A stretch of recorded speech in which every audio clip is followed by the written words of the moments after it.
God, remember how I used to go to Kesha. Remember how I used to serve you. Remember how I used to come and usher in the church. Remember how I used to take care of people. Remember how I served those in authority. How I served at the office where I am. I did it unto God. The Bible says, whatever you do in word or deed, do it unto the glory of God. Remember, I did it to the glory of God in my office. Serve the Lord and you can touch him through your service. The other way you can touch God is by giving. Hezekiah was able to give of himself, to give of his material things, to encourage people to give towards the house of God, towards the service of God. Today there are opportunities all over to give. Tabitha gave to the widows. She was making stuff, weaving things, knitting things, so that widows can have something to cover their nakedness.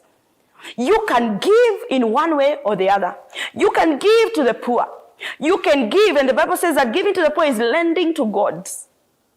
He is the husband to the widows. So when you take care of the widows on his behalf, their husband, who is the Lord, he is able to come and become of help to you. Whenever there is a need in your life, you can cash that card of giving and tell God, Father, remember. Hezekiah said, remember. Open your books of remembrance. May the books of remembrance for all the seeds you have given unto God, for all the money you have sown unto God, may those books be opened.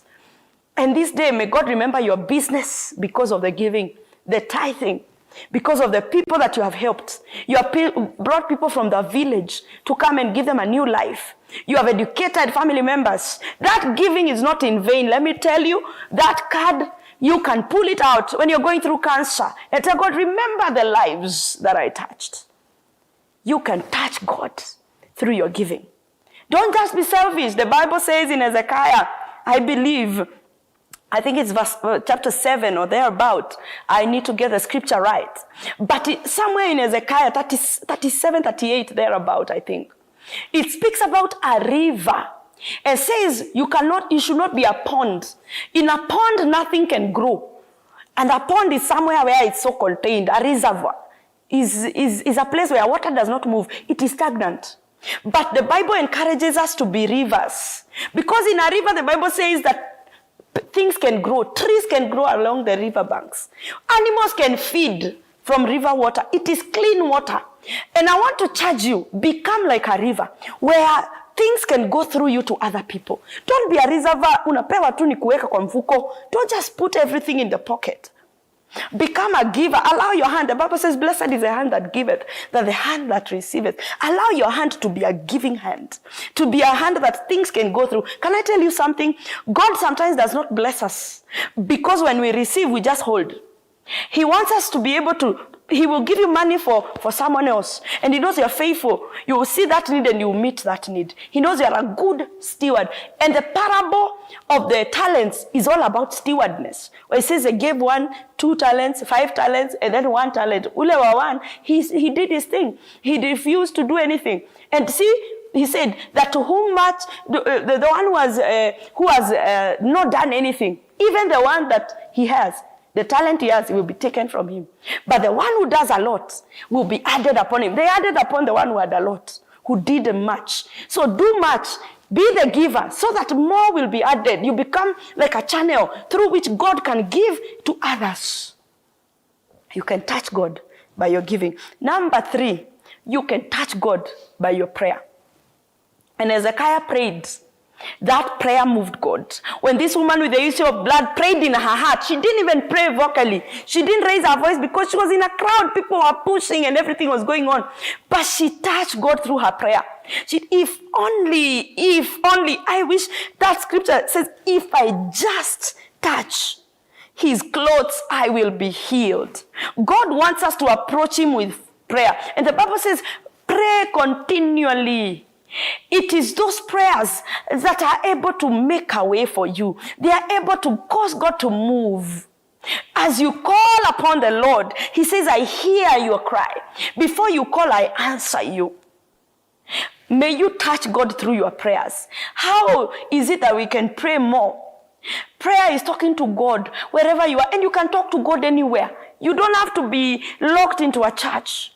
You can pray as you go to work. In that matatu, you can pray. In that your car, you can put on some worship and pray.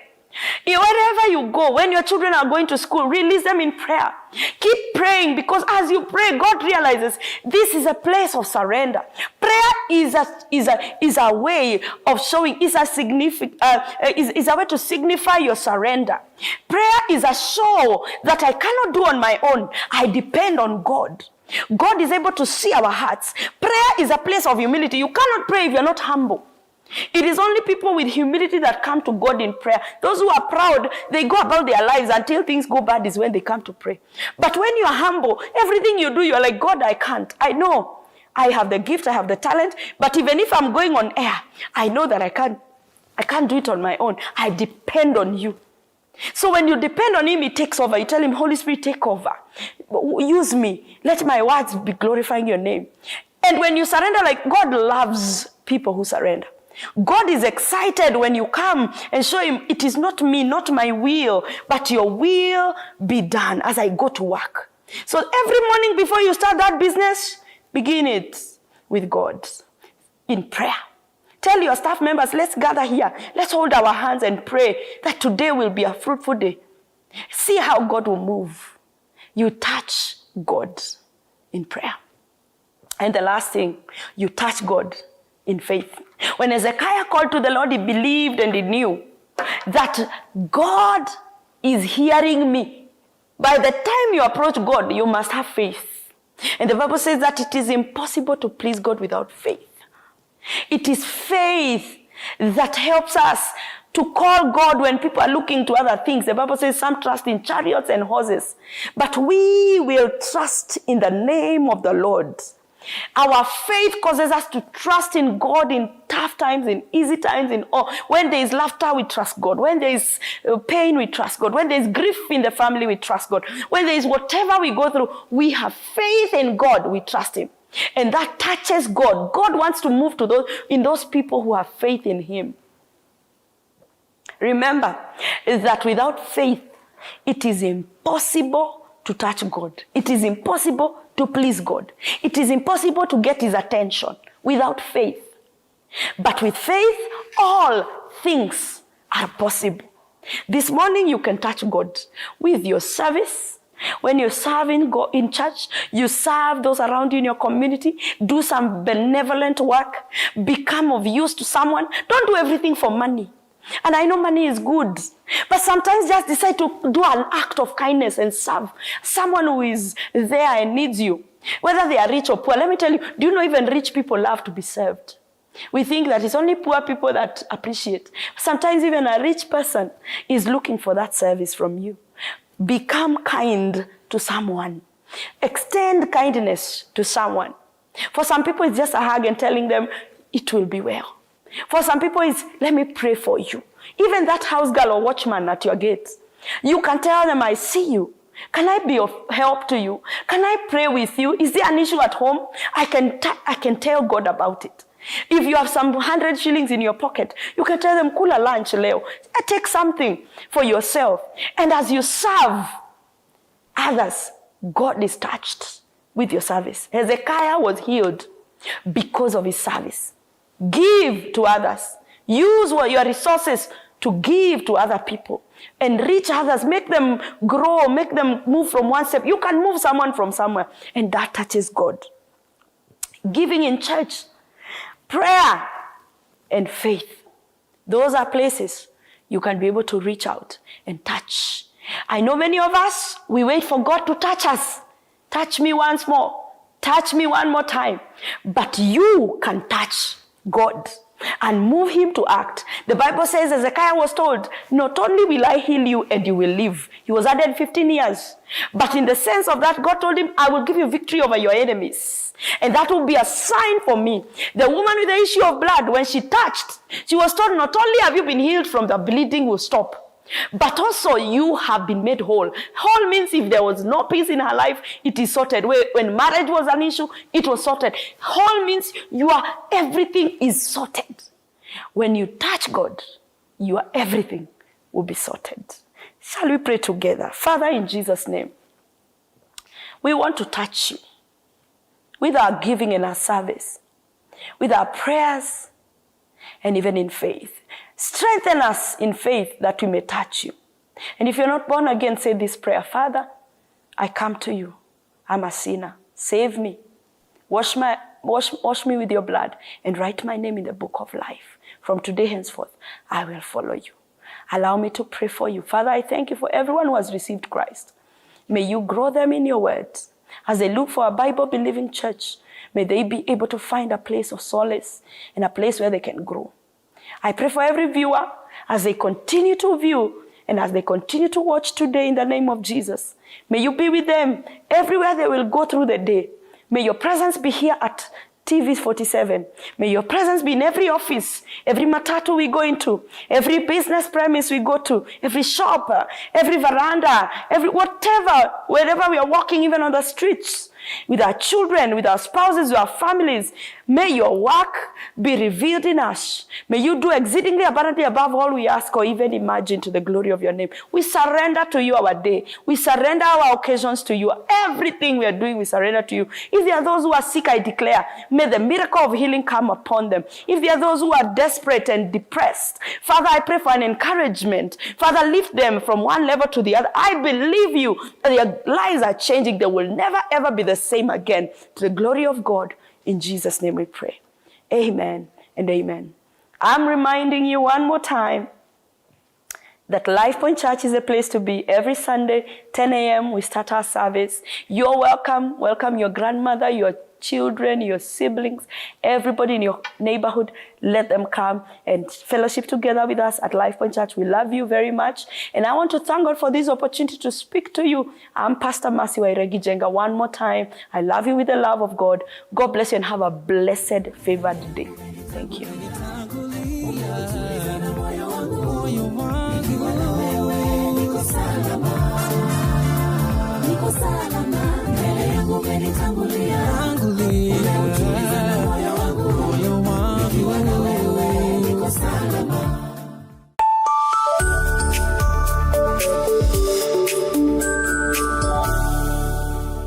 Sundays at 8:30 p.m. Good morning. You have my rent? Leo jioni kama tutakuwa tumelipa rent, nauza hii simu yako. Hamna pesa. I need 3 G's to make my nails today. Sasa hivi natuhusu aje? Can I order now? Do you ship? Can I get blinking ones? Mimi nilikuwa na trade. Nimewekelea kitele yangu. Kitele yangu na trade. Nikikunywa. Oh my God. He left me. Nitumie ni line. Uko nje kuna wifi. Why? Hi-Fi? Wait, so what do we call this dish again? I have no idea. The cucumbers are there specifically for my beauty routine. Tangulini kero umeka kwa beauty product. Na ameenda. Tunafaa tukuwe na logo yetu. Like, si ni brand already. We won't entertain divas. No. I'm not dealing with a man child. Amazing. Nishapenda hii energy. Sundays at 8:30 p.m. on TV 47.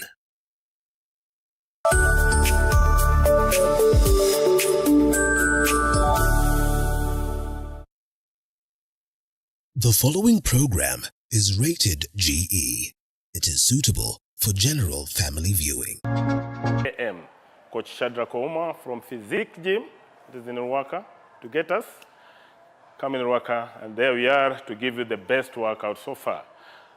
With my colleague here, Irene, we're going to give you today called strength workout. That's why we have a bit of heavy dumbbells here, but we'll show you some few different workouts to engage in your fitness today.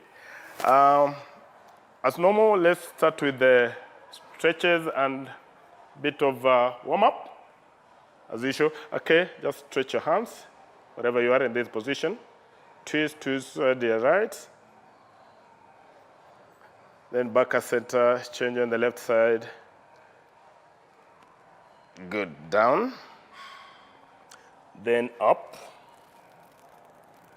4, 3, 2, 1. Down again. Then up. 5, 4, 3, 2, and 1. Back at center. Just hold your knees. Just press it down and up. Let's go. 1. And up. 2. And up. 3. and up. 4. And then last one. Then from there, just hold your touch your heels. 2, 3, 4, 5, 6, 7, 8, 9, and 10. Stretch your right hand down. Right hand leg behind that position. Then stretch your left hand. Zip the ceiling. 2, 3, 4, 5, 6, 7, 8, 9, and 10. Back at center. Switch to the other side. Nice. The roof position. 2, 3, 4, 5, 6, 7, 8, 9, and 10. At the center, back in high plank position. 5 good push-ups. Go 1, 2, 3, 4, and 5. Nice. At home, you can modify that position. Irene, just continue with what you're doing. Give me 5 as I modify. Just go down that position. Okay, let's go. 1, 2, 3, 4, and 5. Thank you. Back at center, up. Shake your legs. 5, 4, 3, 2, 1. Just tap your knees. Side tap. Let's go. 1, 2, 3, 4, 5, 6, 7, 8, 9, 10. 1, 2, 3, 4, 5, 6, 7, 8, 9, and 10. Legs together. Few jacks. Do 20 to 1. Go. 1, 2, 3, 4, 5, 6, 7, 8, 9, 10. 1, 2, 3, 4, 5, 6, 7, 8, 9, 20. Thank you. That's the part of our warm-up and stretch. So team, remember we have dumbbells, 5 kgs, a pair of 5 kgs dumbbells. So we're going to engage yourself in strength training, strength workout. Just pick your dumbbells. So what we're going to do here, the first item is squat down and then press. 10 good counts. 1, 2, 3, 4, 5, 6, 7, 8, 9, and 10. Nice one. Good one. A second part. That position. Alternate lunges, reverse lunges. Okay? 10 good counts. So start with the right leg going behind. 2, 1, go. 1, 2, 3, 4, 5, 6, 7, 8, 9, and 10. Good. Center again. Still holding the 2 dumbbells. Back at center. Just pressing, butterfly, that position. Okay. 10 good count. Let's go. 1, 2, 3, 4, 5, 6, 7, 8, 9, and 10. Good one. Nice one. Second set. The same. Squat and press. 10 good counts. 2, 1, 1. 2, 3, 4, 5, 6, 7, 8, 9. Give me the last one. And out. Perfect. Reverse lunges. 3, 2, right behind, and go. 1, 2, 3, 4, 5, 6, 7, 8, 9, and last one. Good. Thank you. Thank you, Erin. Nice one. Back at center. 2, still to your knees, bit, and go. 1, 2, 3, 4, 5, 6, 7, 8, 9, and 10. Good one. Nice. Have a last set. First session. Thank you, team. Good one. 5, 6, 7, 8, 9, and 10. Squat and press. Let's go. 1, 2, 3, 4, 5, 6, 7, 8, 9. Last one. Good one. 4, 4, 3, 3, 2, 2, 1, 1. Back at center. Ready, right, back, go. 1, 2, 3, 4, 5, 6, 7, 8, 9, and last one, let's go. Good. Thank you, Erin. Back at center. Back. 2, 1, 1, 2, 3, 4, 5, 6, 7, 8, 9, and 10. Good one. That is a first session. We'll move to the second session. Weight training, very important also. Back, bend over row. 15 counts. 2, 1, go. 1, 2, 3, 4, 5, 6, 7, 8, 9, 10. Give me 5. 1, 2, 3, 4, and 5. Single arm row. Pull it back. 2, 10, 10 each side. Let's go. 1, 2, 3, 4, 5, 6, 7, 8, 9, and 10. Nice. Switch.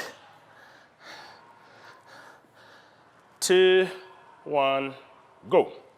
1, 2, 3, 4, 5, 6, 7, 8, 9, and 10. We go down, renegade. Good. You can modify. If you can work out in high plank position.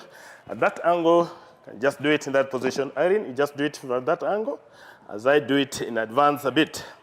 Let's go. 1, 2, 3, 4, 5, 6, 7, 8, 9, 10, 5.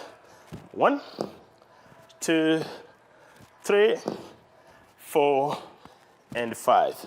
Perfect. Second session, first set. Back again. Good one, team. 3, 2, 1. Bend over, row. Remember to arc in your back. Very important. Go. 1, 2, 3, 4, 5, 6, 7, 8, 9, 10. 1, 2, 3, 4, and 5. Single arm row. 2, 1, go. 1, 2, 3, 4, 5, 6, 7, 8, 9, and 10. You switch. 3, 2, go. 1, 2, 3, 4, 5, 6, 7, 8, 9, and 10. Renegade. My colleague will do the advanced, modified one. 2, 1, go. 1, 2, 3, 4, 5, 6, 7, 8, 9, 10. 5. 1, 2, 3, 4, and 5. Nice. Last set. Remember, this is the second session. Move to our last set. Thank you. Bend over, row. Back. 2, 1, 1, 2, 3, 4, 5, 6, 7, 8, 9, 10. 5. 1, 2, 3, 4, and 5. Nice. Single arm row.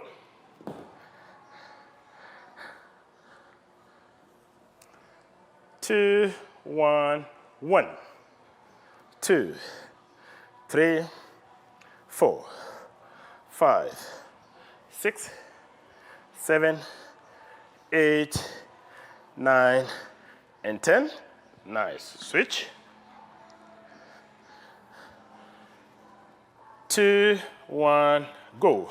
1, 2, 3, 4, 5, 6, 7, 8, 9, and 10. Good one, team. Our second session. Remember what we are using. A pair of dumbbells, 5 kgs. And you're good to go. Good. Now we're moving to the third session. Oh, not yet the renegade? We have done the renegade. Now, third session.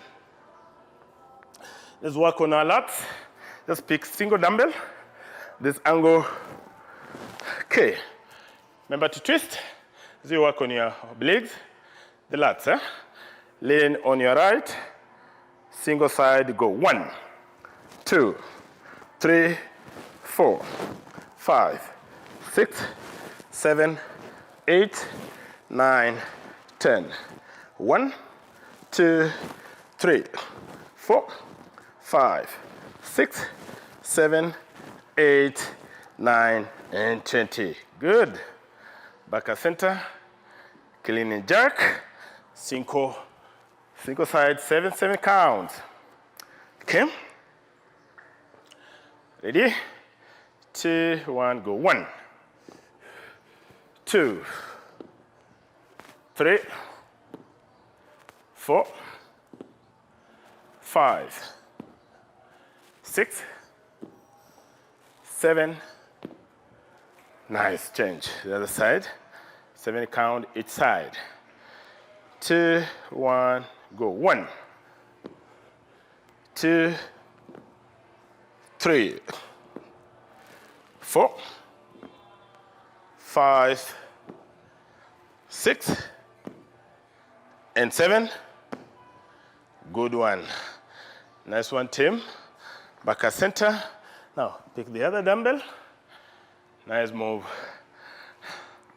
Your legs together. Then hold it in this position. As you go down, goblet squat. 10 good counts. Okay, 1, 2, 3, 4, 5, 6, 7, 8, 9, and 10. Good one. Back at center again. 5, 4. You have the clean and jack. Start with which one? Single dumbbell. Let's go. 1, 2, 3, 4, 5, 6, 7. Change. Center again. 2, 1, go. 1, 2, 3, 4, 5, 6, and 7. Nice. Back at center. Occupy the 2 dumbbells. Legs together. 2, 1, go. 1,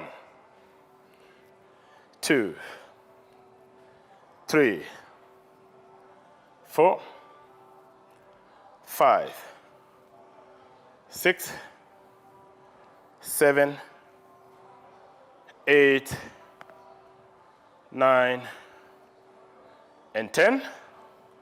Good one. Last set. There's been 2 sets. 2, 1, go. 1, 2, 3, 4, 5, 6. Last one, 7. Good. Switch. 2, 1, go. 1, 2, 3, 4, 5, 6. Last one. Good one. Back at center. Another third session. Now moving the third.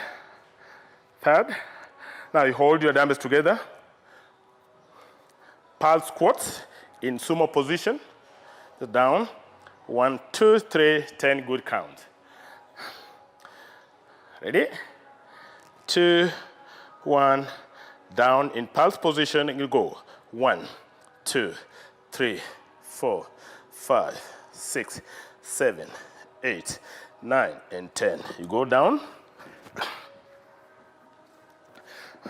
Pick both the dumbbells. Fold your legs in that position. Then suspend your legs. If possible, you press 10 good count. Let's go. 1, 2, 3, 4, 5, 6, 7, 8, 9, and 10. Nice. Down. Pick a single dumbbell. Russian twist. Lean from your right side. So move toward the left. 2, go. 1, 1, 2, 3, 4, 5, 6, 7, 8, 9, 10, 10. 1, 2, 3, 4, 5, 6, 7, 8, 9, and 10. Up for the sumo squats in pulse position. Back. Both the dumbbells together. Then down. Pulse 10 count. Let's go. 1, 2, 3, 4, 5, 6, 7, 8, 9, and 10. Let's go down.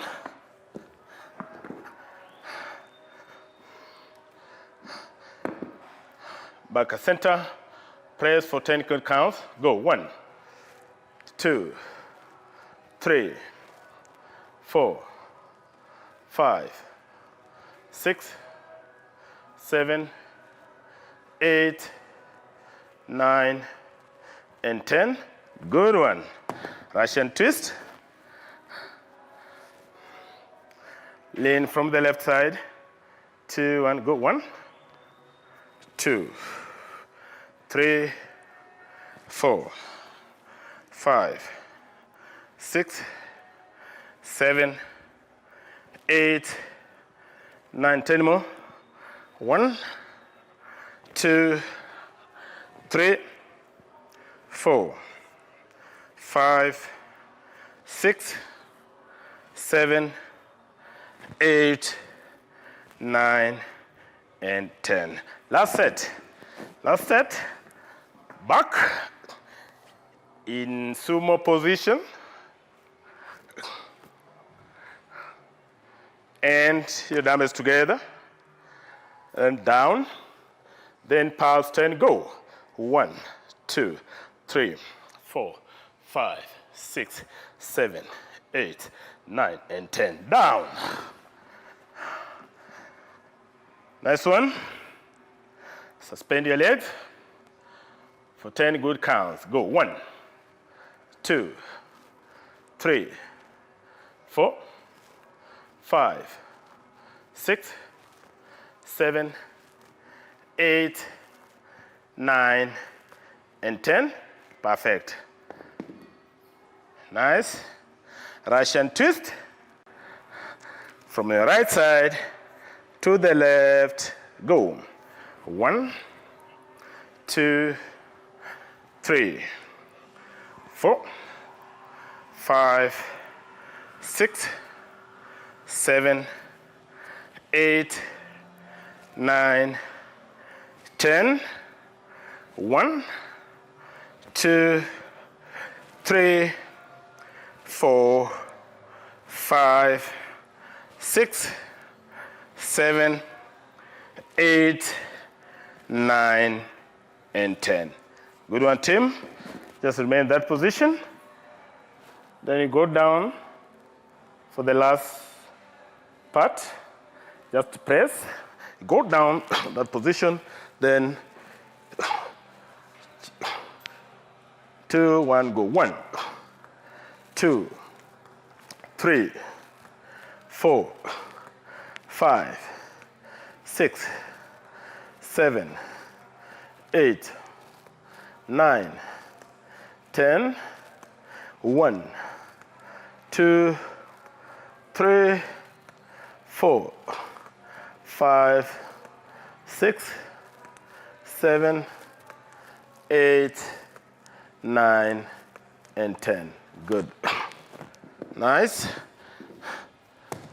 Good one, Tim. Back at center. Shake your legs.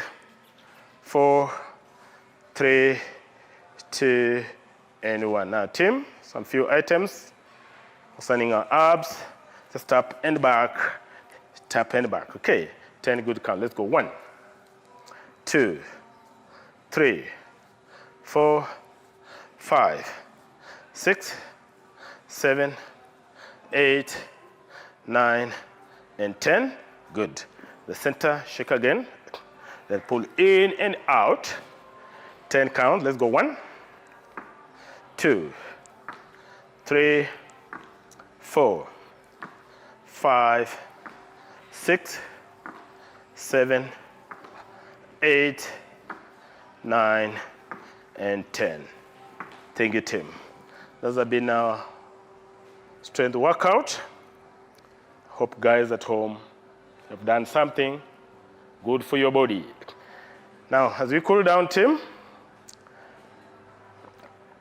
5, 4, 3, 2, 1. Step on your left side. Stretch your right hand. Then squeeze on your knee, elbow and the knee. Then push. 2, 3, 4, 5, 6, 7, 8, 9, and 10. Center switch. Go again. 1, 2, 3, 4, 5, 6, 7, 8, 9, and 10. Back on our knees. Then down in child pose. 5, 4, 3, 2, 1. Move forward, cobra. Good. 2, 3, 4, 5, 6, 7, 8, 9, and 10. Step in on your right side, left side. Lean on the knee, push it out. 5, 4, 3, 2, and 1. Switch on the right side. Go again. 1, 2, 3, 4, 5, 6, 7, 8, 9, and 10. Back on the knees. Give me some knee rotation of your shoulders. 1, 2, 3, 4, 5, 6, 7, 8, 9, and 10. Change on the other side. Shoulders. Yeah, good. 1, 2, 3, 4, 5, 6, 7, 8, 9, and 10. Hands akimbo. Turn your neck. 1, 2, 3, 4, and 5. Change on the other side. 1, 2, 3, 4, and 5. Up and down. 1, 2, 3, 4, and 5. Good one, Tim. Nice shake bit. 4, 3, 2, and 1. Thank you, Tim. This has been TV 47 Fitness, which starts from 5:30 a.m. to 6 a.m. And your coach here, Coach Shadrach Omar from Physique Gym in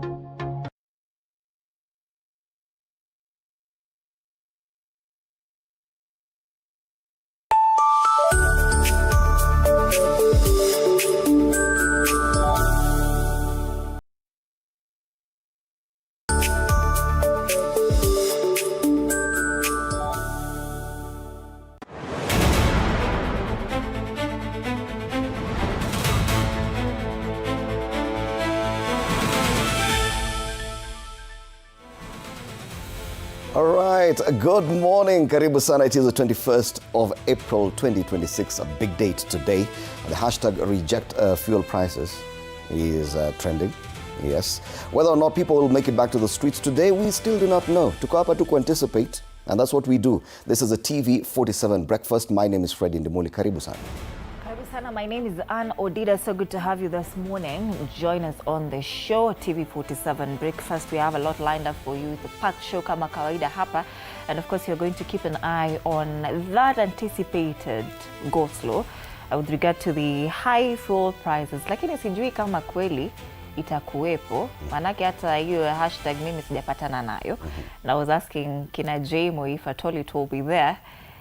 Naona Ian ameshtuka ati nimeanza kuwataja. But they're actually very, wananiuliza how is fuel connected. Na sisi na watu ambao inaitangaje watu wanatembea kwa miguu, Futsubishi. Watu wa Futsubishi wanasikiaje uchungu ya fuel. All right. And then again, whether or not there'll be protests, we'll be definitely talking about this fuel crisis here on the show with a member of the Senate's Energy Committee, that's Senator Danson Mungatana. We'll also be having the chairperson of the Petroleum Marketers Association in Kenya, as well as chairperson of the Forward Travelers. Kama fare imeongezeka, mutuambie. Niliona mahali someone was complaining that anytime fuel prices go up, the matatus and the long-distance buses, they increase the fare. Yes. When the fuel prices go down, they do not do the same. Yes. Na walisema watapunguza. Inaendelea tu ikipanda, alafu haiwezi shuka, inapanda tu inapanda. Yeah. Right now I see from the CBD to Kiambu is about 120 shillings. It used to be 70 bob, got to 100 bob. Now watu wanalipa 120. Moms alisema ni 30 bob. Siku gani? Anapanda gari gani? Last week actually he told us he usually uses 30 shillings. Now that day from the town, city center, from town to here. Okay. Now I'm talking about Kiambu. Oh, Kiambu. Yes. Ah, okay. But sisi tuko Kiambu pia anyway. So talk to us through our various social media channels. Nilisikia ingine ukisema, where are we streaming actually? TV47 Kenya on Facebook, Matukio Halisi on YouTube, TV47 Digital on X. The hashtag to use is TV47 Breakfast, hashtag Story ni Yetu. It's also World Creativity and Innovation Day. So how to celebrate World Creativity and Innovation Day, generate ideas that solve problems, look at the world differently, and meet with different people. That's a day celebrated every year on the 21st day of April. Let's take a look at the state of the weather.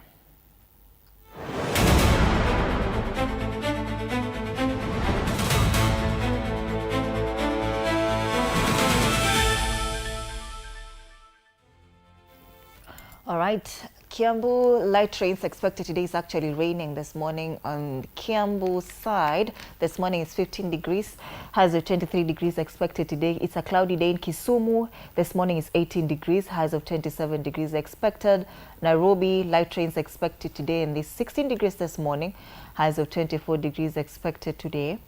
That's as far as Kiambu, Kisumu, and Nairobi counties are concerned. Kajiado, it's also a mostly cloudy day today, highs of 24 degrees, and this morning it's 16 degrees.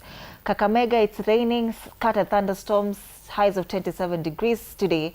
This morning is 16 degrees, and once again, Nairobi, it's a rainy day. This morning is 16 degrees, highs of 24 degrees expected today, and that's the state of the weather.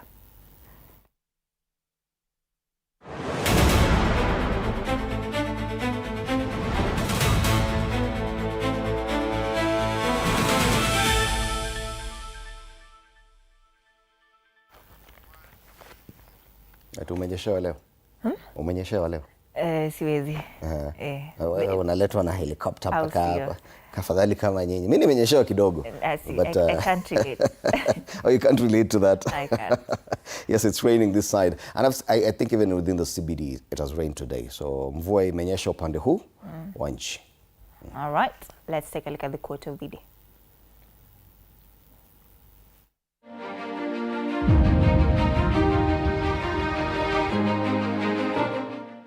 If nothing breaks you, nothing builds you. Growth isn't found in flawless days, it's earned in the cracks, scars, and comebacks.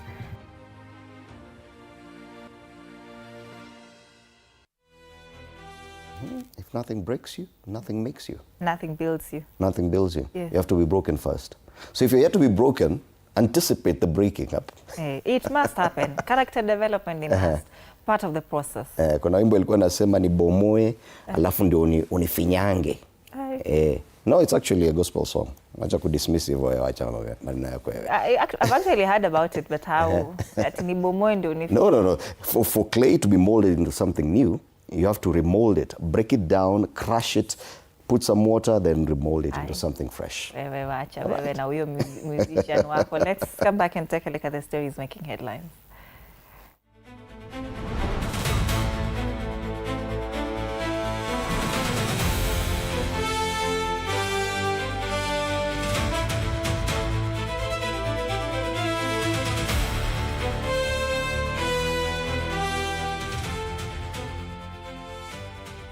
Yes, if at all you are anticipating any demonstrations anywhere, the dailies today do not show any of that. If you look at, there's some politics on the front page of the Standard, something else on the front page of the Daily Nation, Talanta Stadium on the front page of the Star as well. And even the Business Daily talks about jobless graduates, but no mention of any anticipated protests anywhere. Yeah. So let's start off with the Standard today. Battle lines drawn. And it's about politics between ODM and UDA. ODM has escalated its 2027 political positioning, rejecting zoning arrangements and vowing to field candidates from the presidency to the ward level, a declaration that intensifies its contest with UDA while exposing deep fault lines within the party over its relationship with President William Ruto, its participation in the broad-based government, and who ultimately controls its electoral strategy going into the next general election. That story is on page 4. Yesterday, the dailies, at least one of them, was talking about how it is President William Ruto who is apparently behind all these apparent divisions in the ODM party and elsewhere. Yes, it's not a new accusation against the president. He's been accused of doing so the same to the Jubilee Party, of which he was the deputy party leader. Hata sasa imesemekana yeye tu ndio anafanya mambo hivyo hivyo kwenye ODM. But what do you think? Anyway, that's the front page of the Standard. The page 2 talks about the PS for Foreign Affairs, anaitwa Sing'oei. Foreign Affairs PS Korir Sing'oei. Hapa anaitwa tactless diplomat. Okay, they're asking a question, not naming him as such. So in the growing tensions gaps at the foreign ministry, apparently some ambassadors have accused the PS of being dismissive and disrespectful. But on page 2, there's a very interesting story, and this one I think should matter to many artists. Mwala, and you know Mwala, Hasuda Winja and the Coca-Cola company in a copyright dispute. Apparently walisema ati anakunywa kale kasoda kadogo kakaitwa Kamwala. Kasema they have no right to use that name. That name belongs to him. He has actually applied for copyright, and that copyright only expires in 2030. So anyone who uses that name in any of their productions without permission is liable to pay. Chunga sana kutumia watu wengine. Kuna mwingine nasikia analipa 50,000 huko alitumia jina ya mtu mwingine mahali. Hata kutumia tu sura. You see content creators and everyone now is becoming an influencer of some sort. Alafu tu mimi nimepita hapo nyuma as you take your videos and then you use my image. Alafu unaenda kumarket kitu na kuja na kutafuta na kupeleka kotini, utalipa pesa, and people are becoming rich just like that. That story is on page 2. Si ati ni panganga naongea. Yes. Maswala ya zoning na ODM kule ndani. Gaucho. Watu wameongea sana, but I don't know, Anne, if you identify with this. Why are people really complaining that Gaucho has been named as a member of the board of the Mama Lucy Kibaki Hospital? What is such a big deal? He is a Kenyan. Isn't he supposed to take part in running some of these public facilities? If you are named to a board, do you think it would be justified?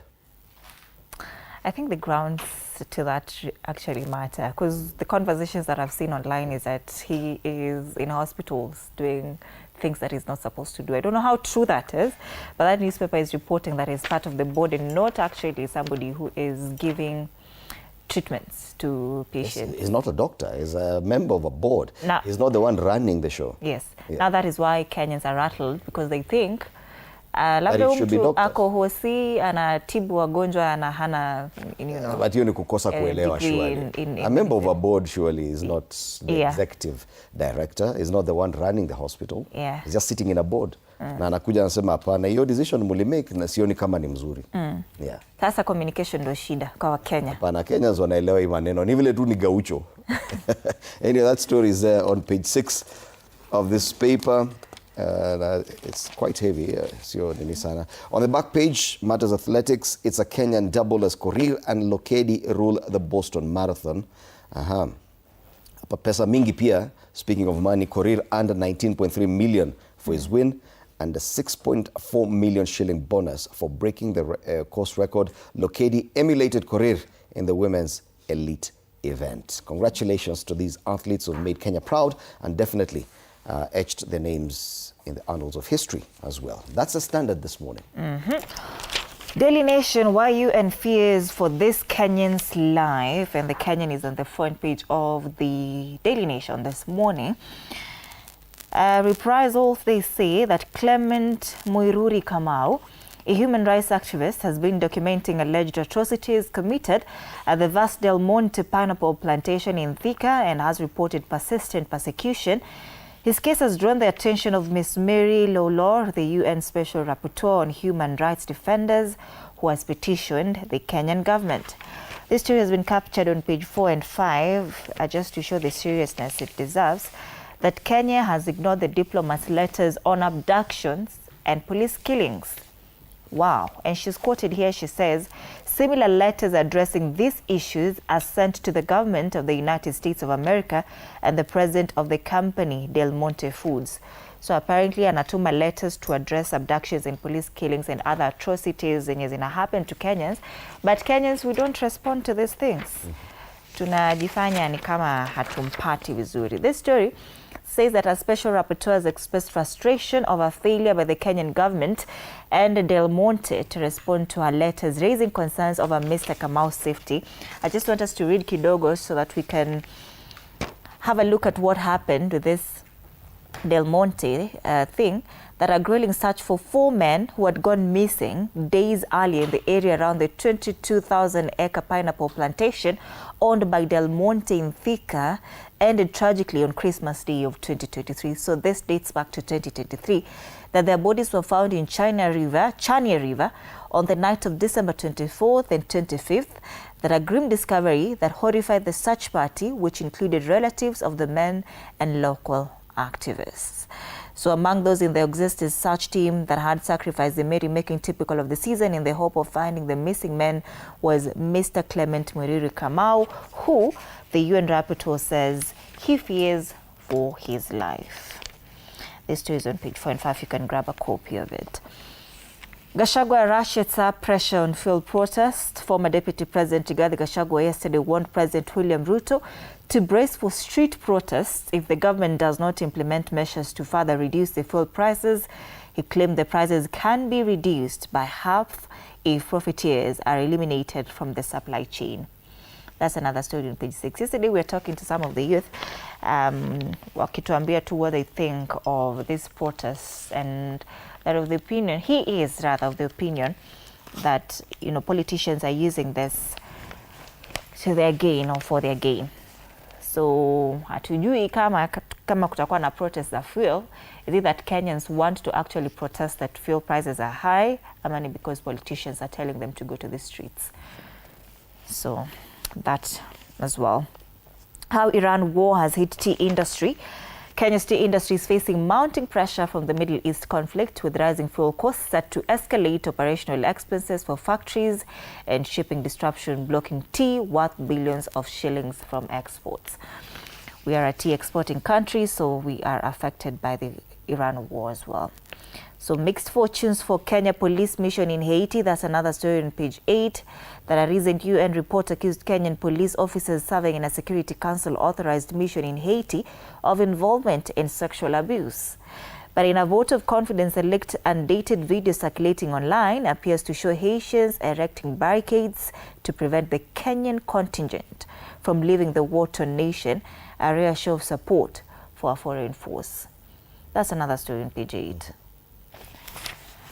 There's a story here on page 2 of the Daily Nation that says, inside the silent transfer of power when MPs fall sick, that the Constitution and parliamentary standing orders are silent on clear procedures for temporary replacement of incapacitated MPs, unlike governors or the president, whose offices have defined succession frameworks. Members of Parliament retain their seats unless they resign, are recalled, or are declared incapacitated under strict legal thresholds. That's another interesting read on page 2. Inside the silent transfer of power when MPs fall sick. So this story is talking about Kwanza MP, Ferdinand Wanyonyi, who is currently recuperating in India.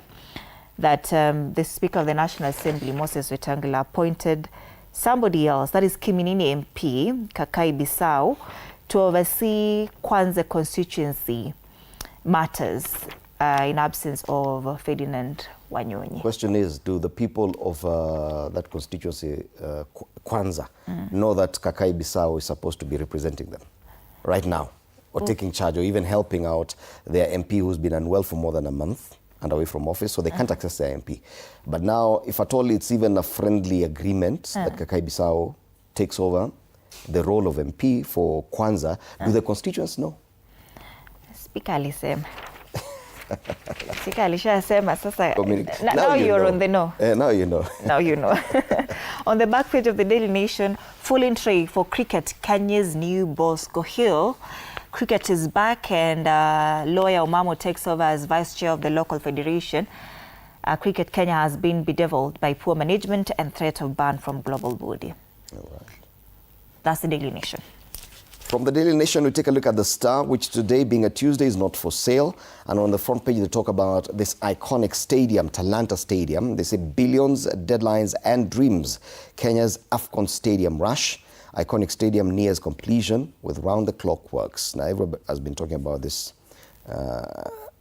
stadium. Stadium ni safi lakini. Anyway. So this is, no, let me not go there because I run the risk of sounding political. I'm not, I'm very apolitical.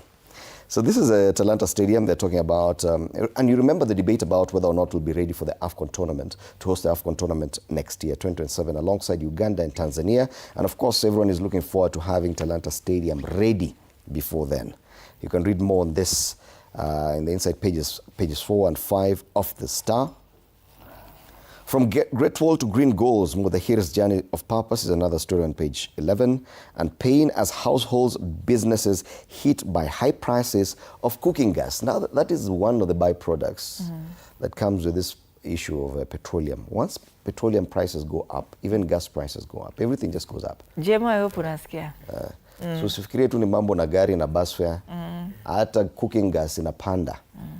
So there's pain for households. Hata kama ija kufikia, ipo njiani, inapiga press ups. Tamakis. Matters politics pale juu, which way ODM, internal rifts, UDA clashes, test party. And interestingly, President William Ruto has steered clear of this debate at sijui zoning nini amenyamaza. Anaacha tu watu wapige kelele. Kama shapita na hiyo chama ishaenda. Senate 6 ESCC probers counties fail to account for billions, matters devolution and accountability of governors on page 6 of this paper. On the back page, task ambitious, that's the local football league and rugby union also. Clubs have been given 45 days to meet registrar rules ahead of polls. Being a Tuesday, this paper comes with a MyGov pullout for government tenders and job opportunities. Hata ukiwa na 60 shillings usitoe, hii leo ni ya bure. Grab yourself a free copy of the Star, fresh, independent, different.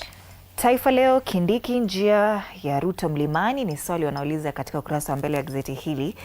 Kikosi cha Ruto kimebuni mbinu mbalimbali za kujaribu kuimarisha ufuasi wake mwaka ujao Mlima Kenya, eneo linaloegemea upande wa Gachagua, ili rais naye amuunge Kindiki mwaka 2032. Anasema kwamba wandani wa Ruto eneo la Mlima Kenya wahimiza wakazi wampigie rais kura mwaka ujao, naye arudishie kiti mwaka 2032. Interesting. Now ile siasa ya ng'ombe nusu inaelekea wapi? Vidokezo zaidi, damu freshi yatishia vigogo mwaka 2027. Ndindi Nyoro na Sifuna ni kati ya viongozi vijana waliomwiba kwa vigogo wa kongwe. Hofu Amerika na Iran zikitoa vitisho tena. Iran yasema haitafanya mazungumzo zaidi na Amerika baada ya kutoa meli yake baharini. Ni habari katika ukurasa wa 8. Tanzania, Uganda na Ethiopia soko la pikipiki za wizi. Tulizungumzia hili katika gazeti la Mwananchi na The Citizen jana. Yabainika pikipiki nyingi zinazoibwa Kenya ukarabatiwa na kuuzwa katika mataifa jirani. Oh wow. Interesting. Kule juu, ODM yaahidi uteuzi huru kura za mwaka 2027. Oburu akihutubia kongamano la vijana wa chama asema hakuna mapendeleo, that there will be fair party primaries there. Na watoto wakataza Jagini Luis Figo kutumia mama yao. Acha nirudie tena. Watoto wakataza Jagina Luis Figo kutumia mama yao. Taifa Leo imesema kwa udaku kuhusu wanaspoti, matukio pamoja na habari za michezo. Soma Mwanaspoti katika ukurasa wa 13 wa gazeti hili. Taifa Leo. All right, from Taifa Leo tuangazie gazeti la The People Daily. People Daily on the front page, rising impunity under Ruto's leadership. They say 2027 political contest sparks debate over neutrality of state officers. If we may take a look at that story, which is on page 4 of this paper. People Daily, they talk about blatant disregard to the Constitution exposes the leaders and those close to power for abuse that runs across other sectors of nation's social fabric. With the 2027 general election drawing closer by the day, various camps across the political divide are employing a range of chess-like tactics as they strive to pull even smarter maneuvers at gaining strategic advantages. So they talk about how many people belong to parties and they're running their own parties and they still occupy various state offices. Like Speaker of the National Assembly, still party leader for Kenya. Argument is still out there on whether or not that is proper. Senate facing the same thing. Senate Speaker Mason Jeffa Kingi is still the party leader for PAR. We have Chap Chap, which is run by Cabinet Secretary for Labour and Social Protection, Dr. Alfred Mutua. And they call this, according to this paper, impunity, that these state officers should not be actively running political parties. They may be involved in politics to some extent, but do not run political parties. That is an argument that is divided. Some people believe they should be allowed to run political offices. After all, they got to these places, to these spaces through politics. Why are we looking at them in a different eye now that they're there? So that's the main story. You can read more on it on page 4 of the People Daily. Other stories here, ripe for power, the race for Kenya's first female deputy president. And of course, there are 2 women who've been touted for this position. Whether or not they stand to be a running mate or even a deputy president, after all, we do not know. One of them is governor for Homa Bay, Gladys Wanga. The other one is governor for Kirinyaga, naitwa Anne Waiguru. Yes, ripe for power, they say. The Commission for University Education on the spot as MPs question 43 million shilling system and staff promotions. That's the other story on the front page of the People Daily. Anaita People and Politics leo. Finally, Business Daily. Broke and jobless graduates and 90 billion shillings help default. Now they're saying kuna kazi, watu wana graduate, they're defaulting on help loans they cannot pay back because of course hakuna kazi.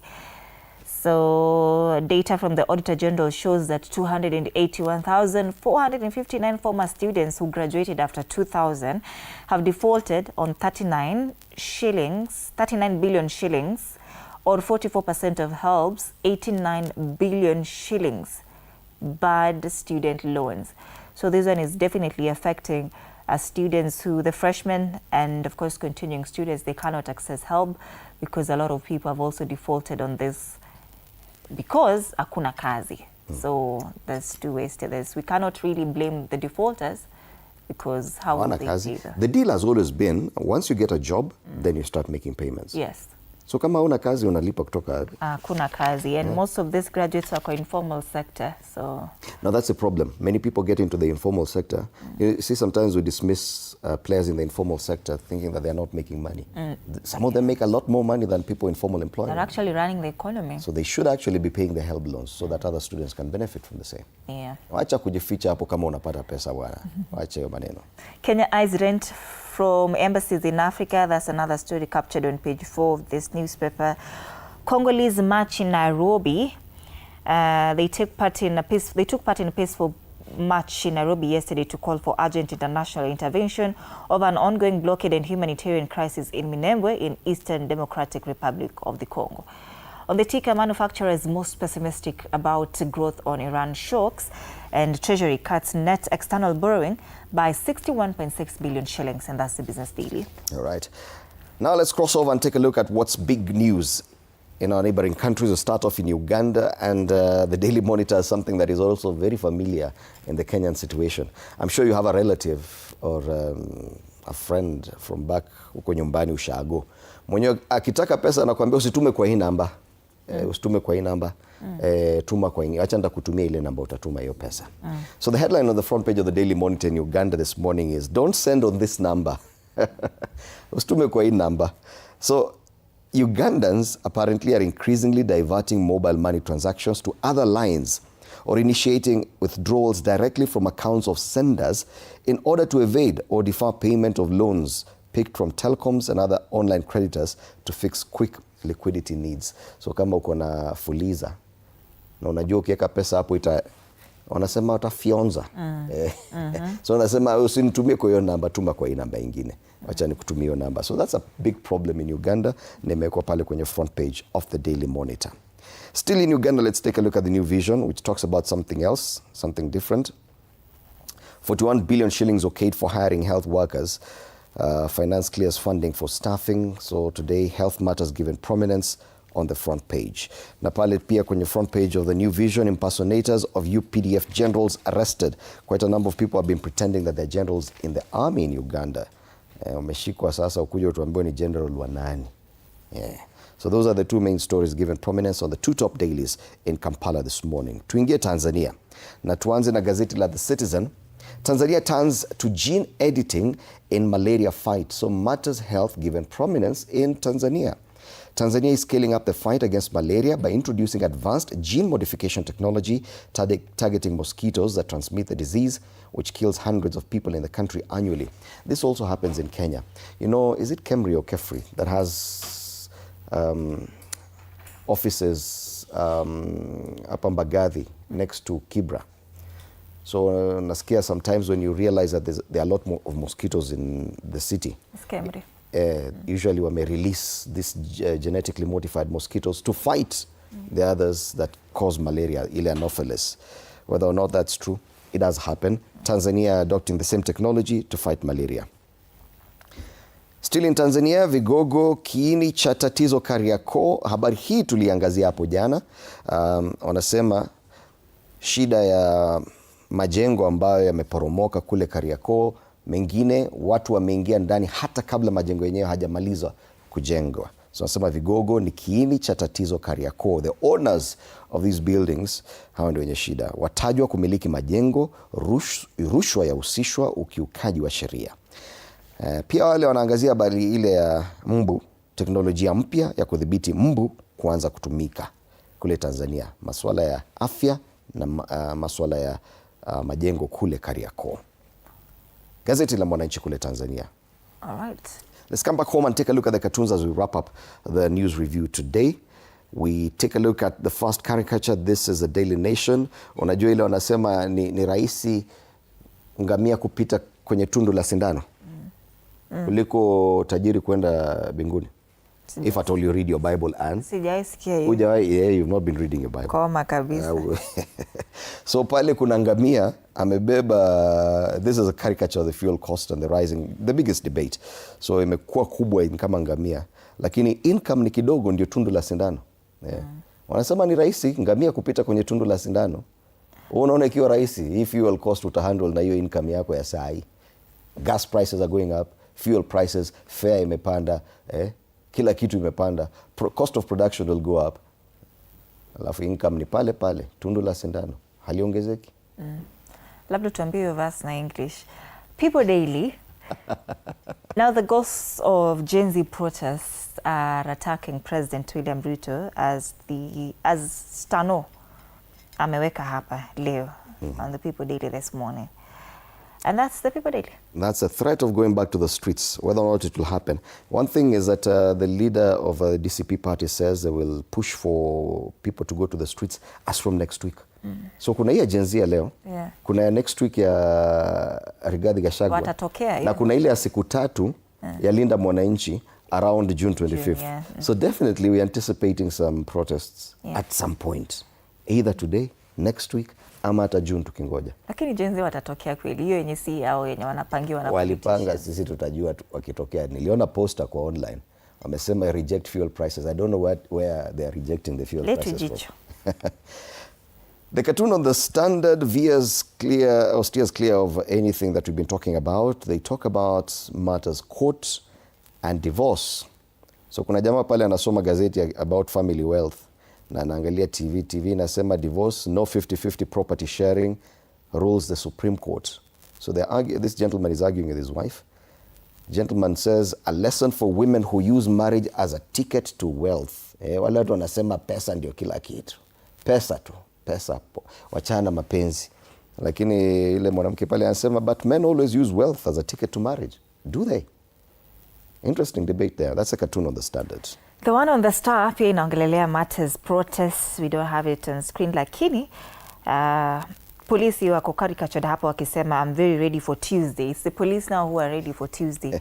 Sio wa Kenya who are very ready for Tuesday. Usually tunasema I'm very ready for Tuesday. For Tuesday. But for Tuesday. But today sasa the Star wanasema ni police who are ready for Tuesday here. So these are the stories making headlines in the country and of course regionally as well. We have traffic. Let's take a look at some traffic this morning. Na kama umenipata pale kiasi. Yes, major roads in the city. And this is how they're looking like today. So we start off with Thika Road.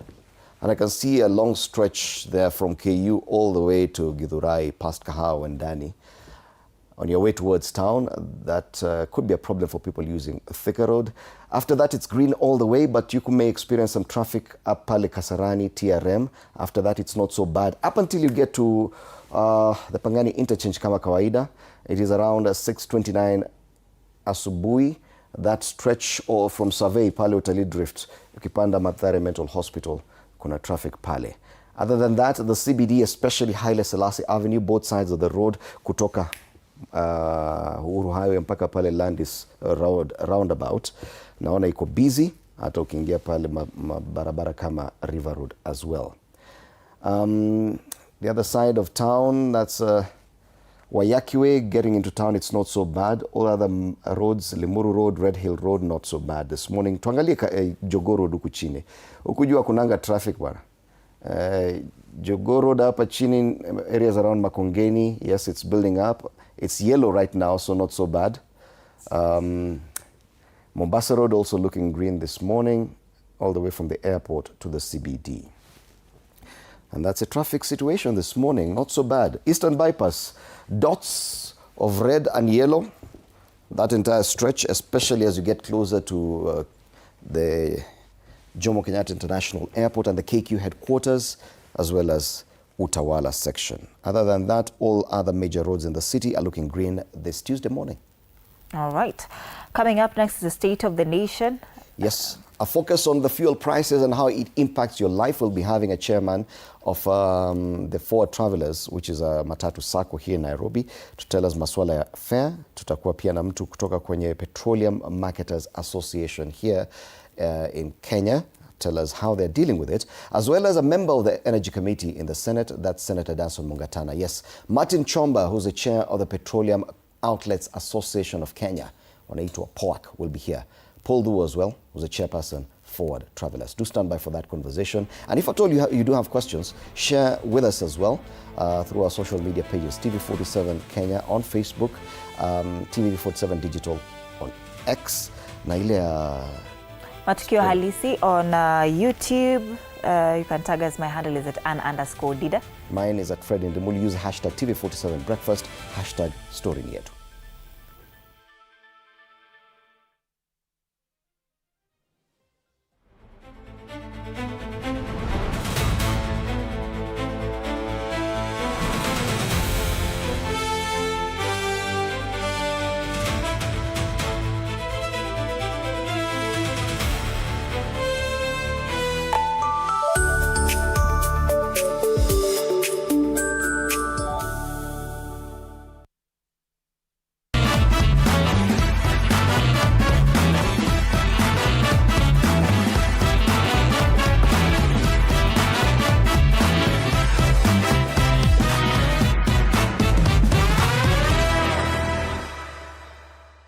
My name is Chef Average. Today on Bachelor's Kitchen, I'm going to make a traditional ham and cheese sandwich, a favorite for many, I guess.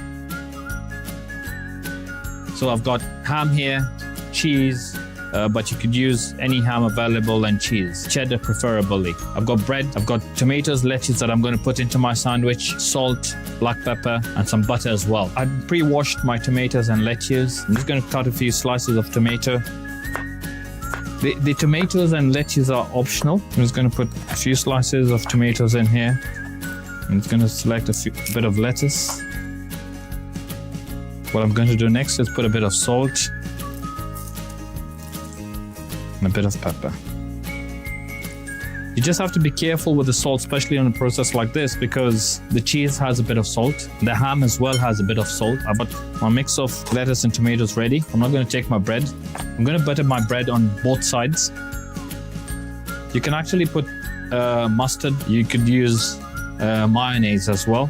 I need to put it on both sides because if I'm going to put it on a toaster and I need to have that nice brown color on it, I'm going to do the sandwich in 2 different ways. I'm going to show you how to do it in a sandwich toaster and also straight on a pan just in case you don't have a sandwich toaster. There we go. Now to the fun bit. Depending on how heavy you want your sandwich, you can put either 1 slice or 2 slices of ham. So I've got mine here with 2 slices of ham.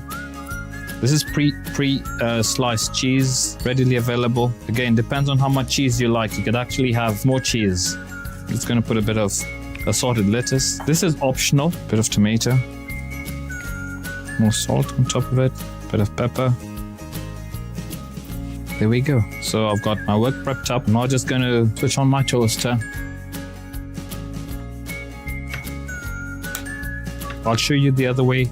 By using a pan as well. Just in case you don't have a toaster, you could always make your sandwich in a pan. The goodness of this particular sandwich is you could actually have it cold as well. I'll put it on medium heat, so I'm just going to wait for one side to cook and slowly turn it over while I check on the other sandwich as well. You can see the bread is nice golden brown, the cheese is melted. So this is the one from the toaster. That's the one that I did in my pan. I've got my 2 sandwiches ready. One that I did on a pan and the other one that I did in the sandwich toaster. So here's your ham and cheese and enjoy your meal.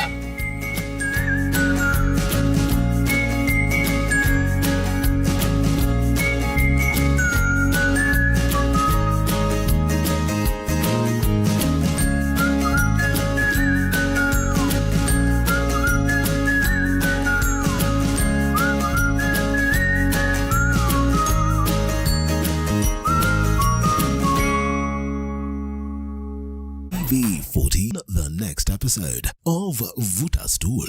Mimi sipendi venye beba ananiangalia. Alikuwa nafikiria kuniacha. I really don't buy from shops anymore. So hiyo ndio story imekuleta hapa. Customer nowadays they notice many things. You really need to think about renovating. People judge places now. Cheki duka venye inakaa. Nika tunauza tu unga peke yake. Manze tumechoka kanzi. We, sikiza, sisi ni duka. Hakuona show. Aliona mistakes. Alikuja kununua juice. But alihesitate. Watu hesitate kufanya vitu all the time hapa. This is the latest in the market. And the material is ceramic. Ceramic. And people like them. Vuta Stool. Tuesdays at 8:30 p.m. on TV 47. Wednesdays at 8:30 p.m. This is a very serious place. I see that. Surely. Hey, Nyumba. This is the place. Just for a few days. Rule number 2. Kwani Google inajua maisha yangu wewe? That's my seat. It's a chair. It was hers. You're new here? Yes. You learned the rhythm. This place is run by structure. Structure. It is a system. Ni venye tu ni system haisikizi. And what happens if something you haven't chosen enters your day? I remove it. That's not always going to be possible here. Then you are going to have a problem. Noted. What are you planning? To escape from a resort? This is not a resort, my friend. This is a storage. Wednesdays at 8:30 p.m. on TV 47.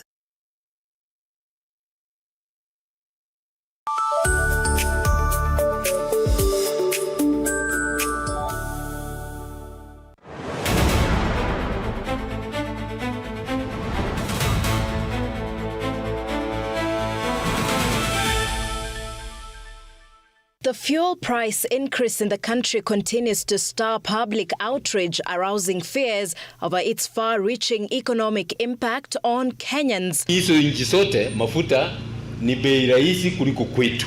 Na unajua ya kwamba wale ambao wako mbali bei yao inatakikana kuwa hata juu sababu ya usafirishaji. Online, anti-fuel price hike protests are gaining momentum, with mobilization efforts spreading across social media, sparking anticipated nationwide demonstrations. However, the government warns anyone calling for further protests risks plunging the country into a fourth economic crisis, ultimately harming the very youth they claim to represent. As pressure mounts, Rongo Member of Parliament Paul Abor has moved to table a proposal seeking to amend the Petroleum Act 2019. In his proposal, Abor seeks to introduce an emergency pricing period which could be declared by the Energy Cabinet Secretary in consultation with the Energy and Petroleum Regulatory Authority EPRA during times of heightened global market volatility. In terms of global uncertainties, our system must respond with speed and fairness. This proposal provides a balanced, practical solution that protects both consumer and supply stability. Under the proposed changes, prices would be reviewed more frequently during crisis periods, allowing Kenyans to benefit faster when international oil prices drop. During this period, prices will only go down or remain stable and never rise mid-cycle. For instance, we know that we normally review prices every 30 days, but we're trying to put in a mechanism where when the prices drop, the consumers can get immediate benefit. Human rights organization Amnesty International is, however, calling on the National Police Service to facilitate peaceful protests and refrain from any form of suppression. The organization emphasizes that the right to demonstrate is protected under the law, urging police to facilitate peaceful protests and safety of bystanders and exercise lawful command responsibility. Amnesty maintains that the use of force must be lawful and that health workers and neutral parties be protected, as well as the rights of arrested persons. As the fuel debate intensifies, the spotlight now shifts to policymakers, with Kenyans demanding urgent, practical solutions to ease the burden of high energy costs. Sheila Chelangat for TV 47. Yes, Sheila Chelangat there setting the stage for this discussion this morning. Fuel prices in Kenya hit a record high mid this month, with super petrol now retailing at approximately 197 shillings. But remember, the hike was about 40 shillings a litre, and it took the intervention of the government, basically the reduction of VAT on fuel to about 8%, and also an intervention through subsidy of about 6.2 billion shillings for it to come to slightly below the 200 shilling mark.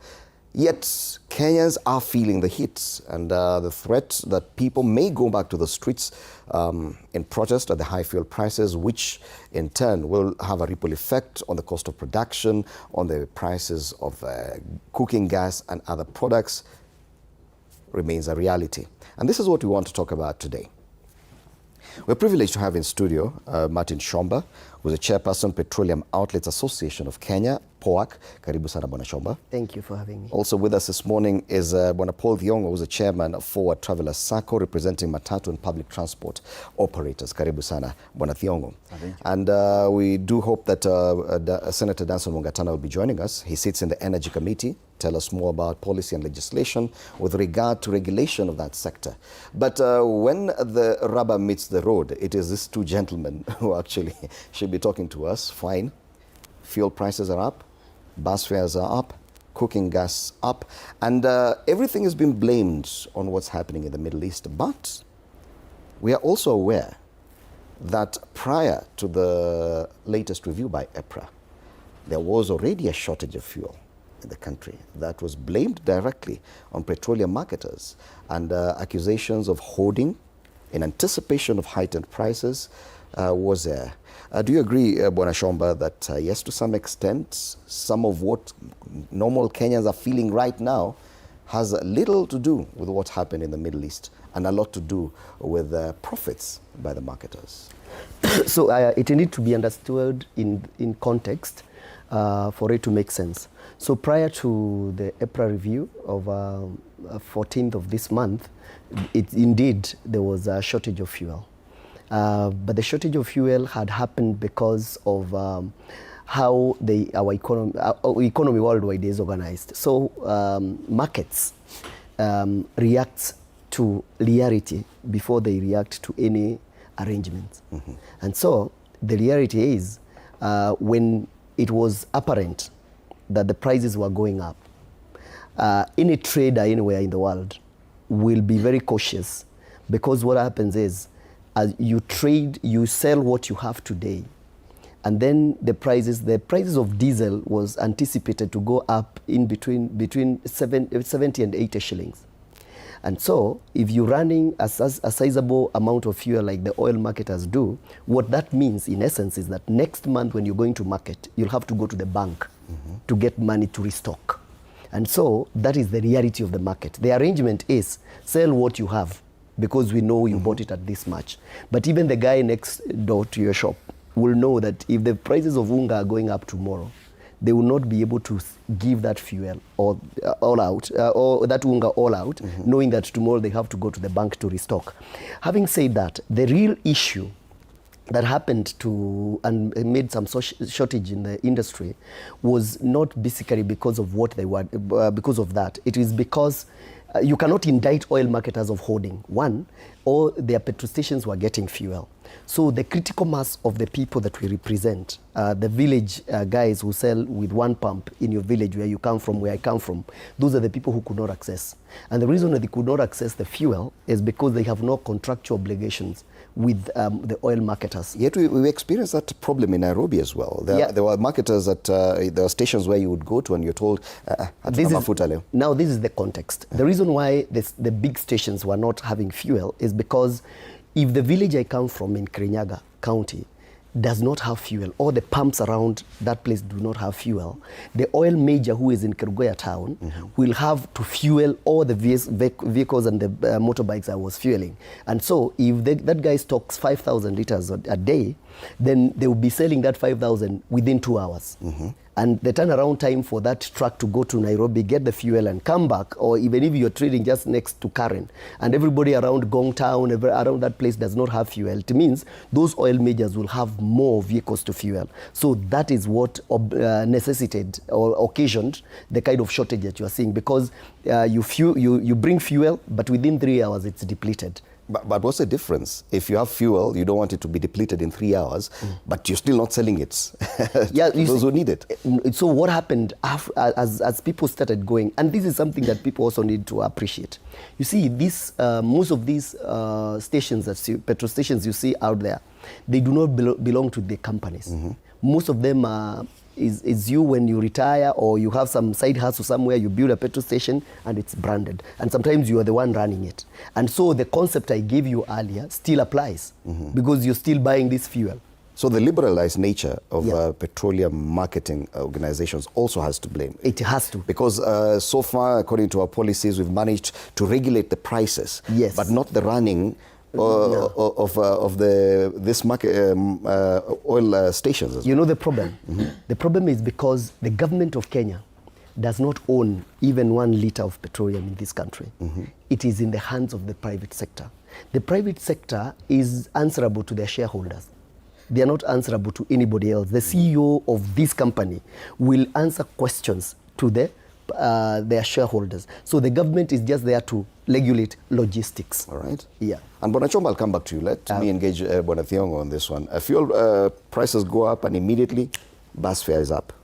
But then again, when the fuel prices go down, if at all the situation improves, Kenyans are saying the fare prices, the bus fares are not going down in tandem.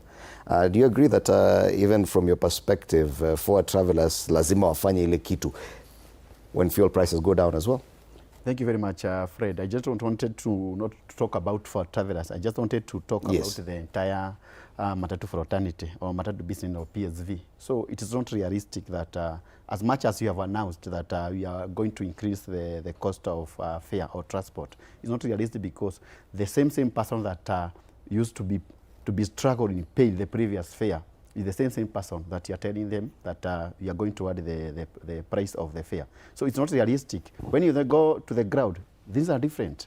I just wanted, it's very unfortunate to the government that fuel is a very basic commodity and is still making an exorbitant profit out of it.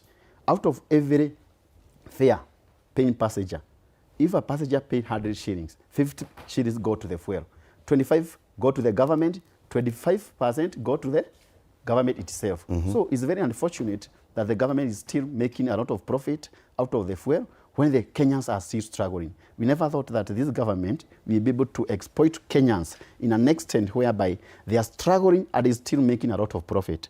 According to the statistic, Bwana Fred, the government is earning almost 350 billions per fuel.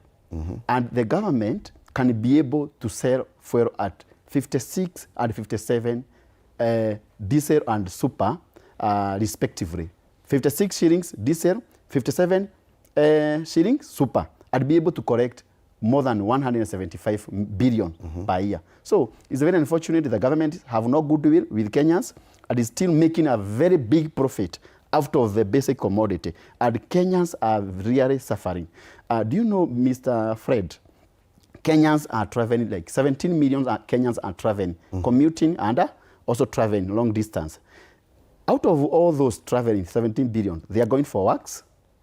The main percentage are going for work. The other are going for the business. Other are going to seek for the essential services. The only people, percentage that go for the leisures is 1%. So in essence, that Kenya really need that commodity that called fuel, because out of the payment that you make, you pay 100 shillings. I let Kenyans understand this. If you pay 100 shillings, 50 shillings go for the fuel. 50% to the government, 50% to the real commodity. So we are calling upon the government to stop making an exorbitant profit from this commodity, because it's a basic commodity which is affecting Kenya's daily living. And I noted how fast you were to blame the government. But even as transport and matatu operators, you've been accused of making exorbitant profits. Because, for example, someone traveling from the city center to Kiambu town, for example, before last week they were paying about 100 shillings. Now they're paying about 120, 130 shillings. 30 shillings on top of what they were paying for per passenger. Do you think that is fair? Whether or not the fuel prices have gone up. Because now if each passenger in a 40-seater matatu pays extra 30 shillings, that's about, what, 1,200 more? Is that in tandem with the rise in fuel prices? Thank you, Fred. This is not a reality. It is only go to a very small percentage of the vehicle which we call them are Ganyas. And passengers choose to travel with those Ganyas. Those are the vehicles that choose to hike the price the way they wanted to hike it. But the basic vehicles, the ordinary vehicles, have not hiked the price. Because the reality being that the Kenyans are still struggling. Before, they were struggling before, and currently they are struggling. If you go to Kayore, where our offices are based, we still carry at that bob from Kayore to town. From Kayore to town. We still no increase at all? Yes, there's no changes. Actually, in the reality, I just wanted maybe you can confirm from the real investors, there is no exorbitant profit that we are making. Actually, currently, our revenue have gone down. There's no big profit we are making. It was not a reality. And actually, let me tell you, out of those Ganyas, those money are not subjected to the owner of the vehicles. Mostly, those vehicles benefit the conductor and drivers. And the real sense, what happens? Those vehicles that we call them Maganya, which are very small percentage, and the government itself is the one which have encouraged those Ganyas. It's not about the investor. As a matatu business operators, we are not encouraging it, because actually those Ganyas are making are very prone to the accidents in the road, because they are even driven badly. But those Gen Zs, those young generation, they used to travel with them. Yet, for the business to make sense, they have to be at least some marginal increase to cater for this high fuel prices, because it's a business and the bottom line does matter. Do you have any standard, especially in the matatu sector? Maybe the larger transport industry may not know, but do you have any structure or any prorated system of how to increase fuel prices, how to increase bus fare when you need to? Of course, we have a chart, a bus fare chart. What we have done, we have just increased commuter. You have just increased with 20 shillings and 10 shillings according to the time. But the fact remains that as much as you have in the chart, the demand and supply dictate more. The demand and supply dictate more. We can find that the chart is indicating is that shilling at this particular moment, and you find that the supply, the customer are not more. So you find that as much as the chart is stating that bob, you are still charging 20 bob for the current. Why is that? If at all you need to go to 30 bob? Okay, because people still have to go to work. Are we saying that people are now using other means? Are they walking to work more? Okay, of course. There are those people, members of the public, who will opt to walk if they feel that the charging that you are charging them is higher. They will choose to wake up very early in the morning and walk to their work. Yes, because to you, you may have thought that 20 shillings or 10 bob is a small amount of the money, but it accounts to some of the members of the public. That 10 shillings is enough to buy a sukuma wiki, for a member of the public and ordinary Kenyans. Yes. The feeling, Bonachomba, is that businessmen, especially those in petroleum marketing, are very slow to absorb some of these losses, that it is very easy just to push it on to the consumer. Do you agree that oil marketers could do a bit more instead of just burdening the consumer at the very end?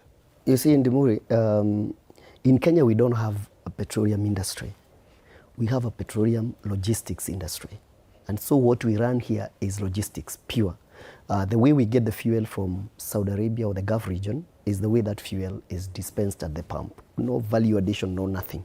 And so the existence of EPRA is basically to apportion how these fuel margins are shared across the value chain, and how, because fuel is a national strategic installation, that there has to be fuel in the country.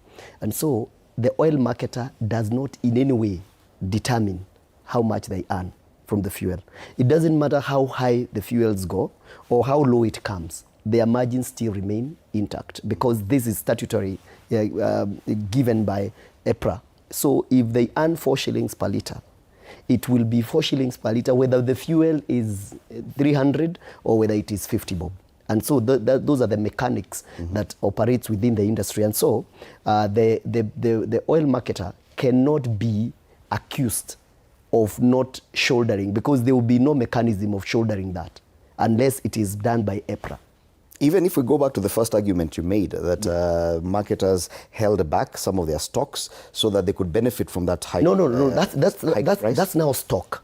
That now stock. That is different, because what happens in the country, and people ought to appreciate this, that the fuel that we are using today is not the fuel that was announced in Gulf yesterday. It is always over a month old, and so at any particular time, there will always be fuel within the Kenya pipeline system that now comes to, and it is part and parcel of what will be dispensed in the following month. So the issue of the stock, that could be an issue whenever the prices are going up. And what happens is, actually what you call holding for them, for the oil marketers, is that they go slow on selling to us. I'll give you a very good example. I think right now, the price of diesel is not making sense to the marketers. And so our petrol stations, including the people we deal with, are not accessing diesel because they feel the price that has been given by the government for diesel, it is way low compared to how it ought to be selling. And the government is insisting on subsidy. And this subsidy is basically telling you to sell at this cost, I'll pay you afterwards. Sometimes you don't pay at profit, at an interest, and then again, sometimes that becomes a pending bill. And so everybody is skeptical of dispensing. I'm talking from a point where I am understanding. I'm not an oil marketer. I am actually in the lower cadre. I always tell people that I give a worm's eye view of the market. And so this is how we are seeing it. We are not accessing that diesel. That can out of choice, or no. The prices are, they are not able to sell. They are selling. They are holding back from selling, because the only way they can sell to you, it's at the pump price. Wow. If they sell to me at the pump price and I'm expected to carry that fuel to my place and then sell, and there's no margin, so what do? I just give up. Right. And when I give up, then the same cycle comes back, because everybody who I was selling to will troop to the marketers, and the fuel will get depleted, and then there will be stock out, and then there will be a panic that there is no fuel in the country. So in as much as, and this is what I've been saying, and the CS Energy ought to appreciate this, that it is not about whether we have the fuel in the country. It is actually the access of this fuel to every corner of the Republic. Yes. So that is what must make And it's sense. very interesting that Kenyans get to learn some of these things. And sometimes, yes, there's a lot of fuel in the country. Yes. But because of the dynamics between the marketers and the distributors. And the margins that they stand to make and the distributors, then the price ends up being a bit too high, and then they call it a shortage. Exactly. Wow. Let's take a short break. TV47 Breakfast will be back to continue this conversation as we break down this apparent fuel crisis.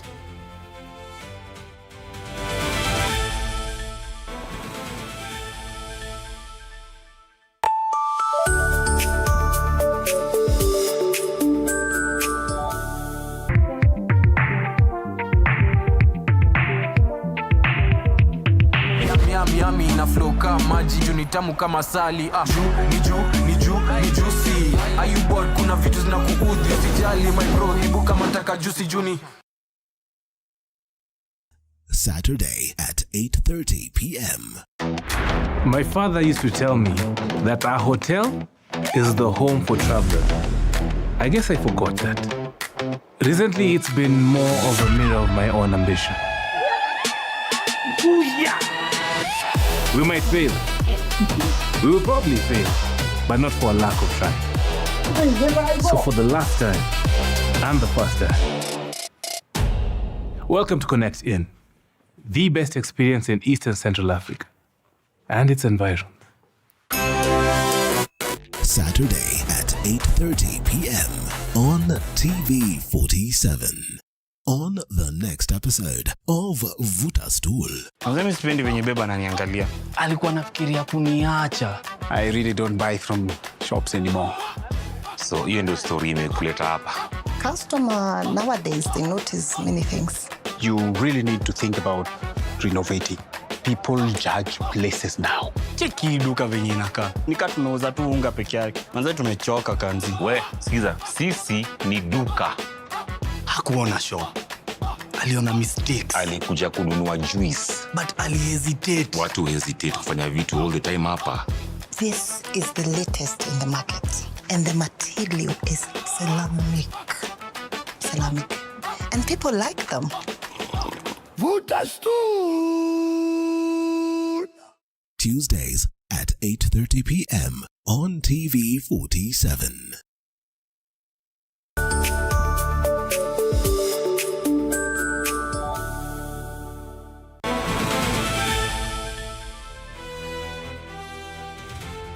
Yes, indeed, you're still watching TV47 Breakfast with me, Fred Indemoli. We continue breaking down the fuel price hikes and the crisis that now we stare at, the possibility of a return to the streets, protests beginning today. Whether or not they happen, there has been threats that from next week, politicians will lead other protests, and eventually, when it comes to June 25th, we could see protests as well. Whether that will happen or not, that's a different story. We just want to understand the current situation with the fuel crisis, if we may call it that, because definitely whether or not we have fuel, there appears to be a crisis.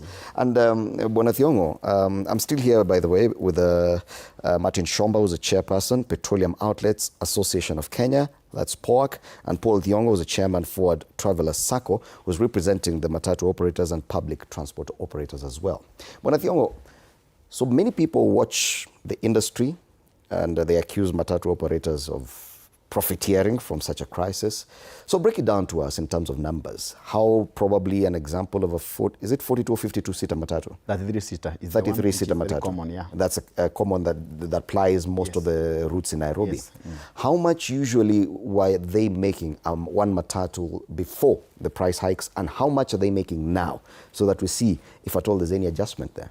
Okay, thank you very much, Fred. A normal matatu, that 3 seaters, a new one now, which is currently now mostly operating at the CBD or around the Nairobi metropolitans.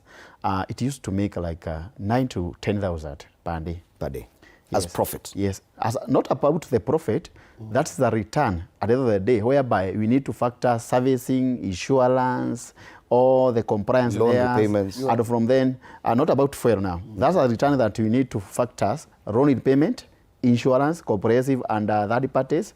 We need to factor about servicing, tire, tear and wear of the vehicle, general. So out of those 10,000 that the vehicle used to make previously, you find that most of the vehicle used to pay a loan of 180,000 per month for the installment. And at the time that the vehicle was collecting like 10,000 per day, we still strain to meet that target of 180 because of other liabilities, tear and so-called. When the fuel hiked with 40 shillings, that vehicles per day, it consumed like 60 liters. 60 liters times 40, that is 2,400. That eats into the 10,000. That 2,400 drivers and conductors deducted directly from the revenue that the owner used to get. So the revenue dropped from 9,000 to 7,000. So if the owner of the vehicle was training to make an installment of 180 out of correction 10,000, just see where the owner of the vehicle will end up being. The vehicle will end up being auctioned, loss of business, and loss of work, because that vehicle have created an employment opportunity to the driver and conductors. And actually you have been trying to adjust that 10 shillings, not about more, about those money that you are saying, 50 and whatever. And actually that 10 shillings is not a mandatory. It is being dictated by the supply and the demand. And actually those clients that used to be to carry, they come and negotiate with those conductors. Yes, you used to carry me with 100, I still have that 100 shillings. And you used to carry them. Out of that, we understand the challenges that the Kenya they are undergoing. Currently, we are not making profit, actually. And if you can be able to equate the investment of an investor of transport business and the challenges that you used to go through the operation of transport, it is not a good profit-making business. But because we don't have other opportunity, and maybe that's the business that we understand currently, and we don't have an opportunity to have another business, we still work on it. But it's not that you are working because you are making a lot of money. You do your calculation with the 40 shilling increase, but we know there have been interventions, a reduction in VAT, and the subsidy that oil marketers will receive at a later date, probably. But with that, it means that at least there is some relief for the matatu operators. But is this relief shared between the matatu operators and the commuters, or is it just a relief enjoyed by the matatu operators only? No, we have not enjoyed even that relief of 10 shillings. Can you equate about 40 shillings now to 30 shillings? 10 shillings is 600 shillings. And we have been making a loss of 2,400 per day. So that means that currently we are making a loss of 1,800 per day. And we are trying to balance about that 1,800. And the real sense is that, the reality is that we have not increased the cost of transportation, of commuting. We have the transport, the transport officers or the representative of the transport industry have announced that you have increased, and we have strategized the increase. But the reality is the common mwananchi is not able to pay that much. Yeah. All right. There's a question about the regulations of the industry in jurisdictions like Tanzania. The law states that the authority, the transport, the equivalent of the NTSA, determines the bus fare. It is not up to the matatu operators. In Kenya, it's left to the matatu operators. Do you think that kind of system would be better, where it is not up to the matatu operators to determine bus fares, it is up to the regulator, the government, to determine bus fares, whether the price of fuel goes up or not? That's the best way and model. And we are ready to embrace that, because what we understand in, of course, when the regulator will be able to standardize the price, the government will still also intervene, also standardizing the cost of fuel. Because we understand that if the government can make at least 40 shillings to earn 40 shillings from the consumption of every liter of diesel, we can be able to sell that diesel at 156 shillings per day. That means that there will be a reflect, it will reflect the reduce of cost of commuting. And you are ready for that. If the government can be able to embrace that, to standardize the price of the commuting or traveling, we are ready for that. Yes. Yeah. Talk about how markets run and how the policies determine this. Because we're seeing the fuel prices in Uganda are much lower than in Kenya. Even in Tanzania, they're much lower in Kenya.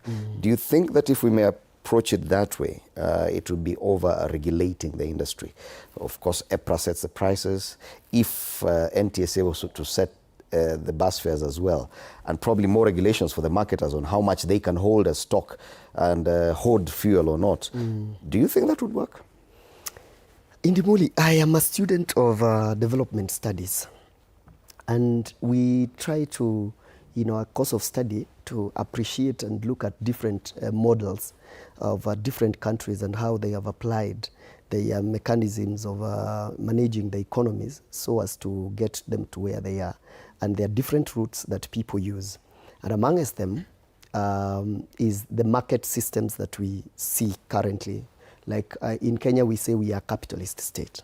But circumstances like that we don't have what we call the oil strategic reserves demand that the government of Kenya regulates the presence so that there's oil in this country. Because if we leave it to marketers to think whether they will bring oil or not, tomorrow you might find a marketer who has a 50% share or 30% share of the oil industry decide that they are doing now toothpicks, they are importing toothpicks, and will be left without oil.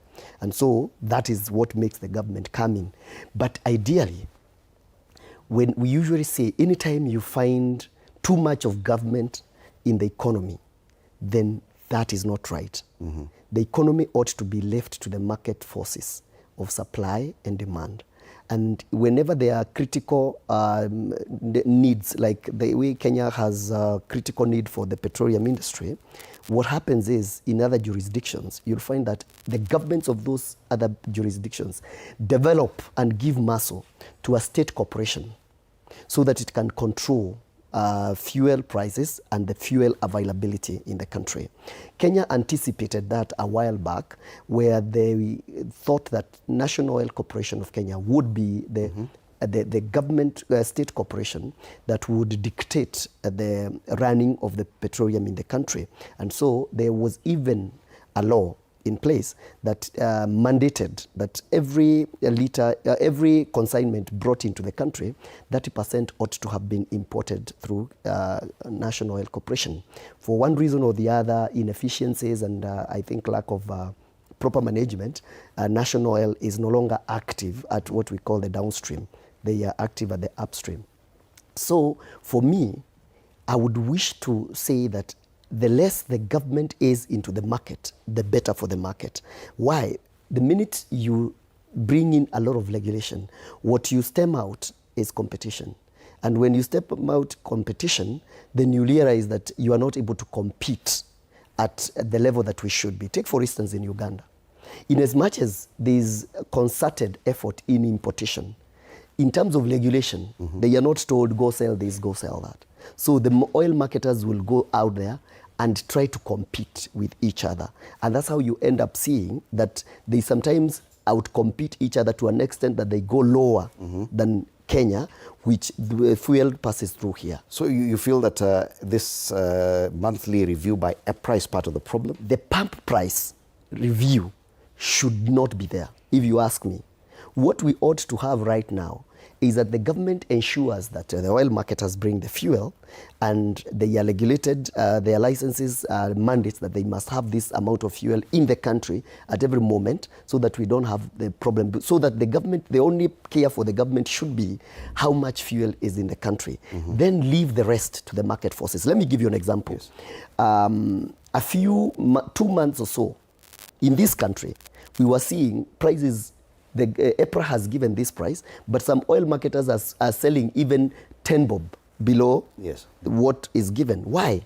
Because the market out there, like I said, markets react to reality before they react to arrangements, that the fuel was cheaper And so they are able to extend because of the cargoes that are coming. So they know that this cargo that I have is expensive, but there's a very cheap cargo, maybe by 20 shillings. So I would rather drop nichome 10 bob here so that I can recover in the next cargo and I move bigger volume. Those are market dynamics. And so for me, instead of telling people how much to sell, then let the market forces determine. The only thing that you do as a regulator is to make sure that there is a lot of fuel in the country. What do you feel about this G2G? Is it another level of regulation by government? Do you feel like if oil marketers were left to import by themselves without that kind of deal straight from one government to another, that probably the market forces would be a bit more balanced? Okay, before I come to that, let me say two things. That oil prices are cheaper in places like Uganda than they are in Kenya, because I think that is an issue that is being debated quite a bit. First is the regulation of the palm price. As I've said, the market forces, people compete out there to sell. The other thing is that in our model of taxation, taxation in Kenya accounts for between, I think, 40 to almost 48%, whereas in places like Uganda is between 30 and 40% in between there. So that's a component. Those two things make sure that the prices are different. Nevertheless, as I heard the president say yesterday or the other day, the truth of the matter is also we have more demands. It's like a home, a home that has electricity, the lightings huko nje, and the guys with one bulb. The one bulb will pay a lesser charge than the guy with the whole compound to light. Having said that, you asked about the merits and the demerits of the G2G. I would rather paraphrase the question that you're asking. I think that will adequately cover it. G2G came into the country when we had experienced a problem. And this problem was so dire that something really needed to happen. If you remember in 2022, we had also gotten to a place where you would wake up in the morning and there was no fuel anywhere. What had precipitated that was our model of procurement through what we called OTS. Even G2D today is an appendix of OTS. OTS is the mainframe. So what used to happen there is that every morning when a vessel docks at Mombasa, they could not discharge before they are paid. And the payment used to be in dollar. For context, we consume about 460 million, give or take, million liters of oil in the country. And so we ought to pay about $500 million every month or thereabout. And so what would happen in the morning is that the oil marketers would be scampering for dollars in the morning. And when you wake up in the morning, Central Bank of Kenya used to regulate the dollar, as in how much you can buy. And that created a lot of panic in the country and a lot of panya route businesses, so that you find in places adjacent to CBD had other places where people would get those dollars and all that. And so what would happen is that every time that the ship would spend waiting for dollars, they would surcharge us what you call demurrage. And that demurrage was equivalent of 4 to 5 million shillings every day. And that would still be passed to the pump, because any cost that is incurred, it is Indimuli who pays at the pump. And so that is one of the things that G2G was meant to cure. So what happened is that the price of dollar was going up. Were it not for the central bank regulation that you could only buy this amount of dollars every day, the prices would have been up the roof, probably upwards of 180 or 200 by then. But I think at some point when they let it off, we got to about 160 before they start. So what the G2G came to do was simply one thing: to have an arrangement where the government guarantees. Because in Kenya, on the side of Kenya, it is not government who hold this oil, it is private sector. But they guarantee the state corporations of the origin of the fuel that give this fuel to Indimuli. I have licensed him, I know him. In actual sense, it is those companies that nominate. Even today, They can change. They reserve the right to change whoever they deal with. So they nominate the people that they had been dealing with prior. Because that fuel that was coming through OTS was still theirs. We have always traditionally imported from Saudi Arabia, Abu Dhabi and such. So they know the companies they had always worked with. So when the government came in and demanded to have a system that is secure and will ease the pressure of the dollar, so the companies say that they have to nominate. They have to nominate the people that they work with. So they went for the people that, the companies that we have today, they are the same companies that were importing through OTS. And so it is upon the strength of that importation that they got. But there are others who are importing, but they were not taken into consideration. That's a story for another day. So what happened is, when now we get the fuel, the banks, they would issue the LC, a Kenyan bank. Actually, it is one bank that took the risk, and I think it's good to mention it's KCB that took the risk. Most of the people were a bit skeptical whether that will go through, and so when they took the risk to issue the LC, it meant that the fuel would come in the country, and what we say that we pay in Kenya shillings, it is true. We pay in Kenya shilling to the person, the owner of the cargo, the person that have been entrusted with the cargo by the originators of the fuel in the other side.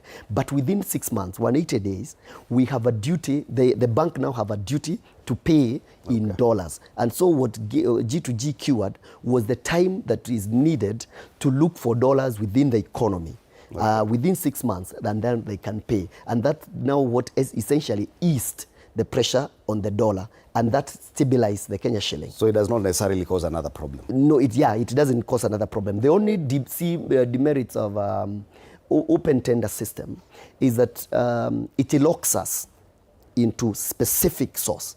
And now, when we have the choke point at the Strait of Hormuz closed, then it means that we have very few options.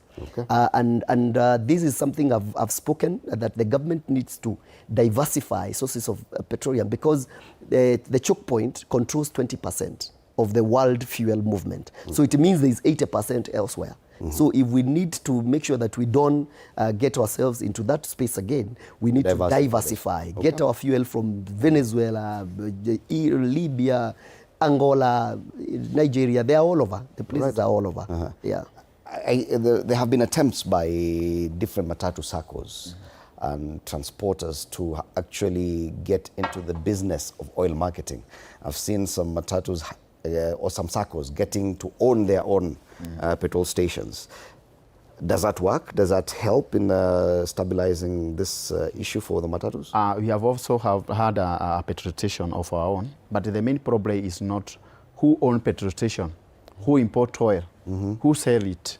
The main problem is when will the government stop making that exorbitant charges and profit from the oil product and refer it as an essential commodity to Kenyans? Because as much as we have our own petrol station, and the government will take 80 shillings per litre of whatever we sell, we consume. So it will not make the difference. And the problem here, I will support the Mr. Shoba, whereby we allow the demand and supply, and also allow the private investors to operate or to control the fuels.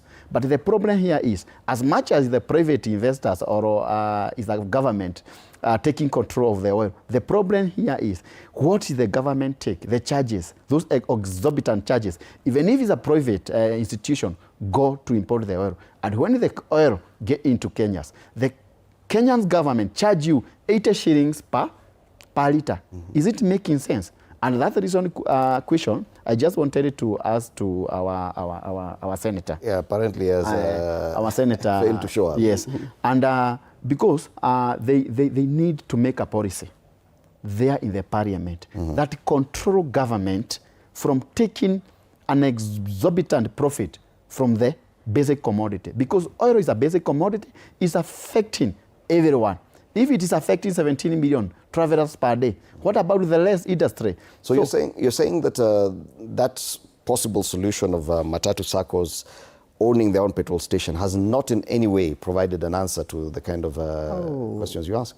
Okay, I'm not saying that it's not a provided solution. The only problem here we are having is not who owns petrol stations. The main problem that you're having, the government take in that product. Have there been any advantages of matatu SACCOs owning and running their own petrol station. The only advantage is only taking that profit to their own instead of taking to the own of the petrol stations.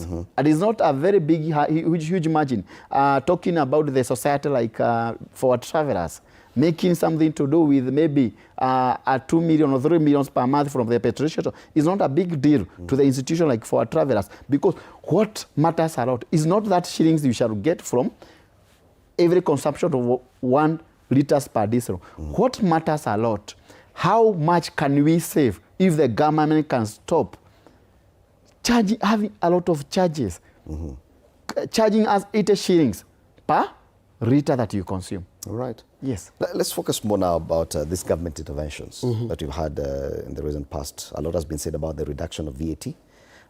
Initially to 13%, then eventually to 8%. Yeah. But for how long can that be sustained? I don't know.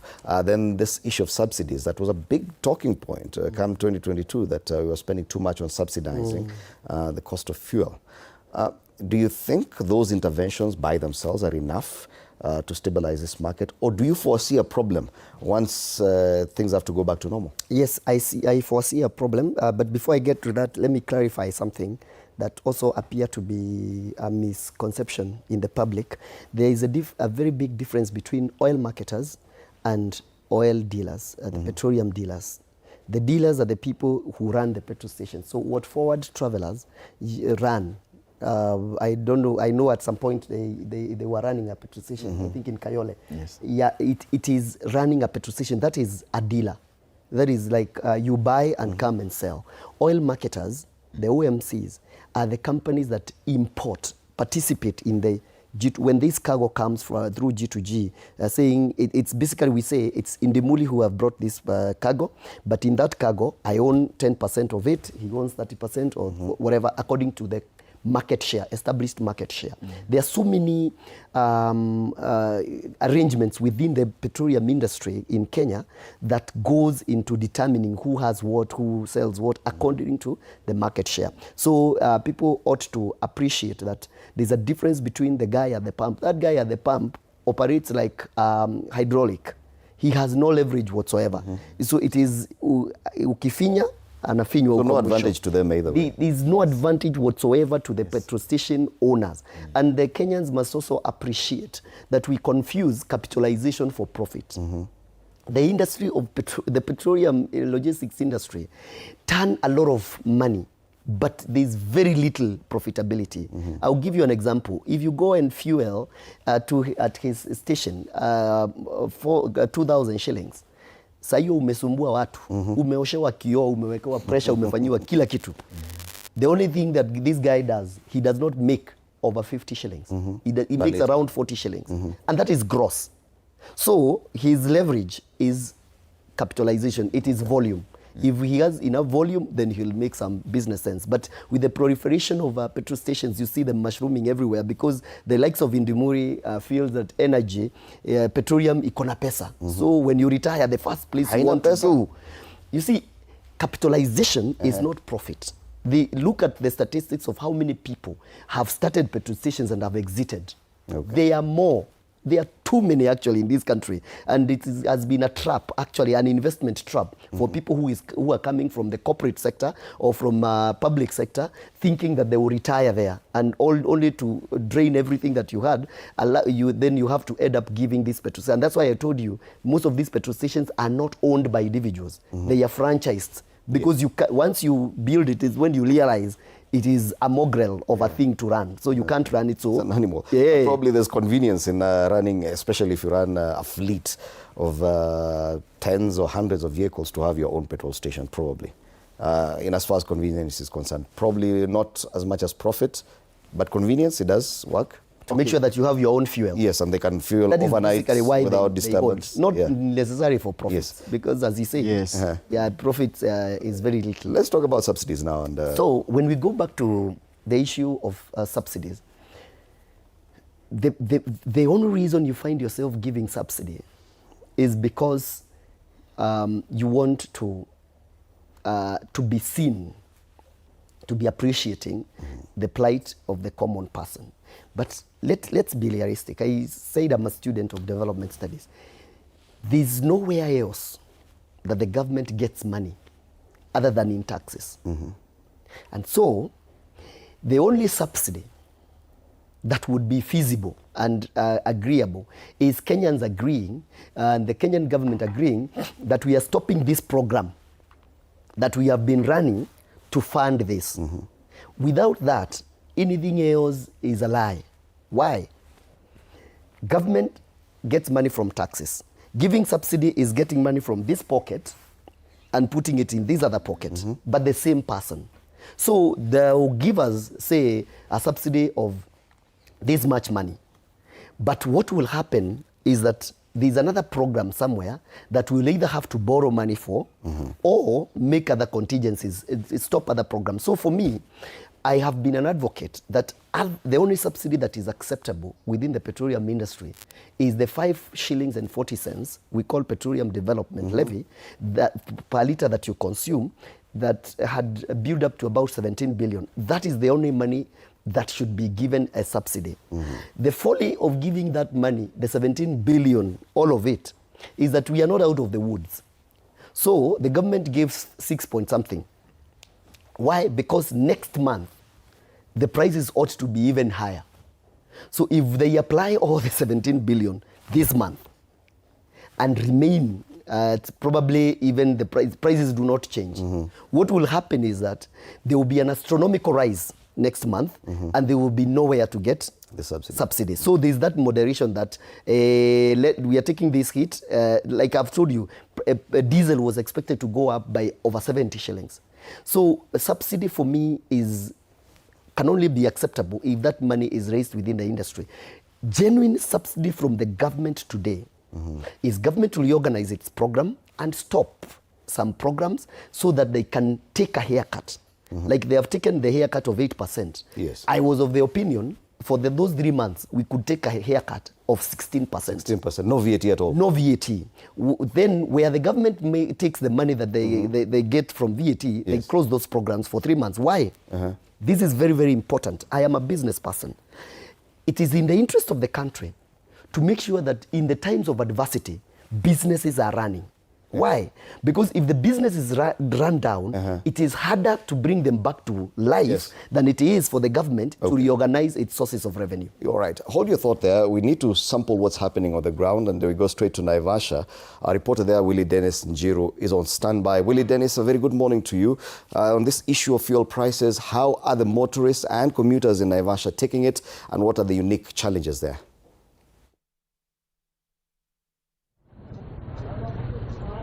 Good morning, Fred Indimuli. Actually, it's a bit of a scanty situation here in Naivasha. We are at the Bomet, Susua, Maimahi, PC bus terminus here, and part of it, Moi South Lake Road, where we just have a handful fleet of vehicles rendering their services this morning. And we are joined by part of a team here who render services here every day, and they will be telling us as to why we have this kind of situation here. Nonetheless, the issue about the skyrocketing fuel prices has been an impediment to many of the normal routine of the locals here. Without taking much time, nieleze jina lako. Kwanza tuanze, magari ni machache sana leo. Kwa sababu gani? Sababu ya magari kwa majina anaitwa Samuel Ndogi, ambao mimi ndiye chairman hapa Naivasha wa drivers. Magari ni machache sana, juu gari nyingi zimelala juu ya kukosa mafuta. Na pia leo tunajua ya kwamba kulikuwa na mgomo ya watu wa matatu. Ndio sababu hakuna magari za matatu kusema kweli. Sako yangu inakuanga na gari more than hapa Naivasha karibu gari 30, lakini leo tu ni gari 2 zimeenda. So kuna upungufu wa magari ni juu ya mafuta. So ile kitu ningeomba serikali iingilie mambo ya mafuta. Juzi tumeona wametuongezea 40 shillings kwa diesel kwa lita moja, lakini wakaangusha shilingi 10. Na tukirudi miaka ile ya nyuma kidogo, wakati tulikuwa na former president Uhuru Muigai Kenyatta, wakati mafuta ilipanda juu, Walipiga kelele wakasema Uhuru anaongezea mafuta ovyo ovyo, hiyo serikali ya Uhuru, lakini yale mambo walikuwa wanapiga siku ya Uhuru ndio wanafanya siku hii ya leo. Wakati Uhuru alisema kuna vita mahali fulani, wao walisema ni uongo. So tungewaambia waache kutuambia mambo ya Iraq, waache kutuambia mambo ya Iran, wapunguze bei ya mafuta irudi mahali inastahili, ili Wakenya waache kuumia. Kuna wasafiri wengi ambao wamekwama hapa na hawakujua kwamba hali itakuwa hivi. Sasa itakuwaje? Bei za wale ambao wanamudu gharama ya kwenda imefika bei gani? Saa hizi kama kamera tunalipishanga 80 shillings, saa hizi ni 150. Karakta mahali huwa tunalipisha 40 shillings, saa hizi ni 70 shillings. So tunaona wananchi ndio wanaumia.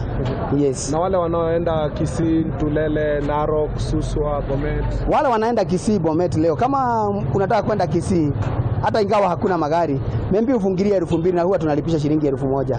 Kitu kama hiyo. Kufungilia? Hawa na shilingi 2,000. Na Narok hapa karibu? Narok hapa karibu huwa tunalipisha shilingi 500. Leo naona inaweza ingia 700, 800.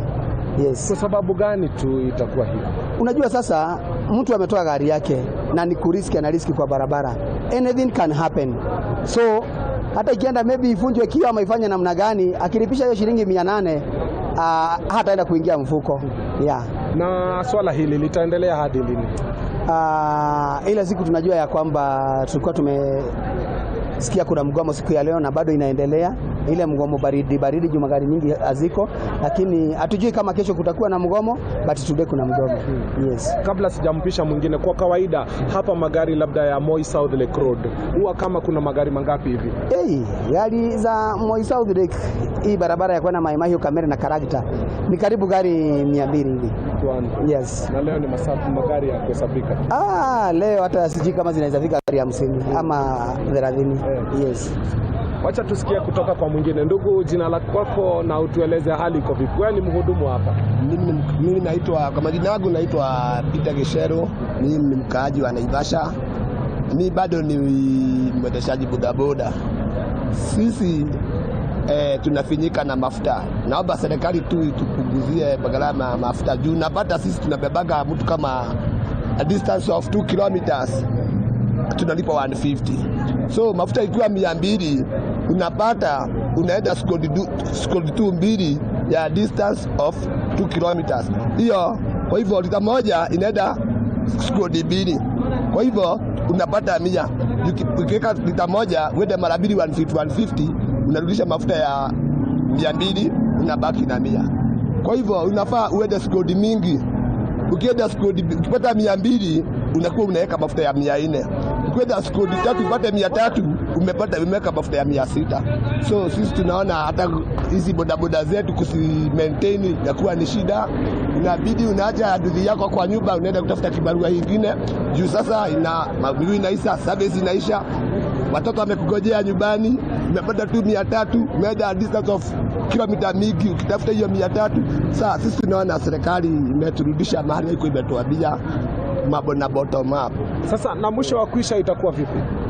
Sasa sisi kama sisi tusikogea baba ndio hata sisi tulishaweka dudhi zetu. Sisi tuzaziweka. Kisasa 300 na familia na kugojea, unabidi unaiacha unaenda kutafuta kibarua kingine kani ya mjei. Asante, wacha tusikie kutoka kwa mwingine hapa. Ndugu, karibia, nieleze jina lako. Mimi ni Amani Chris. Yenyewe hii mafuta imepandisha vitu kabisa. Hata saa hii mimi naongelea kwanza kuhusu attention. Saa hii unaenda kwa supermarket, kama mimi saa hii niko na mgonjwa hosi, natafuta kitu kwa supermarket, wananiambia eti wamefunga, eti wanaona kama kuna wasiwasi. Yenyewe hii maisha haiko sawa kabisa. Ungependekeza kitu gani? Wabadilishe, hata kama ni kupunguza, wasifanye siasa mingi, wabadilishe zile mambo walikuwa wanatuambia sisi machinga, sisi bwana bodaboda, at least wabadilishe tusikie tuko sawa kabisa. Nashukuru kwa muda wako. Fred, just to give you and to paint a picture on the situation, this is all a stage that is highly infested with matatus flying Moi South Lake Lake Road, and part of it rendering service to Mai Mahiu. And as you can see, is 1, 2, 3, 4, around 4 vehicles there. And as you heard there, they are taking risks to ferry people to Mai Mahiu and Moi South Lake Road. Moi South Lake Road is one of the busiest roads around here, and with no services, that means a lot of services, a lot of work that goes on around Moi South Lake Road will be adversely affected. And as you can see here, this is the second vehicle that is about Kisii, Bomet, Narok and Tulele, and perhaps we are optimistic that things will restore against what they are lamenting about a high cost of fuel, and we'll be keeping an eye to see what is the next development from this. I take it back to you in the studios to continue with the morning discussion. Fred. Thank you so much, Willie Dennis Njiro, our reporter on the ground in Naivasha, trying to sample some of the views of transport operators, especially matatu drivers and boda boda operators as well, on how this price hike crisis and what the same portends for the next few months has impacted the traveling in Naivasha. Bonathiongo, definitely something different there.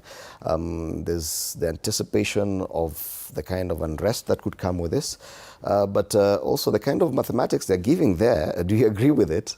So first of all, allow me to reiterate that we are party. The matatu industry is party to the process of today. We are not the party, and actually, in particular for travelers, there was a video which was curated from our bloggers that we are party to the protest. We are not party to the protest, neither do we support the protest. So we are not supporting the protest. We are appealing to the government to stop making exorbitant profit and to harmonize. There's no essence of having a lot of charges in fuel levy. There is a subsidy, there is something that we call standardizations. We just wanted to call upon the government to intervene and make sure that the fuel is having at least a reasonable price for the common mwananchi, because who is suffering is common mwananchi. Common mwananchi is compromising going for an essential service because of the charges of transport. And in the real sense, as much as they are reporting that they have hiked the transport from Naivasha to Narok and other part of the country, the reaction will be the number of the commuter you reduce or the traveler you reduce, because some of them will not have those money to travel. So in the real sense, at the other day, they will need to make money, because we always need those people to travel so that you can make money. Some of them will seek for other alternatives. If someone was going for a business, he can opt to ask it as a parcel, so that he can be able to avoid such kind of charges. So what we are calling upon to be able to let Kenyans to enjoy transport service without hindrance, without conflict with the operators. Let Kenya's government intervene, and it have ability to intervene and make the fuel price to have a reasonable pricing. All right. That's all what we call upon. And listening to both of you gentlemen, you seem to be having the feeling of helplessness when it comes to these discussions. How much are you involved in as far as discussing these things, probably with the NTSA or with EPRA, in as far as how the industry is working? Bonashomba, do you feel that, because we're in the era of public participation, that you are involved sufficiently in some of these discussions, such that at the end of the day you feel, yes, we were part of the around the table? I would say that we are not. Like let me give you a perspective. In this country, we have approximately, this is empirical data from EPRA, I think 2 years ago, about 6,200 fueling points in the country. 68% of those belong to the people you call independent. We call them non-franchised.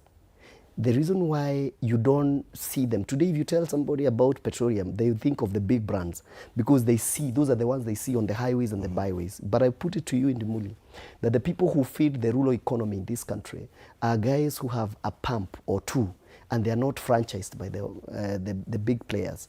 And so, these people do not have the leverage of importation of petroleum, but they move at the very least between 30 to 40% of all the petroleum sold in this country. Out of the 460 million, 30 to 40% is distributed by these guys. They are the ones who really drive the rural economy. When it comes to now, you see how important they are.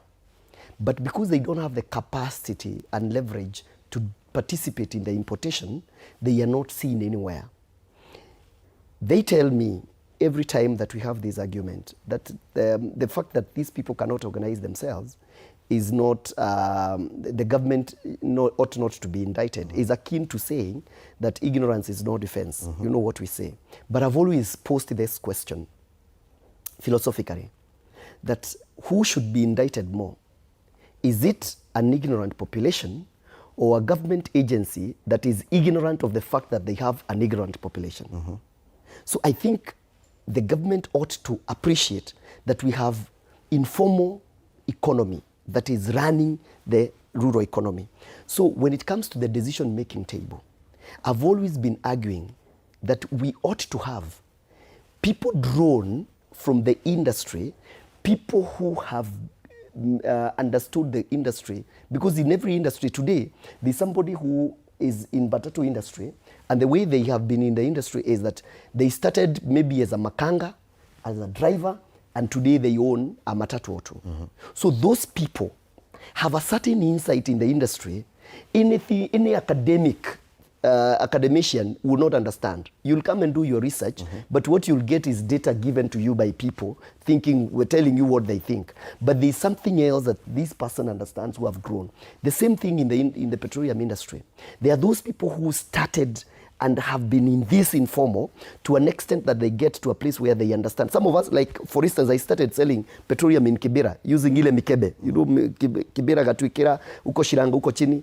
Then I am at the place where I understand the importation. So there's a certain, I understand the value chain, so much so that whenever there's a clog up, I am able to tell you before the academic literature is given, already we understand. So there are people who are like me, and I usually say those people ought to sit at the ministry and at EPRA, so that when you're issuing a policy, this person is able to tell you, wait a minute, this policy is good on paper, but in application, there's a problem. Like now, I'm saying, what ought to happen right now is that the government need to carve a certain allege of fuel. Allege is the fuel itself.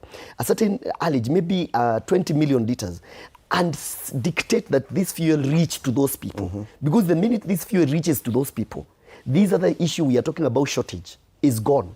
But now the government understands, is there enough petroleum in the country? Everybody say there is. But in terms of logistics and getting to those people, it is us who understand that the guy in the village does not have fuel. And when he doesn't have fuel, the ripple effect is that in the towns, we'll have a problem. So that for me, there's a level to which participation.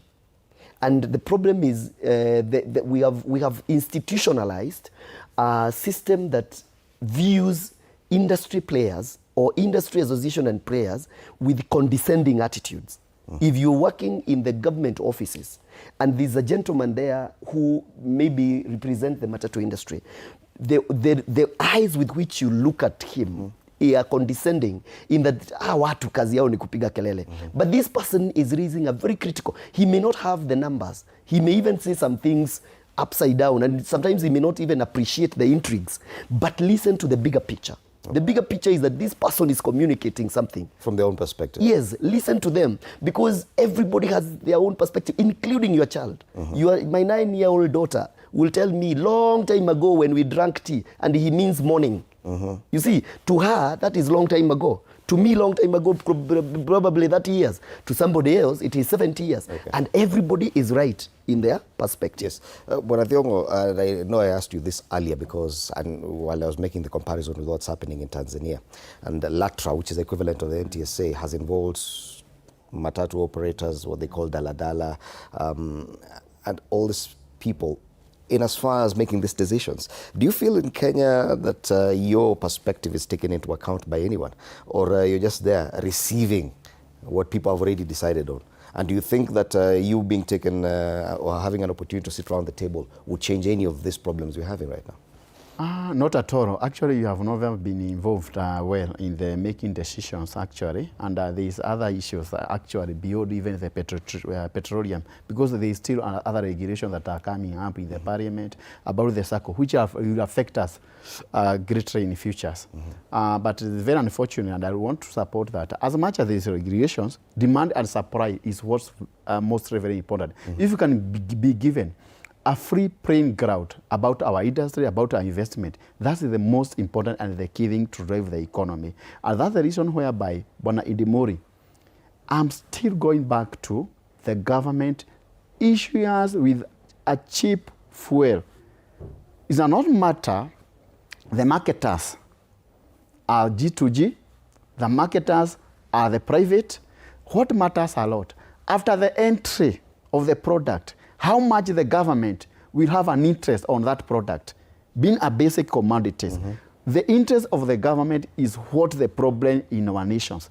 The interest of the government, because there's no realistic, and actually, I don't know where is the essence of having a lot of charges. I think the government should have only one charge like VAT. The government has a lot of charges. Now, the government or president wanted to praise us at a percentage from 13 to 8. But despite a 13 to 8, there's other charges that was not factored, which are very many. A lot of them. And the parliament need to sit down, and the executive have a power to request the government, because the executive have a very big say in regard to the taxations of Kenyans. And this being a basic commodity, drive economy at high rate. And the reason whereby we find that in Kenya, oil product, and I think Shoba will concur with me, we import 25%. 25% of our import is oil product. And being a 25% of oil product import in Kenya, we can be able to promote or reduce importations, and will make our Kenya strong against US dollar by making sure that we are not making profit from this basic commodity. We are not making profit from this basic commodity. And if we are making profit from these basic commodities, we are making a very minimal profit out of it. The problem and the backstop on the government, it is making an exorbitant profit. Okay. And probably a question, do you think that probably if matatu operators or the public transport sector would receive favorable relief as opposed to private motorists, because a majority of Kenyans use public transport, do you think if at all there was a comparatively different tariff for public transport sector, that probably the discussion would be different, as opposed to private motorists, matatu ambiwe, nyinyi hamtanunua mafuta kwa hii bei? Do you think that such a proposal would work? Okay, it may not work because now where you get in is about the corruptions. Maybe you give an incentive to a registered institutions, whereby you'll be saying now this institution, 20K circle, this Ford circle, we shall be given is an incentive at the end of the month according to the fuel that you have consumed. The problem here is we shall start corrupting now. Yes. The people will be going, fueling their vehicles. This is a matatu. You go and drain that to, we siphon to a lorry or a private. Okay, it cannot work. That one cannot work. We need a free market. Demand and supply control the economy. And actually, I want to support whatever Shoba is saying about the demand and supply. The government of Kenya actually is failing us very greatly. Nilisikia last time that they allowed high sulfur oil to get into Kenya. And actually, it's very unfortunate because they understand that from the point of the shipping, from that side of importation, they need to have tested the oil.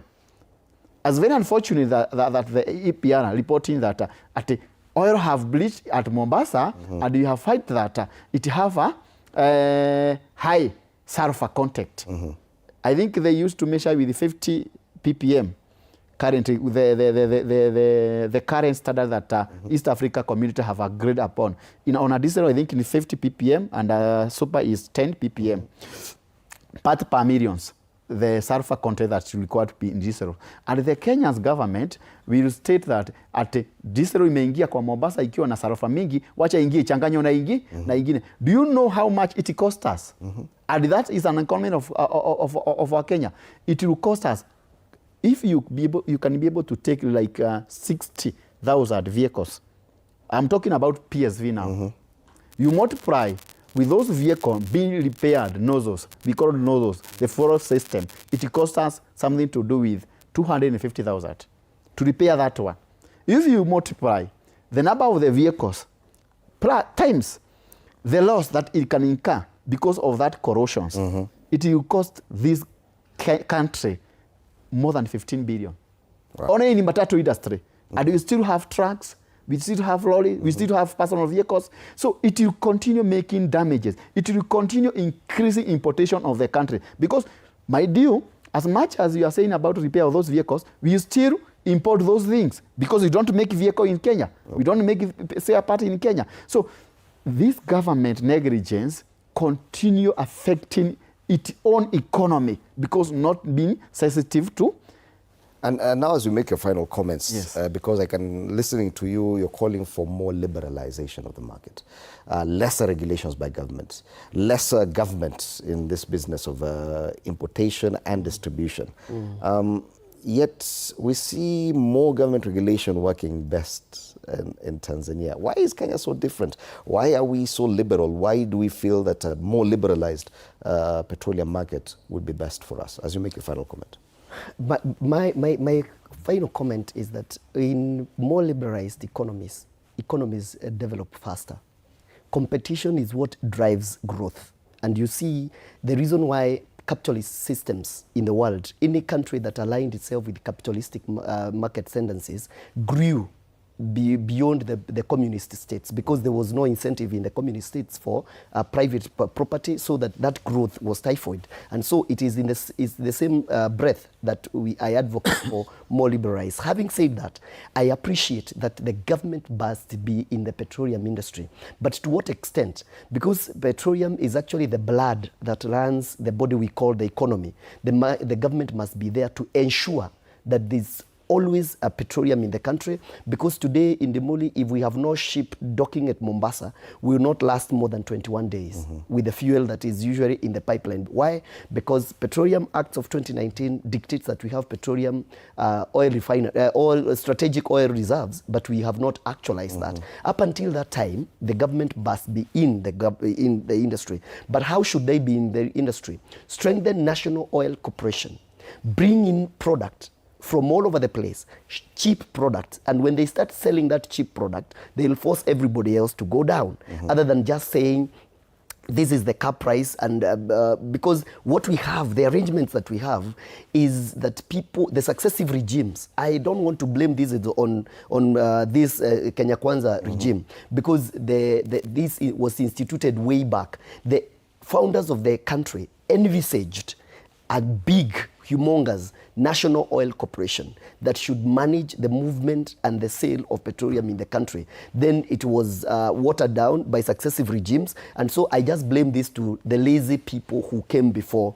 the regimes that we have today. We must go back to a place where we nationalize National Oil Corporation, make it the behemoth of an industry player, so that everybody else that plays within the market will be at the mercies of the National Oil Corporation. 30% importation is enough to take care of emergencies in case there is no fuel in the country. And so National Oil have one singular duty to make sure that is consistent with what every other developed economy. There is no developed economy that does not have a national infrastructure in petroleum that makes sure that they run and control. It is actually not the work of the ministry to do all those things. And when everything else now is left to the market forces, it becomes easier, and nobody will be complaining the way we are complaining. The reason why today we say the government has increased prices is because EPRA announces the prices. But if the prices were increasing without the government having to announce, then it will be possible. You see, today nobody says that the price of sukuma wiki has gone up. The government is because the government is not involved. The price of potatoes, then nobody says that imepanda juu. Yet it goes up and comes. Yeah, it goes every day is going up and coming down. But nobody, even the prices of vehicles that we buy from Japan, today nobody is up in arms saying that the prices have really gone up. But if the government was today, every month announcing that the prices of imported motor vehicle will be this, we would be saying the government has, and then they expose themselves to blame game and distort the market. All right. Final word, Bwana Thiongo. You also agree that the government should remove its hands from this oil business, at least to a huge extent. So I want to reiterate that the government is exposing itself to the blame.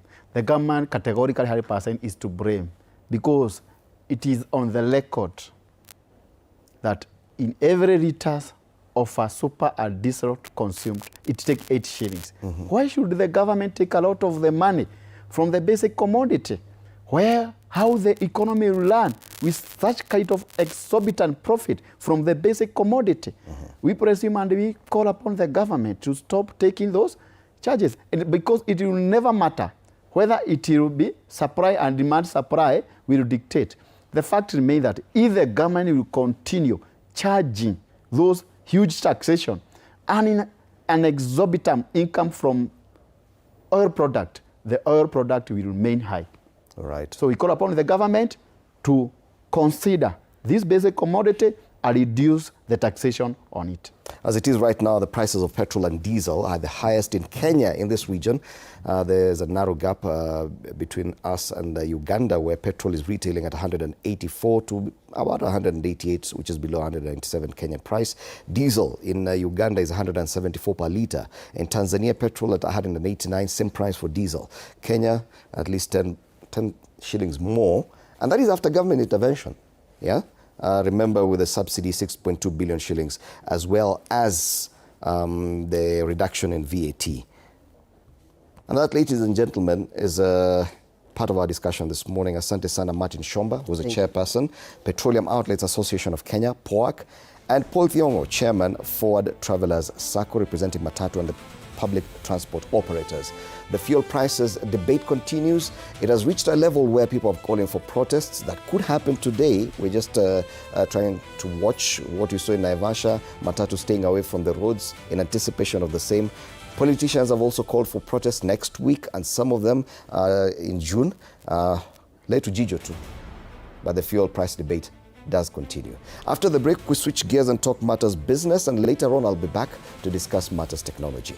You're watching TV47 Breakfast. Good morning.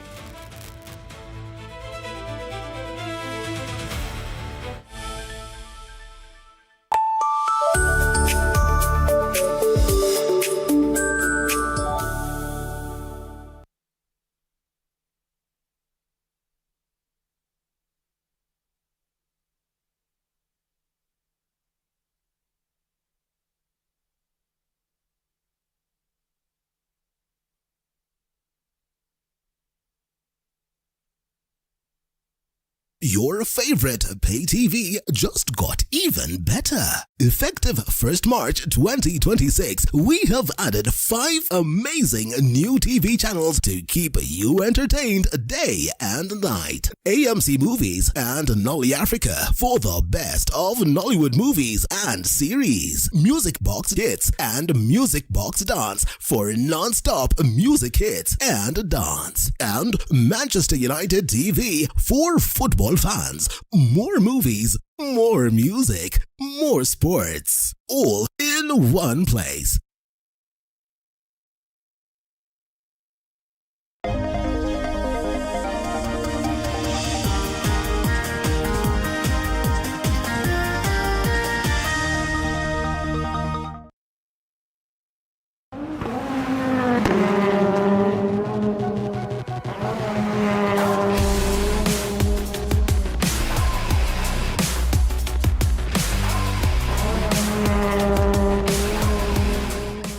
Refisha ushinde. Open and save in your KCB Gold Savings account and win.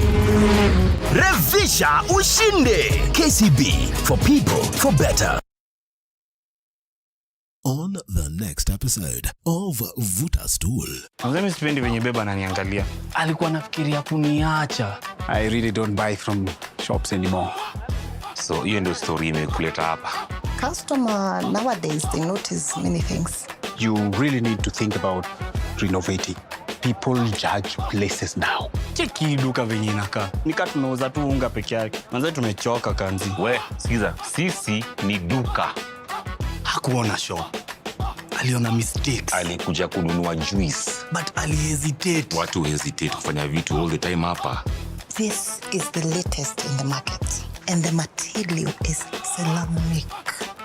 Ceramic. And people like them. Vuta Stool. Tuesdays at 8:30 p.m. on TV 47. Sundays at 8:30 p.m. Good morning. You have my rent? Leo jioni kama tutakuwa tumelipa rent, nauza hii simu yako. Hamna pesa. I need 3 G's to make my nails today. Sasa hivi natuhusu aje? Can I order now? Do you ship? Can I get blinking ones? Mimi nilikuwa na trade. Nimeekelea kitele yangu. Kitele yangu na trade. Ikikunyuma. Oh my God. He left me. Nitumie ni line. Uko nje kuna wifi. Why? Hi-Fi? Wait, so what do we call this dish again? I have no idea. The cucumbers are there specifically for my beauty routine. Tangulini kero umeka kwa beauty product. Na ameenda. Tunafaa tukuwe na logo yetu. Like, si ni brand already. We won't entertain divas. No. I'm not dealing with a man child. Amazing. Nishapenda hii energy. Sundays at 8:30 p.m. on TV 47. Story ni yetu.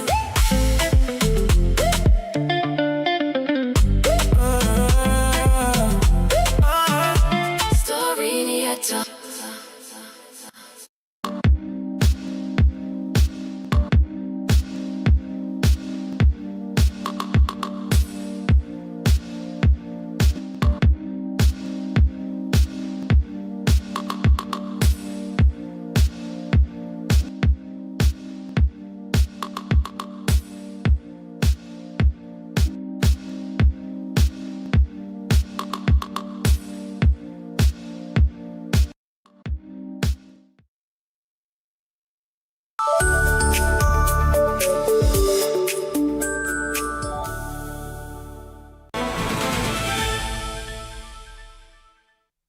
All right, welcome back and thank you so much for staying with us. You're watching TV47 Breakfast with me, Ann Odida, and this morning being a Tuesday, we're talking matters biashara, mambo na pesa too. And today we want to step into a conversation that every young person is uncomfortable having. Are we saving? Are we investing? Are we just living life? So to help us make sense of this conversation this morning, we have Levi Mulasi, is a finance and analytics professional. We do have Benedict Mwikali as well. She's a financial advisor. And of course, Stanley Motuku, huyu ni CEO of Lofty Coban. Atatuambia wanafanya nini huko. But thank you so much, ladies and gentlemen, for making time and for braving the rains.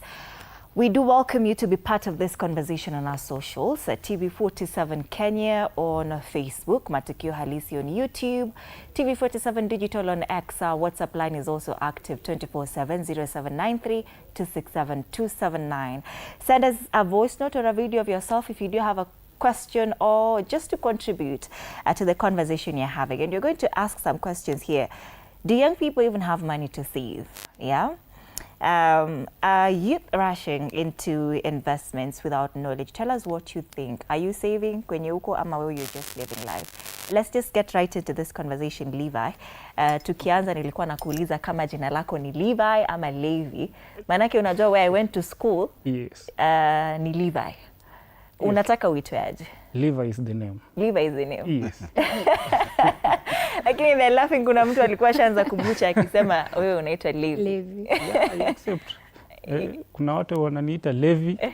But Levi is the potato. Ama wakikuita Levi unasikia ni kama unasikia trauma ya housing levies, these levies that you have in the Most people call me that, and I've come to terms with it. All right, let's get right into this conversation. You're talking matters money. From where you stand, are the young people saving money? Ama tuna live life? Okay, going by the current state of economy, I think incomes are choked, and therefore young people have very little left to save. And therefore, if you don't have any disposable income or meager disposable income, then definitely you're going to spend it on survival other than saving. Yes. So unasema hakuna pesa ya kusave? Pesa iko, but now the way our economy is structured and the way it is going by our domestic policies, we are left with very little in our pockets. The cost of living is high. We are facing high taxes, and therefore liquidity is low, leading to consuming almost all that we earn. So there's nothing left as much. Yes. Benedict, from where you sit, yeah, tunasema hapa pesa ni kidogo, right? Economy is not doing very well. It's not favoring the young people. But how are you seeing the trends? Are we even trying, to save? Because sometimes tunaambiwa even 5 shillings, if you save it, it's better than not saving anything at all. But are the young people really saving money? I would say most young people are not financially literate. They are living for the moments. So we have to teach them on how to plan for the future. So despite the economy being a little not stable, you ought to save at least for the future. Yeah. Stanley, I do know that you are a company that deals with finances. I wonder if you're teaching the young people how to deal with money. Are you? Thank you. And yes, that's one of our core business, to provide literacy into the market. Not just the young people, but across the divide. Everybody? Everybody. Because you find that some young people are well endowed and empowered to invest, not from an amount perspective, from a discipline perspective, which is very critical. That discipline is better than amount. And one of the key things that we are doing is to make people understand, build a relationship with their money, and then make decisions of their tomorrow. And we have no option. We must start saving, and then in the process, build an investment discipline. Yeah. Looking at the trends, yeah, are the young people saving in comparison with the older generation? Because now you're dealing with everybody across the board. The young people, assuming age 15 to say 35 years. I wonder, 15 years wako na pesa kweli? But I'm assuming people who get pocket money maybe, right? Yeah, wanapewa pesa na wazazi wakienda shule. And then now we have that range, 18 to 35 years old, the youth. And then now 36-year-olds move upwards. Who are saving more? Now looking at the trends, and of course having been in the space for some time, things have changed. Actually, the young people are doing far much better than the middle class and even the older in terms of discipline. You can see an effort to putting money aside from the young people, even the ones who are going to school. They're coming to say, can I open an account even without an ID?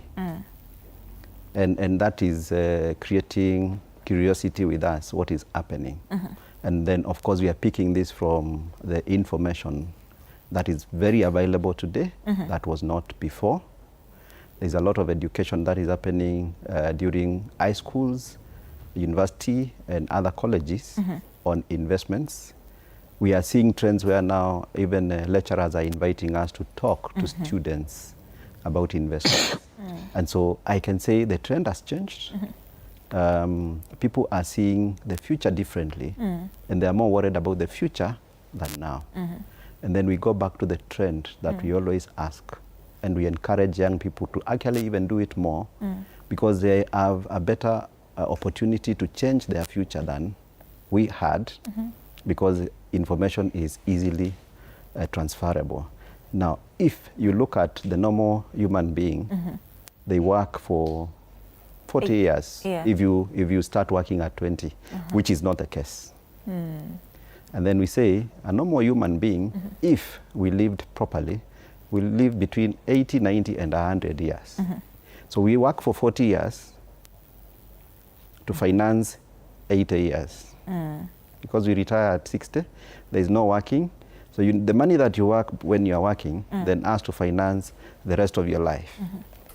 And so we ask ourselves, how is that financing going to be done? It's only going to be done if we become prudent and disciplined in saving our money now, growing into an emergency fund, and ensuring now after you have covered your emergency fund, then you start now investing, looking for better returning or growth opportunities, so that you can sustain the other 40 years that you'll not be earning. Right. There's so much to debunk from what Stanley has, taken us through. But I want us to start from this point, when you start working, most of us start from the age of 20 to 20, thereabout. I started at 20, at 19 actually.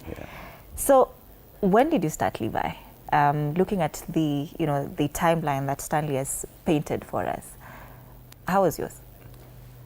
I started working after campus. I was around 25 years old. So the 20 age gap isn't quite realistic, right? Yeah, it isn't quite realistic, but young people are trying as much as possible, more so nowadays that we have online jobs. Even those at the university are trying as much as possible to engage in activities that can generate them some income.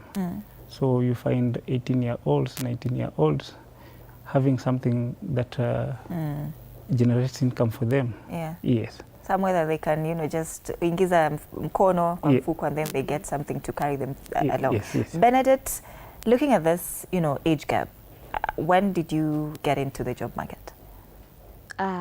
Immediately after campus, just 2024. How old were you? 23. 23. Yeah. So it ranges from 20, ama nimesema internship, hiyo si kazi. Lakini si bado ni kuingia kwa job market and trying to get some experience. But Stanley also made a very good point that it's the discipline that matters, Levi. I wonder if it resonates with you, and how do you interpret this particular statement here? That it doesn't matter the amount of money that you save, but as long as you're disciplined with it. I wonder if, for example, I was disciplined with just saving 5 Kenyan shillings, what will that do, for me in the long term? How does that resonate with you? Okay, I partly agree with what Stanley is saying. Yeah. Because even the basic buffers can save us in the rainy days. And as we encourage people to have maybe 3 to 6 months of savings, some people may not be in a position to do that. But we encourage people to save at least something, even if it's 50, 100 or something, it will cover for times that we have uncertainties. But having said that, I can also say that no amount of financial discipline can actually improve our savings culture in terms of, when we compare the incomes that most, say, Kenyans earn, because we are experiencing stagnant incomes, then we are experiencing high cost of living, high taxes, like on essential commodities like fuel, food.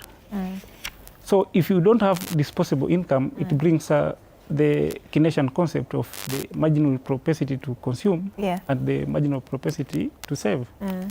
So the marginal propensity to consume is the fraction of the additional income that you are willing to spend. On the other hand, the marginal propensity to save is the fraction of the additional income that you are willing to save.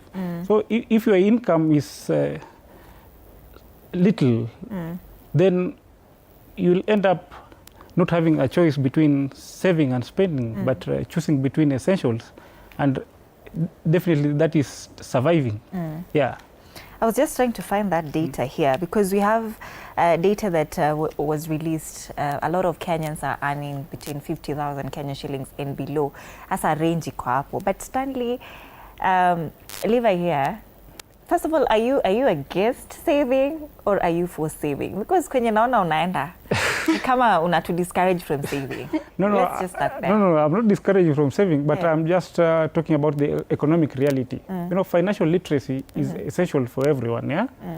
And everyone is encouraged to save, however small. But we are also looking at the economic reality, the bigger picture, like however much we are trying to save, but if your income is meager, then definitely you are ending up in survival mode. Levi, are you saving money? Yeah, I do save. I do save. Yeah, I do save. I think that's nice if you do save. Yeah. Because karibu nianze kukujudge, but we listen and we don't judge. Yes. Stanley, you know, Levi is saying no amount of discipline, of saving discipline can save us, you know. And I just want you as somebody who, ama nimekumisquote. That is what you said. No amount of saving discipline can save us. Not can save us, but can beat the realities, the real economic realities, like in terms of the economic policies that are currently we are currently experiencing in terms of taxation, in terms of the cost of living generally. So Stanley, looking at this 50,000 people, or not people, people earning 50,000 Kenyan shillings and below, right? And of course the economic realities, we have taxes, we have you know, so the economy is also going up kidogo kidogo, even if we don't realize it. How do we now build a saving culture in this dynamic where the economy, the salaries that we're getting are not quite sustainable, especially for people living in Nairobi, where, you know, maisha iko huko juu. If you want to get right now 1-bedroom houses, you get a decent one, goes for 20,000 Kenyan shillings, if I'm not wrong. Then how do we build a saving culture? I love the discussion. And the biggest question I want to ask, or throw a spanner into the works to Levi, is who is in control? Because you determine your destiny. You define where you want to go. And today, whether you earn 10,000, 50,000, 100,000, you'll have a future which needs to be taken care of. And so you need to determine today where you are in terms of income. And you must live below that income at all times. Okay? It is not about the economy. It's about you, the individual. It's about you, the person. And we say financial planning is personal, it is individual. I am not going to leave your status if I cannot afford. And if I do, I'm committing suicide. And so it is a must for me to put aside something for tomorrow. So if I earn 50,000, I know 20,000 is for the future, 30,000 is for the current. Whatever I'm going to do, I need to plan. And so you determine your expenses and your standards depending on your income. Okay? And priority, we say one of the strategies of ensuring financial wealth or wellness is you pay yourself first. How do you pay yourself first? Put aside money for tomorrow, not for today. Because you can manage today. You don't know how tomorrow will be. We had a discussion yesterday with some people and we were saying, whether you are a farmer, house help, you're a carpenter, you're a doctor, old age will come. The future will come. Who is going to take care of it? You. Now here, we can hype each other and say, we must live at this level of a standard. But 20 years, 40 years from today, I shall not have you anywhere near me. to take care of me if you succeeded and I did not. And so the discipline to start saving, no matter what the economy standards are, is a must. Secondly, we did some maths. If you are able to put just 1,000 shillings, 1,000, we can even use a money market fund at 10% for 40 years. Just 1,000 for 40 years, compounded at 10%. Do you know how much it will be? How much? 6.5 million. So for 40 years? For 40 years, which is our working life. So when you start working and you are paid 30,000, you can afford 1,000. I'll come back and tell you something with regard to what you've said. But Benedict, are you saving? And walk us through, how possible it is to build, a saving culture when somebody is earning just so little and all they have to do is just survive. Okay. First, you have to analyze on your expenses. If your expenses are too high, work on the basics. Prioritize the basic needs first. And also, what I can say, we ought to have some money for emergency. So, despite the little that we are earning, just set aside. We always say the 50-30-20 rule, budget rule, but it doesn't apply everywhere because sometimes you get the money that you are getting is a bit low. So despite it being low, you ought to save a little. Let's say you are earning 30,000 and your expenditures are an estimate of maybe 20,000. At least save, even if it's 5% of that. 5% of that is 6,000. Because in case, for instance, right now, you get an emergency. Let's say you get sick and maybe you don't have a medical cover, or maybe your phone gets stolen. Will you opt for a mobile loan or lending from your friends rather than saving small and utilizing the money that you had saved to purchase that? Yeah. That's very insightful. Keeping in mind that we're at an age where digital lending apps are at our disposal. Kila mtu anaona zinakuwa advertised everywhere. But Levi, I'd love to understand how your saving culture looks like and how you built it, right? You are a finance and analytics professional, right? Yes, and I know for you to get here, you had to, get somewhere. You had to start somewhere for you to get somewhere. Yes. So walk us through how that saving culture was built. Okay, basically saving and investing to me have occurred at the same time, simultaneously. Saving and investing? And investing, okay. Yes. So as much as I need that liquidity, but I've been able to set aside some little amount that maybe will be able to finance my projects, to finance my schooling, to finance my, maybe anything that I want to do. Maybe I want to maybe invest in stocks or something. I've been able to do that. But at the same time, I've been able to gradually invest.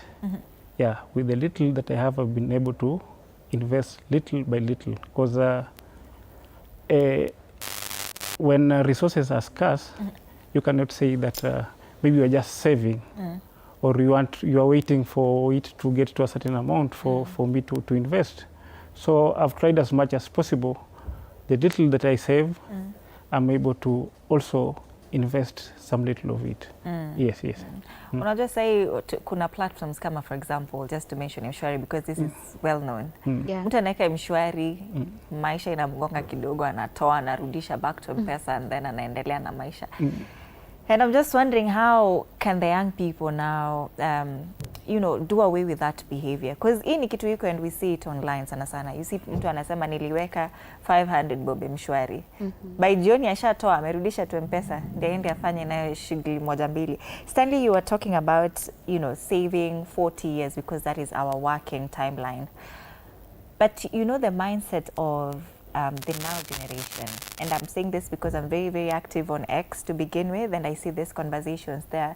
Mtu anasema, how do they save now for a future that maybe they will not be here to, you know, enjoy? 40 years. By the time mtu amework for these 40 years, I'm assuming they are 70, they are 80 there, you know. So how do you encourage this person now just to convince them that, you know, there's better at the end of the tunnel, right? That even if you have to save for these 40 years, you're going to get that 6.5 million, but you're going to also live and enjoy this 6.5 million that you're going to, you know, you have invested and saved up after 40 years. How do you walk them through this particular, you know, scenario and change their mindset to better at the end of the day? I think we need to demystify that longevity is one of the objectives of investments. What if you live to 100 and you ate everything at 40? What if you don't? If you don't, the Bible instructs us to leave an inheritance for our children's children. Not even our children, our children's children. What is it talking about? It's talking about longevity. Okay, so planning is critical. And we are not saying you sacrifice your today for tomorrow. We are saying you plan your today for tomorrow. We are saying you live within your means so that you can afford something to set aside. It's a mental coding that we must record in our minds. This is how life has been set. Now the young people are enjoying life because their parents struggled to do something. They actually sacrificed. Now they are forgetting we were young at some point. Okay? We were 15, we were 20, now we are 50 plus. Okay? When I was 20, my parents were 50 and I used to think they are too old. Now I wonder what my children look at me and say. But you see, I have to plan for myself as I plan for their children's children, not for my children, because it's a command. And so we must look at life in a very positive way. If I earn 40,000, I do not have to pay 20,000 for a one bedroom in Kilimani. I can live where I can afford. I should not, or I should avoid peer pressure because my sister here lives in Muthaiga. I want to live in Muthaiga. I don't know our means. I should live within and around my means so that I can afford a life for today and a life for tomorrow. So it's about commitment, it's about goal setting, it's about planning. And there is a very good analogy given.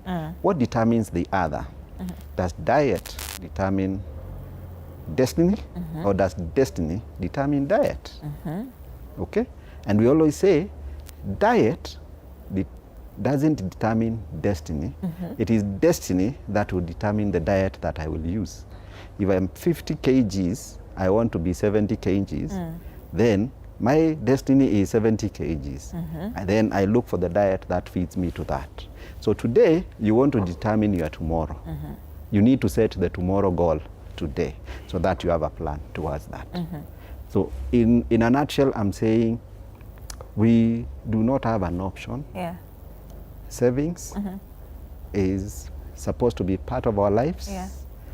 And as we progress, then we start looking for investment opportunities. Because here, we need to learn.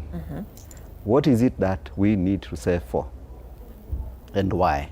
But two, when can we start investing? And what are the risks on any investment opportunity that comes? Can it wipe away everything that I have set aside?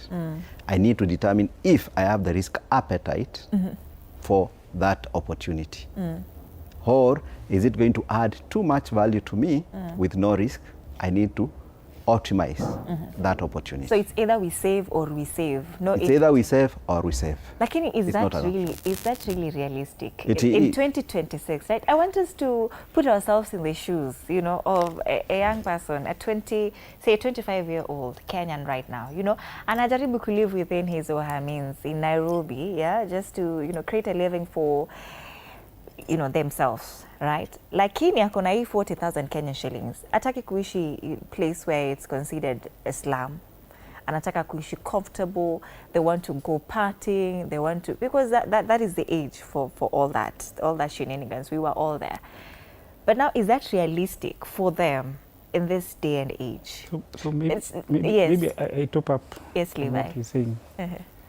You see, what Stanley is saying is true, but now we are considering the current generation of young people. Yeah. You see, like most young people nowadays, say for instance, engaging in crypto trading, in forex trading, it's not because they are greedy or impatient. It's because the traditional investments are not yielding returns, or they are yielding very low returns. And that's why when there are low returns, say on savings or on some investments, people tend to move to risky investments. Yeah, and that's what is pushing the young people. So it's just that we don't understand how the young people are, but they are trying to avoid the traditional way of doing things. Like, okay, our parents used to do savings, but look at the statistics recently, a report of 2025, like returns on savings really dropped. Yeah. So Kenyans are not saving. Even savings have dropped from 5.1% to 3.8% if you check a recent report for year 2025. Yeah. And therefore, also the returns on savings are very little. So if the returns on savings are very little, people will tend to try and find alternative ways to invest their money. Yeah, because there are no alternatives that may be accessible and that are trusted. Now that's why you see young people engaging in things like crypto and forex. Yes. For quick money. Yeah, for quick money. But it's not that they are greedy. It's just that they are trying to shy away from the traditional way of doing things. Yes. Benedict, do you think and I'm coming to you, Stanley, on that point that you were to respond to. Do you think the education that we are now getting about money is enough for the current generation, right? And I know financial literacy is something that right now is quite accessible. A lot of people on social media are talking about money. I've also seen somebody from where you work also very passionate about money. I'm also passionate about talking money, matters money. But is that education enough from where you sit, Benedict? I don't think it's enough. We ought to educate them more, because most young people are not embracing saving at all. They are living for the moment. Yeah. So what I can say is we should advocate for financial literacy to the young people, and also encourage them to start by doing this short-term savings. Once they do the short-term savings, they'll see the need of saving. Because let's say someone saves in something like money market. Once they open a money market account and maybe they consistently save for 6 months or 1 year, and assuming that this person doesn't withdraw the money within that period of time, at the end of that period, they'll see the need of saving, and they'll build the saving culture, and now they'll be able to invest. Yeah. So start small. That is what you're saying. Okay. That is a very good point. I think I like it, because if you start saving with, say a month, and then one umepanda, and then you also add something else in 2 weeks, and then you build it. But now, Stanley, let's come back and put ourselves in the shoe and the mind of Gen Z. Jennifer wamefika age ya kusave kweli? Bado, si ndio? Tujieke kwa kiatu ya Gen Z. is it really possible in Nairobi to build that? I know places like, for example, Kisumu, say Mombasa, they say life is slow there. Say Nakuru, I don't know, Homa Bay, life is very expensive. But looking at places like Kisumu, I come from, that will be manageable with 40,000 Kenyan shillings to save. Because in Kisumu, you'll even find a 1-bedroom going for 8,000 Kenyan shillings, a very beautiful house. But in Nairobi, is that doable? Yes, it is doable, depending on what we are positioned in our minds. And I want maybe to pick from the question you had asked my sister here. Are we doing enough in terms of financial literacy? I would say no. Because we need to build this into the curriculum so that we start this from a young age so people grow with it. The way we did CRA in primary school and others did Islam and others other. To date, the things that we learned make sense. So if we brought financial literacy into the curriculum, we are going to change the way things look today. Secondly, let me use an analogy of Gen Z group. One of them being my son, who there are about, I think, 6 of them. And they started saving, but they pulled together. They said, for us to check on each other, we need to do 4,000 shillings every month. Last weekend, they were celebrating 1 year of consistency of putting 4,000 each. And they are proud saying, it's like a chama. It's like a chama. Okay.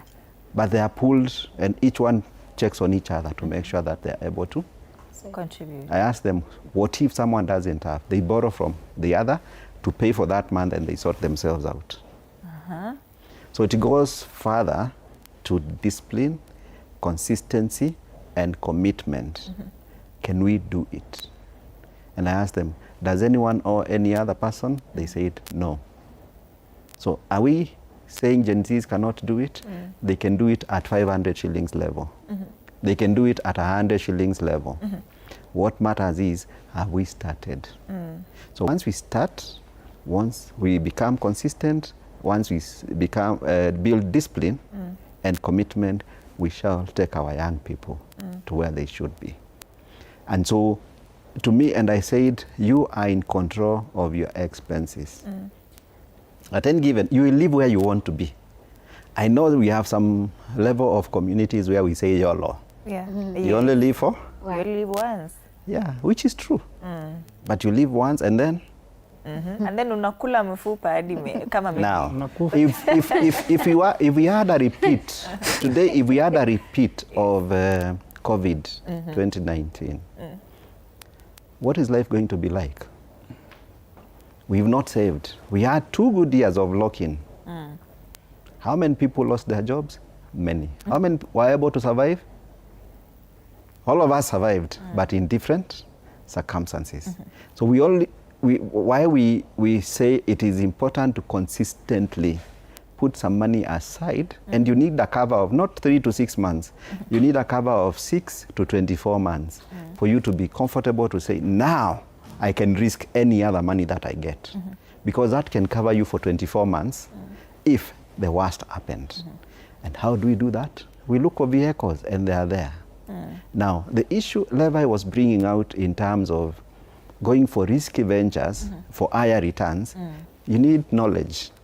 You need to understand every opportunity of investment and what risk it carries. I have seen young people cry. They have borrowed some 500,000, put in cryptocurrency or Forex, and it's wiped. Is that more of a betting scheme, or it's an investment? No, it's actually an investment, but you need the knowledge. You need, What is important is, how does it work? Do you understand it? Do you know there is a risk you can't take as a person? My risk appetite, his risk appetite, your risk appetite, we are totally different because our circumstances are different. And so we need to understand ourselves and our money. I always say, you must build a relationship, an intimate one with your money. That is when it makes sense. Right. Yes. That brings me to the point of money language. Do you believe money has a language, Levi? Yeah, sure. And what is the language of money? What does money understand? Kwanza nilisikia mtu akisema it actually has a personality. And I like to use this term every time I'm having this show and I'm talking about money, that tumia pesa ikuzoe. There was a time it worked for me. I used to use it and somehow somewhere it came back tenfold. Personality of money and the language of money. From your own understanding, how do you interpret that? Okay, the way I look at it is that anyone needs to budget their money. They need to track their expenses to know where their money is going. Yeah? So if your money is going on spending alone, and yet you have nothing to save or invest, then you are sitting in a very dangerous position. Yes. So kuna mtu aliniambia pia tumia ikuzoe, utaitumia and then ni wewe sasa itakuja ikuhit baadaye. But Benedict, have you invested before? You know, when we're getting into this conversation of savings and now investment, is this something that you got into after saving, or were you saving and investing at the same time? Are you investing? Okay, on my hand, I first started with saving because I didn't have that culture before. Actually, if I knew about, if I was financially literate while in campus, I think by the time I was graduating, I would have built a good portfolio. So now after it now dawned on me after campus, now you have to build for yourself something. And since I joined a financial institution, I got to learn more about savings. So at first I started with short term. I saved at least for 6 months consistently.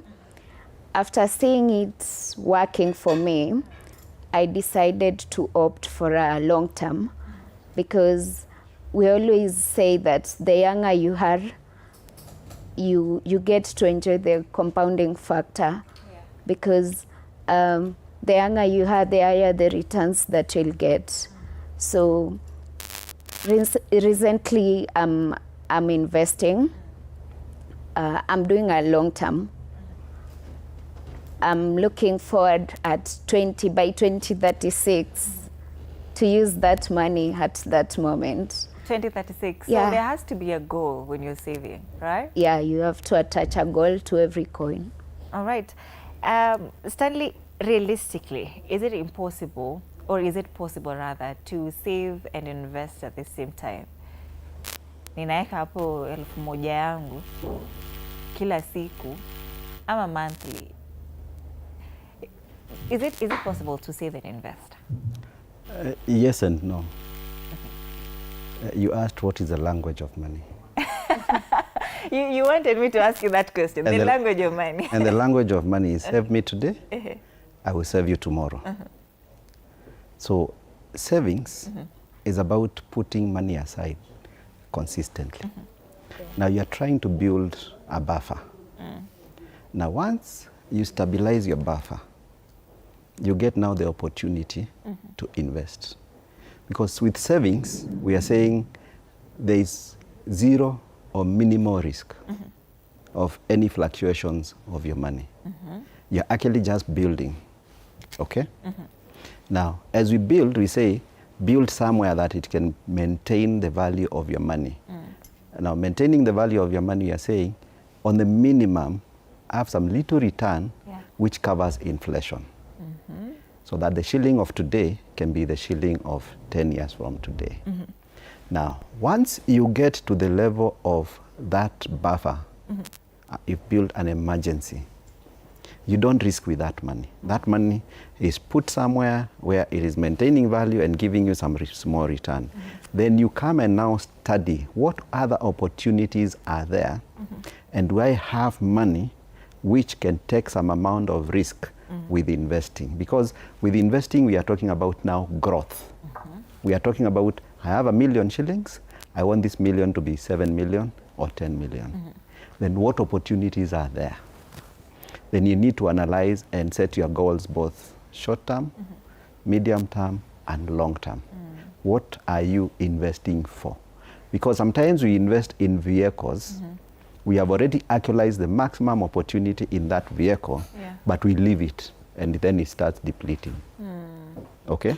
So there's some little knowledge that we might need to pass across to our young people and Kenyans in general, that you need to understand the assets that are available and for what goal.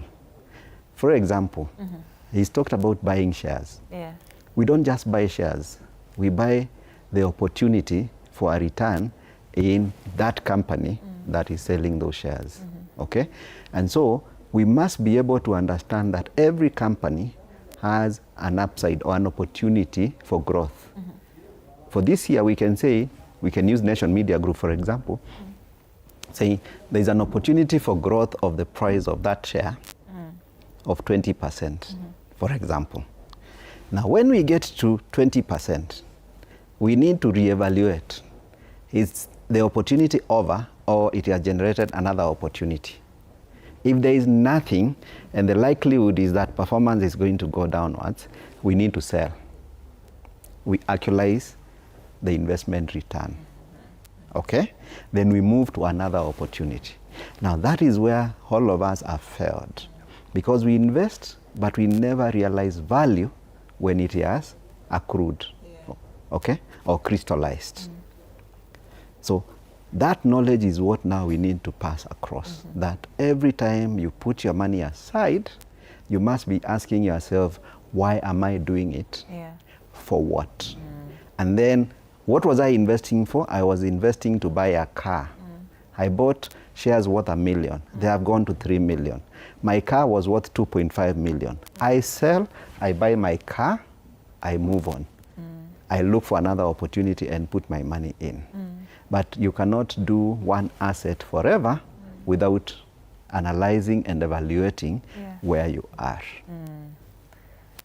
Interesting money tips there. But was it easy for you, Levi, when you were saving and investing? Unasema wewe you save and invest at the same time. Is that actually an easy way to go? For somebody who is starting, realistically speaking, should I save fast and invest? It's just safe to save and invest at the same time? I think it's not either or.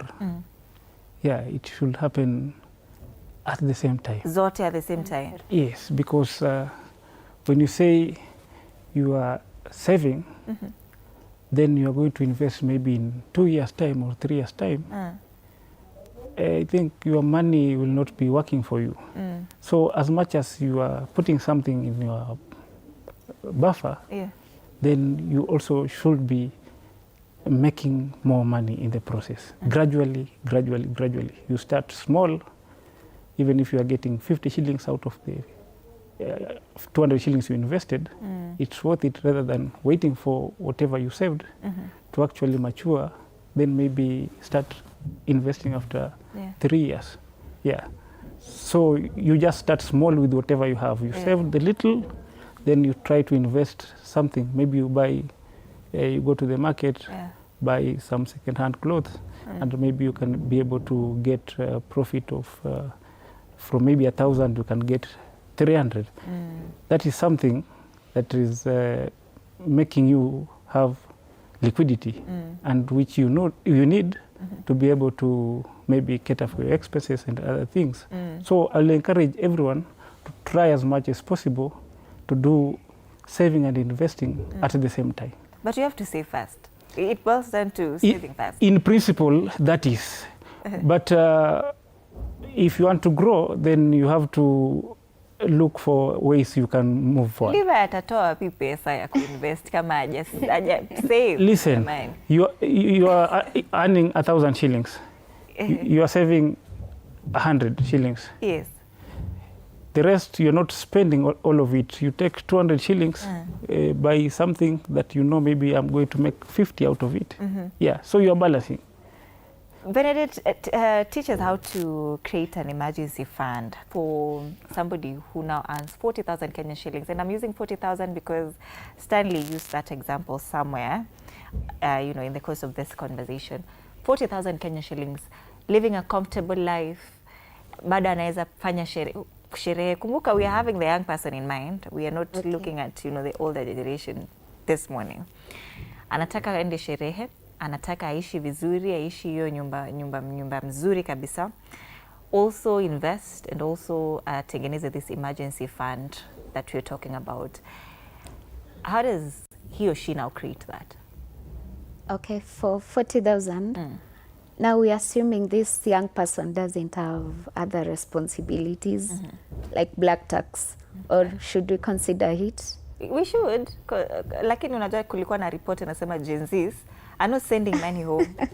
So let's ignore black tax. Okay. Now for 40,000, since this person doesn't have responsibilities right now, assuming this person doesn't have a family, right? They're only working to sustain themselves. Yeah. They can apply the 50-30, 20 rule. That is, the 50% goes to the expenditures. For 40,000, now we are looking at 20,000. Yeah. That is rent and everything, expenditure. Yeah. For 20,000, if you don't have responsibilities right now, maybe you can go for a bed sitter. A decent bed sitter right now goes between 8,000 to 12,000. So let's say this person takes 10,000, 10,000 bed sitter. We are left with 10K for the expenditures. A young person, definitely, they don't have a car, so they're spending also on transport. So while looking at where they are renting, they should consider the distance. So if, for example, you are working at maybe in a CBD, look at somewhere where the transport, that is fair, it's manageable. Don't stay in a place that you're paying like 150. Spending 150 to and fro, that's 300. In a month, that's around 9K. Already you've exhausted the money for expenses. So first, they should live within their means and consider the place that they are staying, so that they might be able to have something for themselves. Also, it all depends. We have different needs and also different goals. Like, for example, we might be working and earning the same salary, but if you are getting 50K or 40K, for me 50K might not be enough for me, and maybe for you, you are able to cater for your needs and save. So for this young person earning 40,000, set aside at least. If you won't manage, I know 20,000 for all your expenditures might be a bit tricky. Maybe we extend to 30,000. Now we are left with the 10%. 10% of 40K. This is basically 4K. Yes. If this person saves the 4K, let them just start with something like money market. I like using the example of money market because it motivates someone to build the saving culture. But also while investing in a money market fund, look for options and also analyze the company that you are investing in. Don't just jump into a company and you've not looked at the history of the company.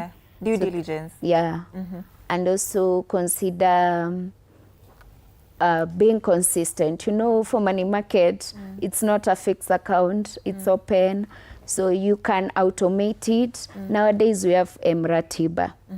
if you set your mratiba to be deducting, if you're earning monthly 40K, if you get money at the end of the month, you can set mratiba to be deducting the 4K directly. If you set it, you won't feel the pain and of saving, because it will just be deducting. You know, mratiba works like fuliza. If you're fulized, you know. But good fuliza. Yeah, it's a good fuliza because you're saving for the future, and also it's helping you to build the saving culture. Yeah. We are learning, and I hope everyone watching is learning this morning. Sidhani kama mtu angejua kuna kitu kama mratiba that works the same way fuliza works and just deducts for you so that you can save. Stanley, walk us through the investment options and opportunities that are safer for somebody who just started touching money and they're looking for safer options to start with. I will do that and join in what she said. And the 50-30-20 rule is very critical for any human being, regardless of age. Because we say... And regardless of the money you're getting. Regardless of the money you're getting. Because we say 50% should go to your basic needs. Now that covers your rent, your food, your clothing, everything. 30% goes to your wants. Those things that you must do but you don't have to do. You know, entertainment, clubbing, what you were saying earlier. Okay? Those are the ones. And then in budgeting, we call, there's a strategy we call the envelope strategy, where you divide your money into envelopes. And once one is depleted, that spend is gone. For that month, you suspend anything on that line. And if it is a must, you then borrow from the other envelope for refund in the next cycle. Okay? Then you readjust that monthly depending on how things go. And then the last 20% is for your saving. So whether you like it or not, the structure is there. If you're earning 10,000, it works. If you're earning 50, it works. $1 million, it works. Okay? And so I think it is important. Now, when we come to the available opportunities for, we are talking about safety here. Yes. So the journey is you earn, you save. We say savings, you can do either in a bank savings account, but because the return in the bank is not as commensurate and compensating as it should be, then we recommend you start a money market, small time. We have about 52 money markets in the country. Just try one. Okay, Lofty Coban, we have one. So try one. All of us are regulated properly. As long as you see a regulated money market, go in, but establish that they are properly regulated. We only compete on service and return. How about interest? That is the return. Same? Same? No, it's not same. That's why that is where we compete in. Okay? But the structure is the same. Okay? The capital markets regulates this. Before you're licensed, you're given how and where to invest the money. If you violate, then of course you're sanctioned. And so we have the safest avenues as money markets. Okay? Now there's no money market which has ever collapsed world over. You can do that research. So people should stop fearing. And we are not competitors in the market. We are complementers. We support each other in the market. Secondly, the money market, of course, is very critical because it guarantees you an interest on a monthly basis, but an interest which you must check that it is beating inflation and giving you some real return on top of it. So once you find you are above the inflation and you're getting some good return, then you look for that. After that, then we go to the next level. And the next class of assets is bonds. And you'll find in investment side, where we talk about collective investment schemes, we talk about the bond funds or fixed income funds. Okay? Which, of course, their objective is income. The money market, the objective is capital preservation and some amount of maintaining the value of your money. And then from fixed income funds, we go now to shares.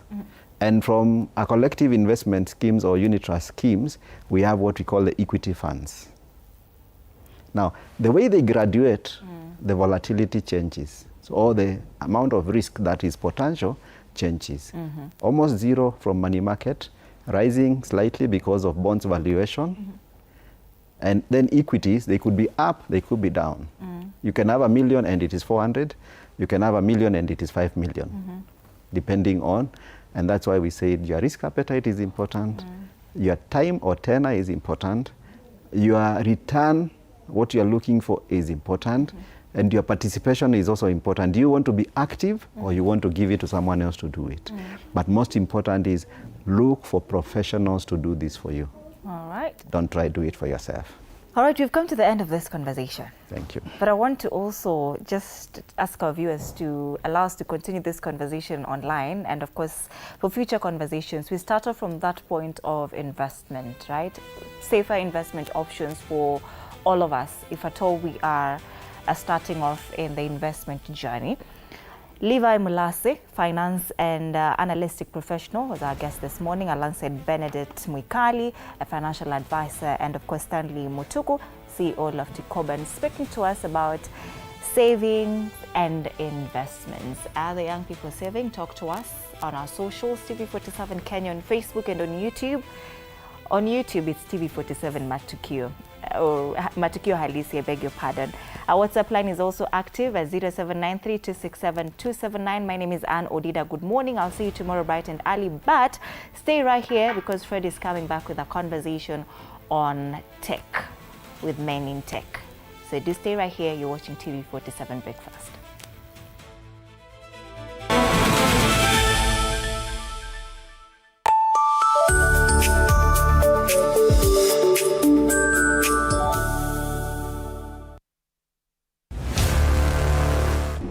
Kama invite yangu haikufika on time, but I'm glad to be here anyway.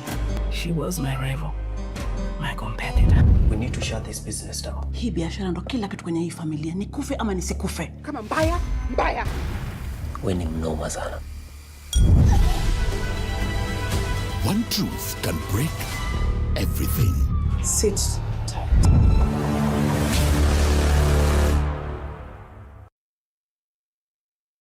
On the next episode of Vuta Stool. Mimi sipendi venye beba ananiangalia. Alikuwa anafikiria kuniacha. I really don't buy from shops anymore. So hiyo ndio story imekuleta hapa. Customer nowadays, they notice many things. You really need to think about renovating. People judge places now. Cheki duka venye inakaa. Nika tunauza tu unga peke yake. Manze tumechoka kanzi. We, sikiza, sisi ni duka. Hakuona show. Aliona mistakes. Alikuja kununua juice. But alihesitate. Watu hesitate kufanya vitu all the time hapa. This is the latest in the market. And the material is ceramic. Ceramic. And people like them. Vuta Stool. Tuesdays at 8:30 p.m. on TV47. Wednesdays at 8:30 p.m. This is a very serious place. I see that.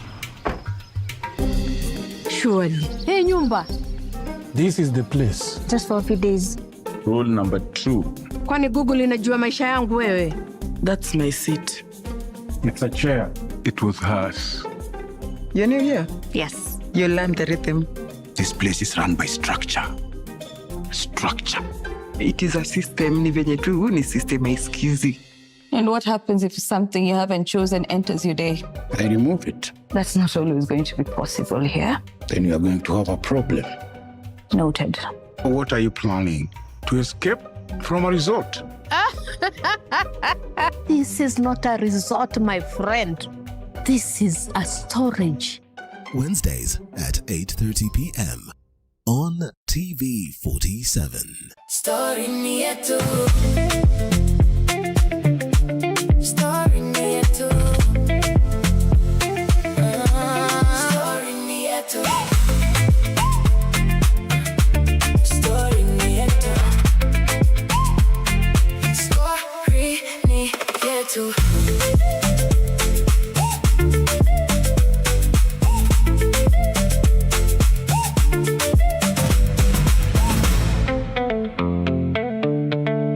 Story ni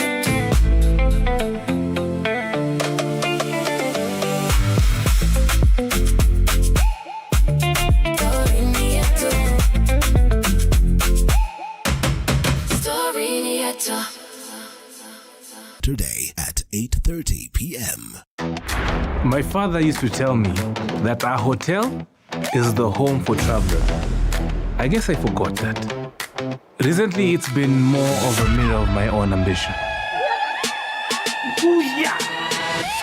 We might fail. We will probably fail, but not for a lack of trying. So for the last time, and the first time, welcome to Connect In, the best experience in Eastern Central Africa and its environs. Saturday at 8:30 p.m. on TV 47.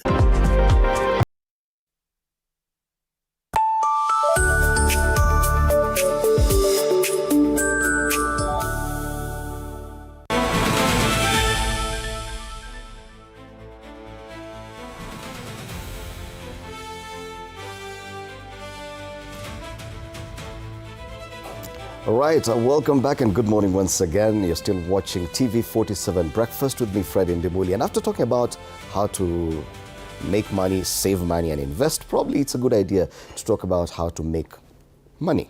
This is 2026. A lot of what we do is based on the internet. A lot of internet-based solutions. So this morning, we want to talk about how youth are building tech businesses from idea to app. And with me this morning, I'm privileged to have some young people who are very well versed with some of these opportunities. On my immediate left, Stanley Samuel Owino, who is a machine learning engineer. Karibu sana, you'll be telling us what a machine learning engineer is. For some of us very old people, some of this lingo is a bit off, but we'll get to understand and learn and probably benefit from it. Nigel Omondi also joins us. He's an e-commerce automation and revenue optimization specialist. I'm thinking that is how to monetize some of these solutions. He'll be telling us that. And of course, Kelvin Gasha was a co-founder NBT Technologies and one of the founders of one of these tech-based solutions. Yes. So karibuni sana. And probably, Kelvin, let's start with you. Yes. What is the solution you have that is based on the internet and what is it trying to solve? Okay. Simply take us through what you're working on. Yes, so thank you for having me here. So the solutions that we are building is Build Buddies. So we have all been in situations where after group expense ends and you need to constantly ping people, hey, I need to me, and you constantly want people to be able to actually send you money after the event. So we actually created Build Buddies to be able to solve this. So Build Buddies is a social bill splitting app that allows you to conveniently be able to actually split bills and instantly. Wow. Unikama umenipita mahali because you're talking about after the expense is done and the bills are not yet paid. Yes. What exactly, take us slowly about what is this problem that we're solving here? Okay. Yeah, so the problem that we're actually solving here is the situation where during any sort of group expense, being able to actually follow up who has paid and who has not. For group expense, you mean for example, we've four of us, we've gone somewhere, we have ordered food, the bill comes, right? Now once the bill arrives, there's that awkward conversation of you send me money so that so that I can be able to pay, right? So what happens is that in that particular moment in time, we have had fun. Instead of us focusing on the moment itself, we are now distracted. It's now friction, right? And you have that opportunity where one person decides to actually leave or they actually have a phone call. And now you decide to pay out of your goodwill, right? But then the follow-ups that follow. Hey, to me, this person blue ticking you on WhatsApp. So me and my two other co-founders found that this is something that most of us actually experience. Because for us young people, most times we actually do group outings together. Oh, you split the bill? Yes, we split the bill. Yes, so anything that we do, we actually want to be able to split because now of the economic pressure, the situation on disposable income. So any opportunities that you have to be able to split the bill, you want to actually take advantage. So basically Build Buddies, if I get you right, is some sort of solution to follow up on how the bills are split and who hasn't paid yet. Yes, and also it helps you to be able to actually settle the bill. So a typical example will be, you see that bill for 10,000. I as a bill creator, I'm going to send you a bill invite on WhatsApp. Let's say your share is 2,000. You click on the link and you actually pay instantly using M-Pesa. Then once the bill is fulfilled, once the target amount is reached, 10,000, I am now able to pay to the vendor. This is via send money, pochi la biashara, or buy goods. So this is how it comes on a 360 experience. So apart from allowing to be able to see who has paid and who has not, we also even allow you to be able to actually pay. So you don't have to have these conversations face to face? You don't. Everything goes online? Yes. Is it the same as probably you hail one cab? Yes. And before you get to your destination, you have this discussion online? No. Actually, what happens is you have two situations. So there is on the spot situation, right? The spot situation is we have all gone out. I have your number. Even if I don't have your number, I can add you to the bill, right? So enter the bill amount. I add you via my contact list. You get the invite and then you pay, right? And then there's also the situation where I can pay and then send you the link later for you to be able to reimburse me so that I can settle via send money. Yes, so it's very flexible. Okay. One of the challenges I see from that is that it's based on a certain age set. I don't know how the other older generation is taking it up because probably they do it different. Yes. Is this targeted purely to a certain generation? Yeah. So when we were doing the initial feasibility study, we actually identified our persona, who is a Gen Z, because we did the user demographic and we realized that for most Gen Zs, even a small bill of 1,000, they actually split. So they also have shared accommodations, shared expenses, right? So that is our target persona. But when we went into the market, like I had my mom tell me, hey, Kijana, I want to be able to use your app. So for us, then we went back to the drawing table. And that's why within the app, we have a fundraise feature. So the fundraise feature does the same, but now for fundraising for Harambee, because we realized that for the older generation, splitting bills for like meals is not something that is common. But what is common actually is actually doing fundraising. There is somebody in the village that needs school fees. So actually build fundraise within the app to be able to target this demographic. So it can go extend to Harambees and stuff. Yes. Okay. Yes. So Nigel, now that you're an expert in as far as optimization of revenue from such a venture, because this is very specific to generations. Yes, I know there are outliers and there are people, the older generation might come into this. But what are the challenges in optimizing such solutions? Because at the end of the day, I believe that Kelvin will want to make money from this invention. Yeah. Okay, thank you. So as an e-commerce specialist, in his case, he has a whole pipeline from the point of acquiring new users or customers to the point that you actually convert them and retain them and keep them engaged over time. So my role, maybe in your case, will be creating a pipeline, automating pipeline, so that we don't have manual user tracking. Then we have another team doing marketing. Then we have the finance side trying to follow up or who has not yet sent in their contribution, you know. Yeah, so the basic framework is user acquisition, conversion. Conversion basically is, have we gotten these users to achieve what you want them to do? Yeah. Then finally, retention. Because sometimes you might have a broken funnel whereby you get the first users, they use it, then they slip off. Yeah, so you need a cyclic process where you get users, convert them, retain them, and keep the cycle alive. Yeah. And what are the challenges therein? Because this is something, and an idea like that one, some people may not see it in the initial phase, that you might come up with a brilliant idea. But what takes this idea to actually something that actually provides a solution and then is able to be monetized going forward? Okay. What is that line that needs to be crossed for it, one, to make money, and two, to be something that can provide a sustainable solution going forward? Okay, so I first believe user research is very important, whereby you have actionable data of the need for this product. You've gone out, you've listened to users' pain points, like this is something that they really need, and are they willing to pay for it? Yeah.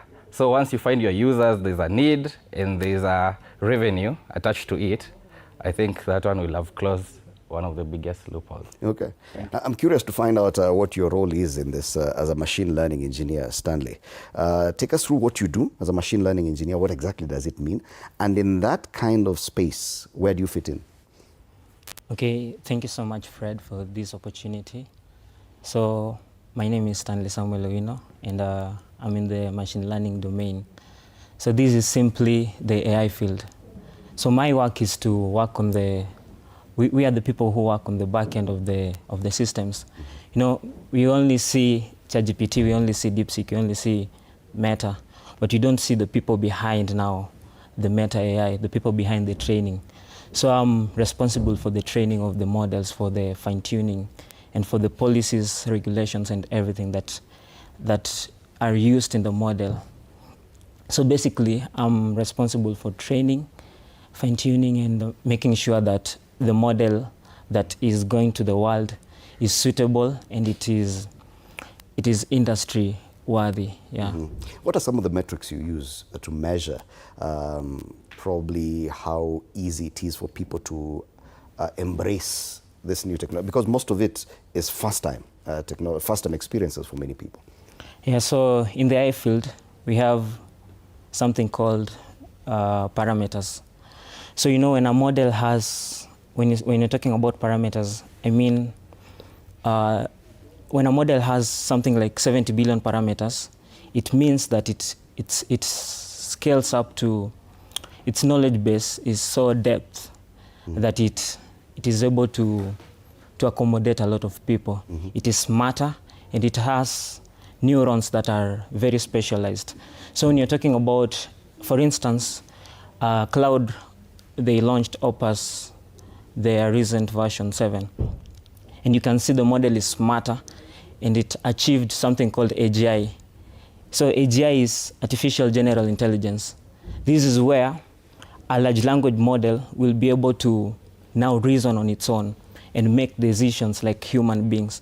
You know, what the AI thing is trying to do, you know, people are just saying AI. What all these companies are trying to do, they're just trying to replicate the human brain. You know, the human brain, we have neurons and we have neurons in AI. So with the new advancement in technologies, we have NVIDIA coming up with these GPUs. They allow for scaling of now models. Now we saw Gemini. They had something called, I don't know if you heard of AlphaZero and AlphaGo and AlphaFold. So, and forgive me because I get lost in this conversation. Like now I do not even know where I've gotten into. I'm just flowing and floating. But yeah, continue. So let me try to explain what AlphaGo is. So AlphaGo was it's one of the things that now Google was trying to do in DeepMind. You know, Google owns now DeepMind. So DeepMind tried to develop an AI model that is responsible for, that is able to do tasks on their own. You know, let me take you back to ChatGPT version GPT-2. You know what AI simply does? It doesn't know what you're going to type. It is not that smart. It only predicts. You know, when you type, my name is, it predicts the other sequence. It's called tokens. So it predicts the other tokens.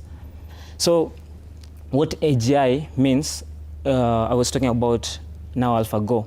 So AlphaGo is where now DeepMind, they now took an AI model and then they left it inside a room like this one, and then they left it to learn on its own. So you see these models, they try and they used the games. So they took a model and they gave it a game. And now when the AI started learning, it was so dumb that it couldn't even play the game. But now later on, after weeks and weeks, it now became smarter, and we saw it beat now China, the biggest gamer in China. Is there a risk involved there with AI? And I ask this in relation to probably developers and people coming with internet-based solutions. When AI is used and then it overtakes how fast the human mind can can comprehend and move on? Would, for example, if AI was used in his app, would it get to a point where he takes control over his own invention and become something else that he did not even intend initially? Yeah, AI is so dangerous if it's not regulated as per the standards of, the thing that these companies are struggling with. We saw recently ChatGPT, at OpenAI, they signed a deal with now the US. And now these models are struggling with, these companies are now struggling with, now we don't trust AI as much because it's very dangerous.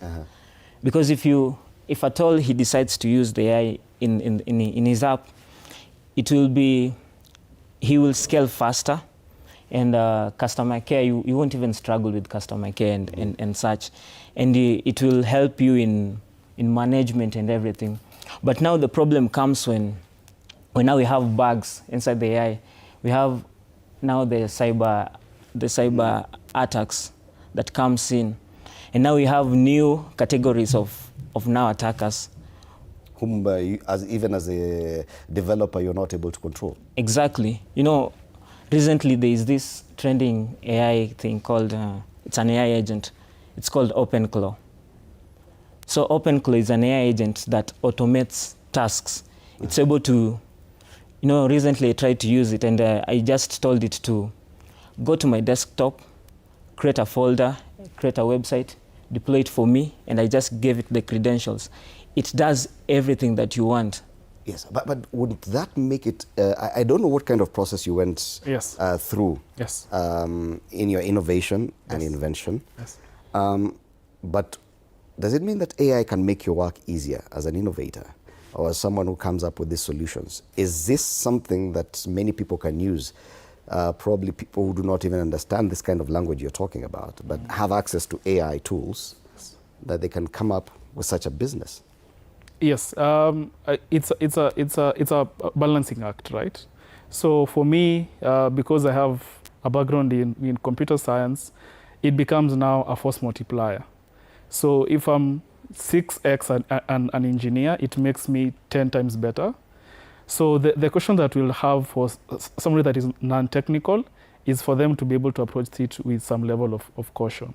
Because when you do something without knowing the intricacies, if a bug arises, your main focus will be to only fix the minimal bugs, but the critical ones. Like we've had situations where I've seen on X where an app was deployed and it actually exposed user information. So at the end of the day, as a product person, as somebody that had an idea, you've already launched, but in the process, you're now hit with lawsuits because information of people are actually leaked. Yes. So for non-techies, it's very important for them to actually use it with a grain of salt, I would say. So use it with caution. Yet most of these innovations are targeted at non-techies. It's not just for technically savvy people. Yes. Majority of our society find probably in the next 10 years, the majority will be technically savvy. But as it is right now, they're not.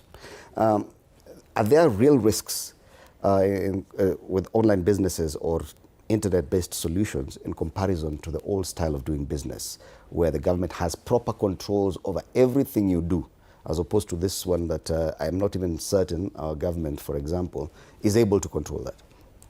Yeah, there are real risks because what's happening nowadays is people tend to now rely fully on AI.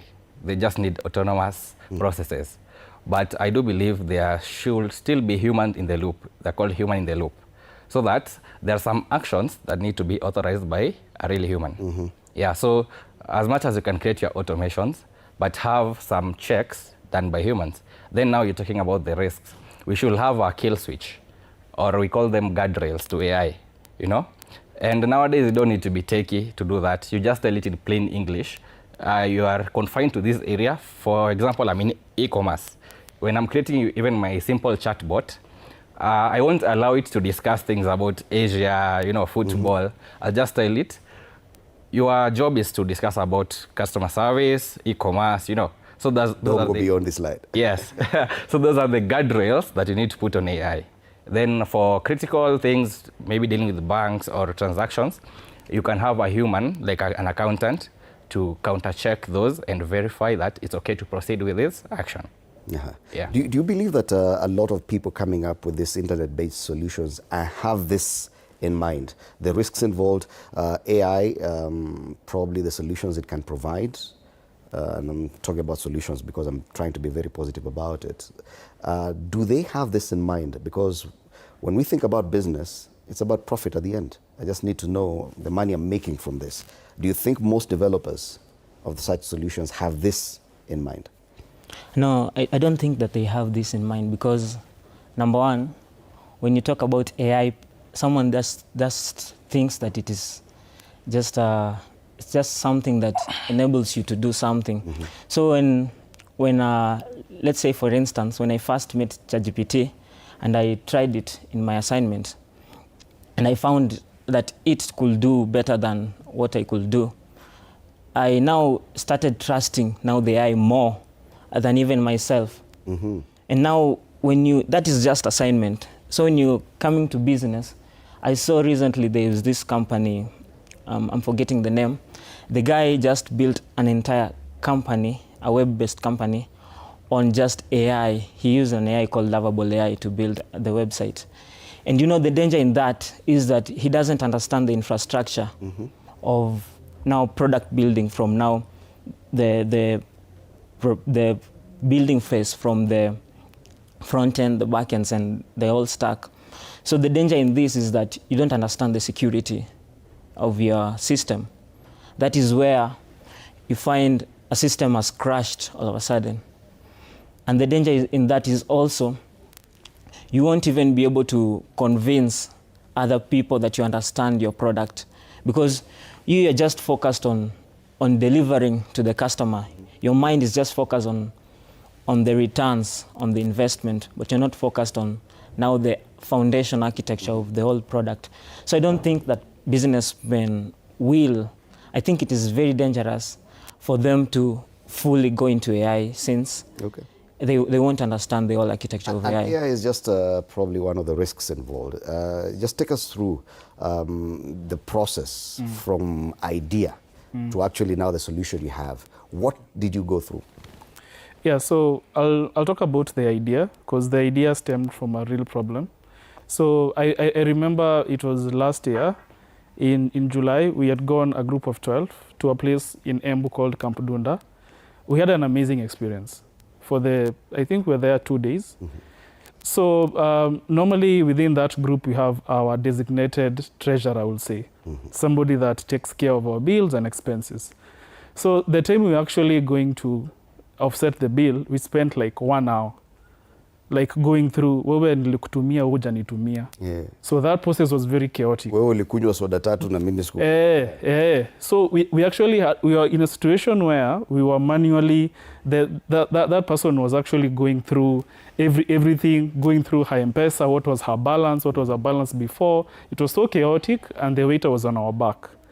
So at that moment in time, something hit me, right? I saw that this is a problem.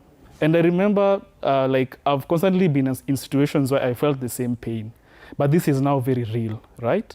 So there and then, there were my other two friends who were from a tech background and also product background. So I told them, I have this idea that I want you guys to actually think about it. So I went back home, used Gemini to actually come up with a product document. This is a problem. This is what you're trying to solve, right? So at that time, it was not even called Bill Buddies. It was called Pesa Split. Because my thinking was, we need something that uses M-Pesa to be able to actually split bills. Simple and defined. So I sent it to my other two co-founders. One of them is a product guy. So he actually took the document, refined it, made it better. Now, from my perspective, because I come from tech, my role was to take that product idea, come up with a tech plan. This is how, from a tech perspective, we can approach this problem, given this product. So now, from I think it was around June, the process began, where now we started aiming towards an MVP. An MVP in tech is a minimum viable product. So what are the baseline features that you can be able to actually build for this particular problem? And it was very simple. I want an app that allows people to be able to be invited in a bill, split bills, send the link, they can pay via M-Pesa. Once the bill amount is reached, we can now be able to settle. A very defined criteria, right? So we began the process. It took us 3 months for us to actually have an MVP. From idea to that yes. minimum viable product. Yes. Yes, so it took us 3 months. Okay. Apart from your own experience, as you said, you traveled and you went through that problem, you found the need for this solution. Did you try and find out the experiences of other people away from your circle? Yes. Find out the viability of such? Yes, yes. So when what was really interesting is, you remember I mentioned about like the Pesa split? So in my thinking, that was the best name for it. So we decided, also one of our co-founders is into data. So she said, let's do this, let's create a questionnaire. Let's poll, I think it was around 72 people from different diverse backgrounds. Let's ask them which is the best name for this product. And the feedback that we got was, this app is very amazing. I'm having this same problem among my cohort. So out of that need for us to be able to find a name that best describes what we want to be able to build, we actually validated the idea and the problem. Because at the end of the day, the users told us this is what we want the product to be named. And they actually gave us suggestions of how the product should work. How much of that altered your initial idea? I will not say it altered, it actually validated. Because at the end of the day, we realized, together with 3 of us and our family members, that this is something very common. Okay. So once we got that questionnaire out, and we saw the polls, we saw the data, we actually have this Excel document that is still there about, this is what you guys should build, this is a very nice idea, this is what you guys should focus on. Guys were very open and honest with us about this particular problem. All right. And Nigel, when you are presented such an idea, probably at the initial stage before they even come up with a product, is it possible, because someone could come up with a brilliant, not a brilliant problem if there's anything like that, but a problem and a possible solution, are you in a position to tell that this idea won't go far? This is an idea probably that can be monetized if done correctly. Is it that easy to tell a good idea for an internet-based solution from a bad one or from an average one? Right. From my personal experience, I'm driven by data. So I cannot just off of my head say it's a brilliant idea and it will work. Yeah, it could be a brilliant idea, but now there's the working part because you need to monetize it. Yeah, so I'll be driven by data again. Yeah. Have you encountered such ideas? Because young people now, most of them are going tech.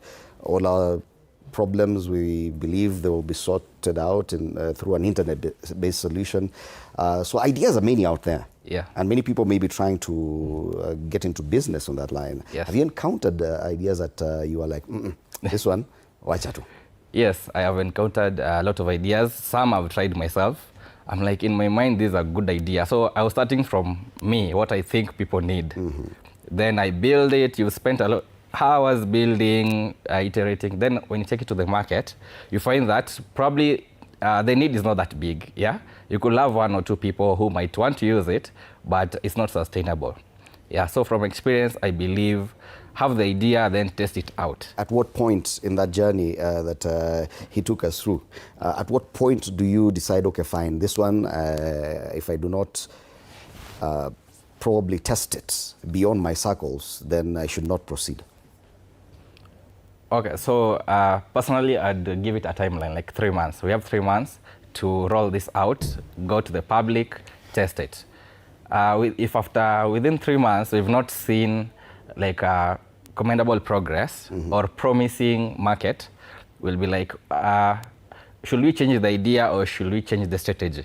So I believe the faster you sit down and discuss what you found from the market, the faster you can either change the direction or change strategies. Yeah, because I'm trying to feel or think how an entrepreneur thinks. Yeah. Should I test the idea more or should I test the product more? Because there was the idea and the minimum viable product. Viable product. Yeah. Which one should I subject to rigorous test more? The product. Not the idea. Not the idea, the product. Yeah, because the product, the users will be giving, these are people will be using your product every day. Yeah, so you'll see whether they like it or whether they can even recommend you. So again, it's all about the product and the people using it. So if I get an idea, I should push through to get at least to a product first before I take it to the market for testing. Yes, so that even unsupervised, you can know how people feel about your product, and they'll be using it daily. So you need them to be comfortable and not just use it because you're there standing that, hey, please test my app, you know. You can do unsupervised testing, whereby you'll just know maybe the drop-off rates per app, how long does it take for somebody to accomplish what they want. You know, they first get into your app, you want them to either send that money. How easy is it to navigate? How convenient is it? Yeah, so you can do testing on the real users with the real product. Okay. Yeah. What is your take on that, Stanley? From even a machine learning engineering perspective, it takes a lot for you to come up with a product. Then you take it out there for testing and people tell you, this one is useless. Yeah. Yeah, thank you so much again, Fred. And I experienced it when I was launching my, I created my first AI when I was in third year. It was in 2023. And the first version of the AI was called, I named it Stanley AI version 2.0. After yourself? Yeah, after myself. Okay. And you see, the first version, when I launched it to the market, I'm just a single person trying to build something that I think it was solving a problem.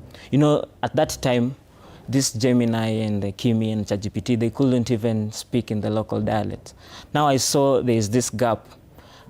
And now I saw that they were focusing more on the Western market and not on the African market. So I decided to create a model that will be used by the Kenyans as a whole.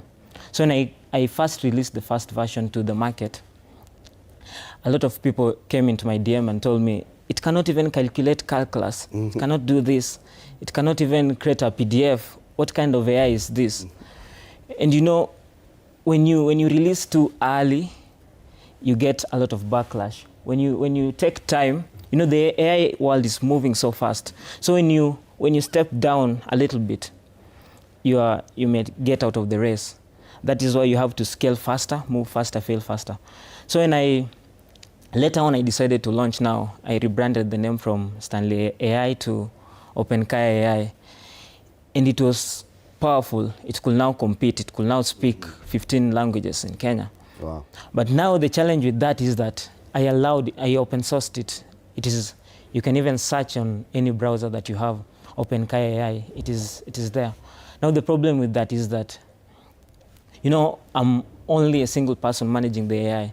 I cannot match the standards of the likes of OpenKai and Cloud, the big fish in the market. So I decided now to now limit people, now to a certain number of users. It failed. I lost a lot of people. Because of that decision? Because of that decisions. And now I tried now to limit the number of contexts. There's something called, when you prompt, the text that is the output that you're getting the system sees it as tokens. So the more the tokens, the more the computing power. So I tried now to limit these people to a certain number of tokens. Now, let's say, when you're using GPT, when you try to use GPT, after a certain number of hours, you'll see that they're telling you that you've exceeded the number of tokens. Now it shifts now to GPT-5 mini. So that is what I did. I lost a lot of users. Wow. And you feel like probably if you had more hands, more people to handle it, the experience would have been different? Yeah, it could have been different. Now I'm a machine learning engineer. I'm supposed to be focused on now building the model itself. Yes. But now I'm doing everything. I'm a software engineer. I'm building a website that ensures that a website that is user friendly, the one that people can interact with.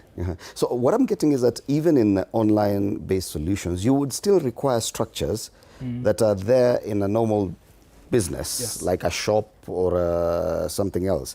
Why is that? We thought that probably the fact that it's online, it would be easier.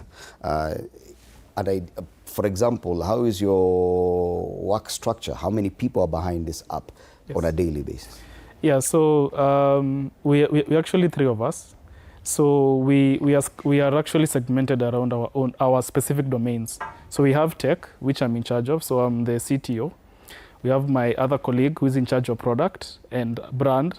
That's where you see logos. We is in charge of social media, product direction, and then we have my other co-founder who is actually responsible for marketing, growth, and operations. So each one of us have their own domain.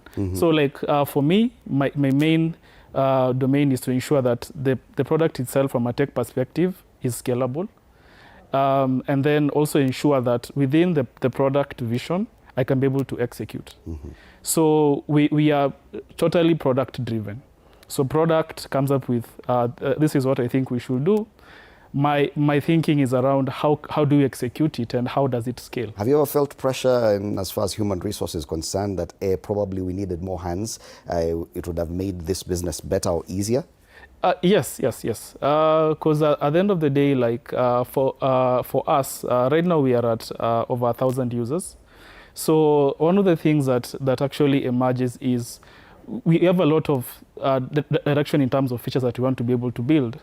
Now, because I'm also building this part-time, there's that thinking that I also have of if I had an extra developer, then we could be able to actually manage this, right?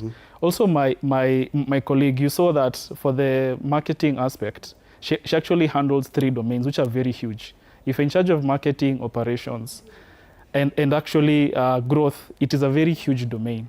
So also from her perspective, sometimes she feels stretched. But what we actually, what helps us is that our synergies, we are friends, right? So product can help marketing in terms of social media posting, right? Same case to me. So we actually rely on each other because the main point is to reduce the cost of operation. Yes. But from your own perspective, and you've been involved in this development at some point, some of the solutions are supposed to be active 24/7. Yeah. And do they also require babysitting 24/7? That in case something happens, someone needs to be awake at whatever point of the day to actually prompt something to ensure the seamless flow. Is that how it works? No, because as an automation expert, what you do is there's a baseline. When everything is running okay, there are no notifications, no alerts, no nothing. So should there be an alert at a weird time of the night, when you're building automation, there should be like a fallback. When this happens, nobody is reachable, fall back to this. So you see, like you have a predefined steps. You already anticipate some of these things before they happen. So nothing barely catches you by surprise. Yeah. So people don't have to stay up at night just waiting for notifications and responding to them? No, you don't have to stay up. And also the other part that automation shines is, say the team needed like 5 engineers, right? But you have 1 engineer who is really good at maybe automating those processes, because the processes are almost the same. And also there's 2 types of automation, right? There's one that, you know, if X happens, do Y. That's so clear. Then now comes AI, where we talk about agentic AI. It can make its own decisions. He was talking about AGI, artificial general intelligence. So you don't have to program everything to the beat. If this happens, do that. So it reaches the point where AI says, the network is down, what should I do? What will the engineer do? The engineer will, first of all, maybe reboot the device, check X, Y, Z, you know. So it should be autonomous. Human involvement should be very minimal. Yeah. All right. You talked about how fast technology changes. You may go to bed tonight, when you wake up in the morning, something has moved. And do you see that as a risk in as far as running a business, that you went to bed knowing that your business is being run this way? By the time you wake up and you left AI that thinks for itself, a few things have changed. Yeah, it's so risky. You know, recently we saw Meta laying off their clients. No, not clients, but their employees. Yeah. And now, when you're talking about businesses, no, I saw Elon Musk recently when he said that the person that you should be afraid of is that one person who has artificial intelligence, access to network, and access to a laptop or a desktop. Now, this person is so dangerous in such a way that he can compete with very big companies at scale because of how fast the technology is changing. Because now when I want to call, let's say when I text a certain company, you'll see that there's a bot that replies it instantly. So when you're talking about risk, companies need to check on this. Because you saw, when you're talking about IBM, when IBM slept just for a single month, that is when Bill Gates built Microsoft and it beat IBM. So when you, in the tech world, you're not supposed to lay low, or you're not supposed to be afraid to adapt. You're supposed to move fast, or else you're going to be beaten in the game. So you have to be constantly changing. Exactly. That is why we're seeing... Even your innovation has to be constantly changing. Yeah. That's why we're seeing now Meta, and Meta recently acquired a company called Scale AI that is responsible for now collecting data. Okay. You know, the data that is being used to train the models is collected by people. We are seeing Kenyans being used to train to collect data, not to train, to collect the data. So when Meta is trying so much to be on top of the race, but it's still hard for them. I recently saw that Mark Zuckerberg lost 80 billion when trying to get into the AI. There's something called AI glasses. We saw ChatGPT closing down Sora. Sora is a video generation AI that enables you to generate videos. So we are seeing these companies trying and failing, but scaling fast. They're not afraid to move fast. Okay. And let me talk about ChatGPT. You know, ChatGPT, they're not yet at a point where they're making profits. They're still making big losses, but you're still seeing these big companies investing in them. Recently, NVIDIA invested 200 billion in them. So you're still seeing these big companies betting on them, not because they know what they're doing, it's because the technology changes very fast. And if you don't scale up with these current trends, then you're going to get out of the race. I can see our time is quickly running out and I have a lot of questions, but quickly on this one, how profitable are these online solutions? And secondly, with this kind of technology that he talks about, isn't it easy, very easy for someone to actually use AI or other technology to just go through your system and replicate the same and become a competition? Yeah, so I'll talk about profitability. So when you're actually building a startup, when you're looking at, like for us, we have a very clear revenue model, but our main emphasis right now is product market fit, right? So we actually see we have a path to profitability, but it's probably going to be after year one, right? So right now our main focus is... So no profit for now? No profit for now. We have marginal profits, but it's not enough to be able to actually...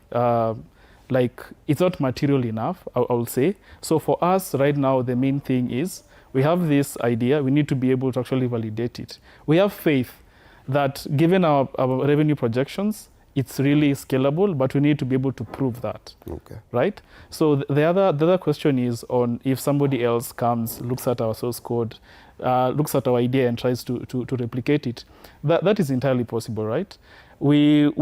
That can happen, but what is different is the level of execution that we have actually done and the level of effort. Because you'll realize in entrepreneurship, it's not necessarily you having the raw output, but how do you mesh all these things together, product, marketing, and how do you create synergy to be able to create a unified product that you're able to actually sell. Right? And for us, the biggest win is us as individuals, right? Because as NBT Technologies, we own Bill Buddies. but we have plans to develop other products. All right. Right? So if somebody else comes and tries to compete with us, they're welcome. There's enough cake for all of us. So it's a question of, can you outwork us? That is a question. Interesting. Yes. As you make your final comments, there's the issue of internet speeds and internet penetration. Are we saying that these solutions are only available for people who are in urban centers like Nairobi? Ukitoka tu hivi kidogo, no one can develop anything? Yeah, that's quite a challenge, especially in rural areas where network coverage is limited. But nowadays we have mostly portable Wi-Fi. So we try, some of these technologies depend on one another. None is just a standalone. So if you want to take something in a remote area, you also have to consider, what do they need to use my product? Yeah, so it comes as a chain of what you need to run your business. Right. Yeah, and talking about maybe replication of ideas, again, this comes back to how do you retain your customers? Acquire a customer, convert them, and retain them. Kazi ni ile ile. You still have to do marketing. Yeah. Huwezi epuka. Yeah, because if your product is good, your retention is good, why will they leave you? You know, there'll always be other competitors in whatever business you start. But how do you keep them in the loop of your business? Yeah. Interesting.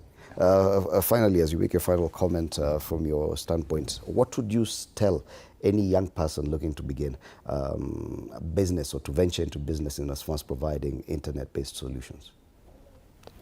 So when I was getting into this field, I got help from my good friends, Job Kennedy and Abraham Muka.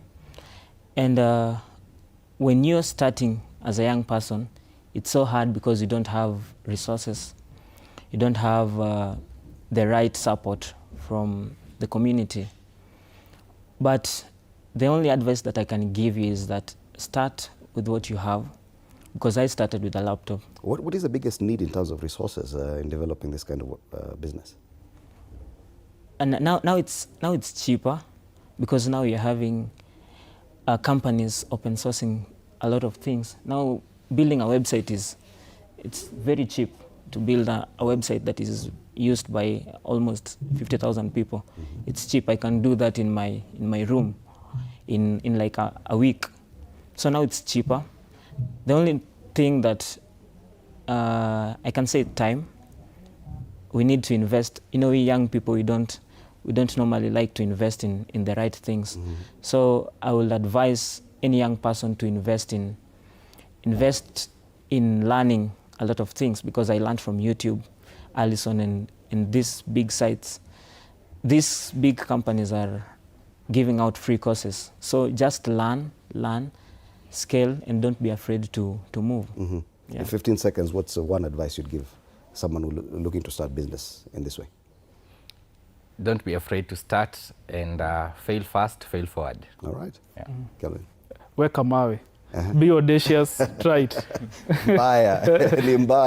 But it's a very interesting topic. I would want to continue with this conversation, but unfortunately we are out of time. Thank you so much, Kelvin Gasha, who's a co-founder NBT Technologies, and he's one of those behind Bill Buddies, which is an internet-based solution. We have Nigel Omondi, e-commerce automation and revenue optimization specialist.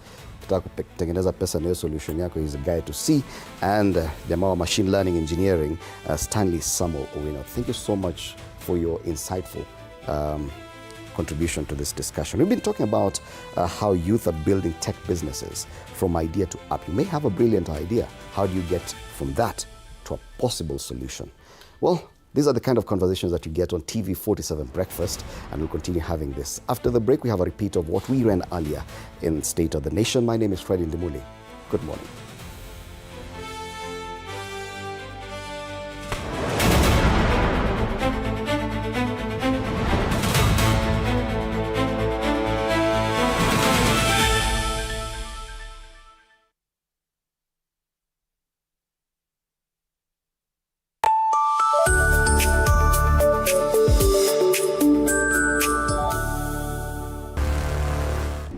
Kama invite yangu haikufika on time, but I'm glad to be here anyway.